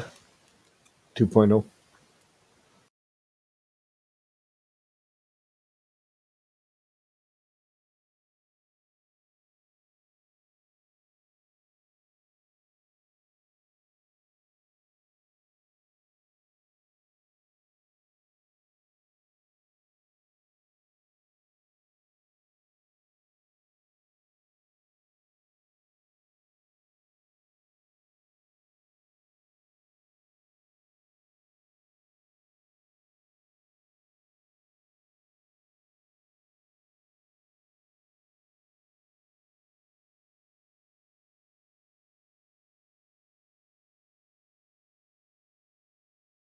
Did the server have a fart or something? I lost connection. Where'd Ricky go?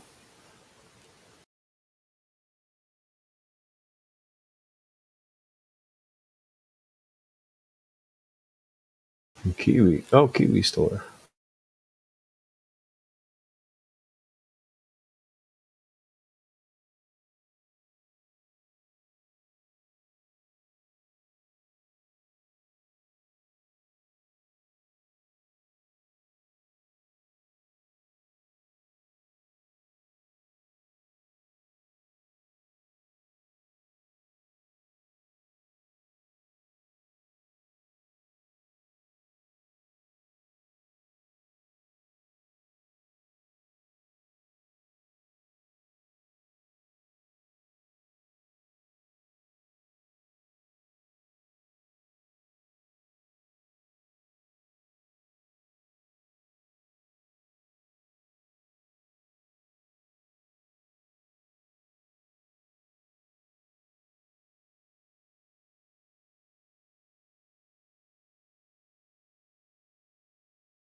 Did it get that quiet again?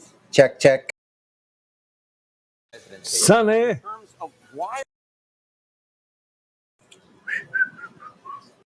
Was full with rain.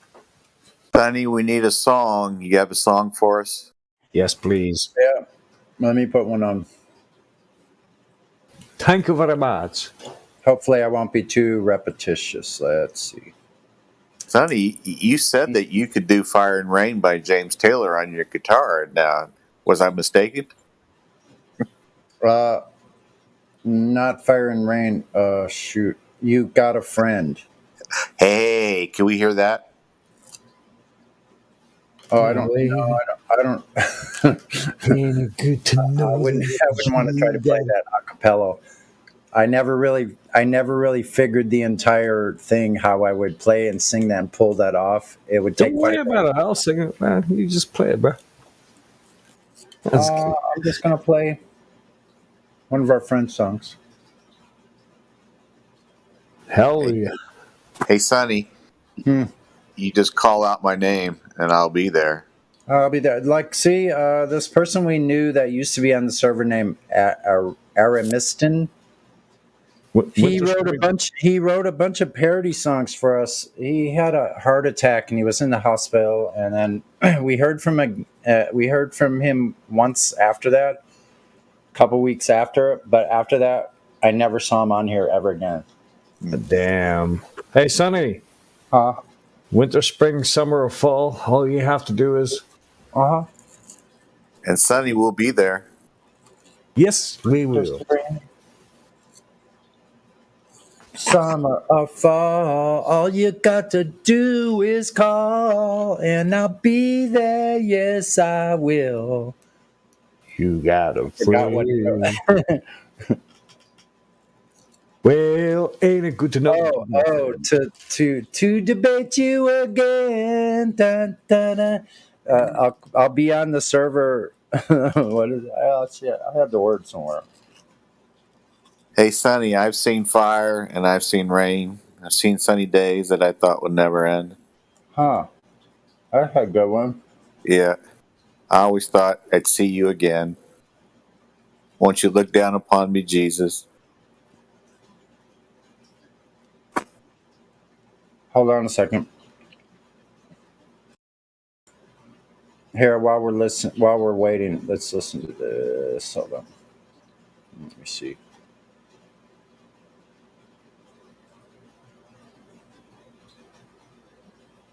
Is this a song? I don't know what this is exactly, but we'll try it.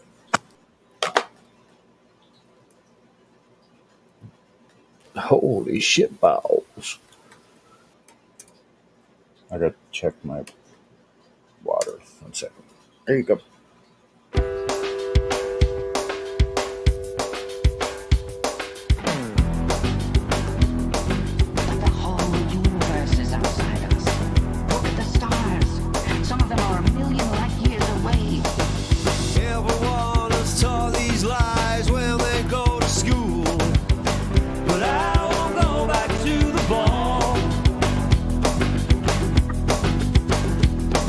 But anyone who does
that time for a meeting of the flow. Flat Earth Society.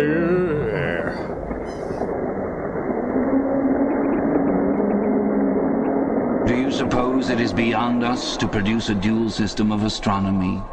The stars can be near or distant according as we need them. Do you suppose our mathematicians are unequal to that? Have you forgotten doublethink?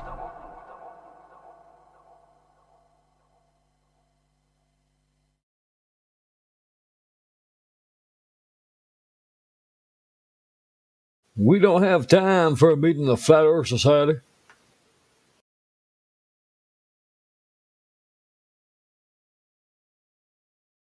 I thought there was something else coming up. What happened? Astronauts to the moon. Sequence start. 2, 1. Funny suckers, aren't they?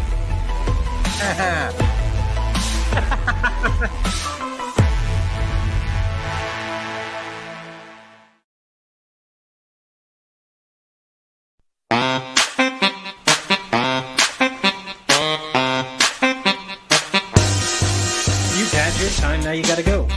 Go. So withdraw, pitch and yaw, algebra, don't you know? No need to frown, but you gotta go. Cause what we saw, so bizarre, NASA nah, Switch up, cause we gotta stop with the 9 and move to na. So pack your landers fast, cause we're getting rid of ya. We're wanting to ditch ya, can't quite see why some lunatics wanna double ya. Went out. No mas NASA. Went out again. NASA, we're moving past ya. All the CGI we're getting is so old. Mama, Trump or Obama, all these sloppy, choppy crappies gotta go. NASA goes nowhere. NASA, if you care. Yes, we want some new face. NASA, listen here. NASA, take a chair. Yes, we want some new face. New face, new face, new face, new face, new face, new face. Round up those lives from long ago. NASA. Adios, idiots. Take with y'all the lunar modula and the robot. Don't you want to let Apollo go? I say yes. You say yes. Oh, yes. Come back down. Falcon 9, first stage. Enter Elon. He hails from Africa.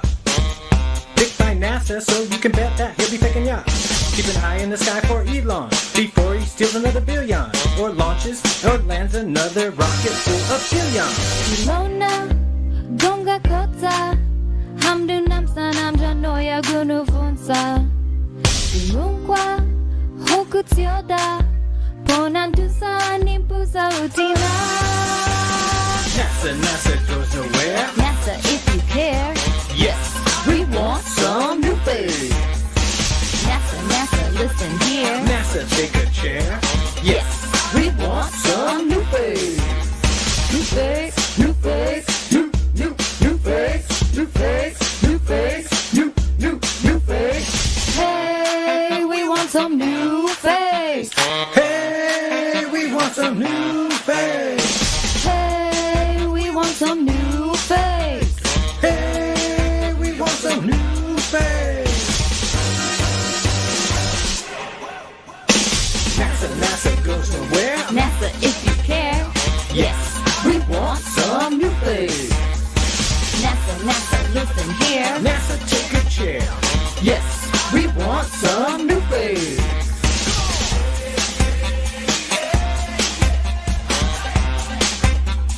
New face.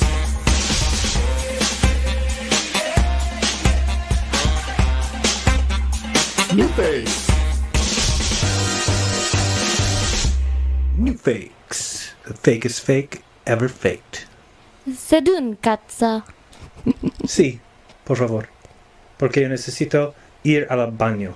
And now look at you, you're all wet. How'd you know that? The pool, you fell in the pool. Oh. Wow.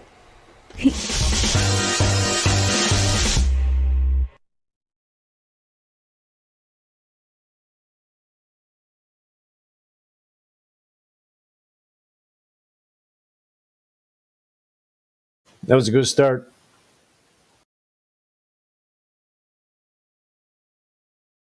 That was a good start, Sonny. Was that enough time to get yourself set up there?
The guy who turned me on to Discord a couple months ago is listening on live stream on YouTube right now. His name is Jay from the UK.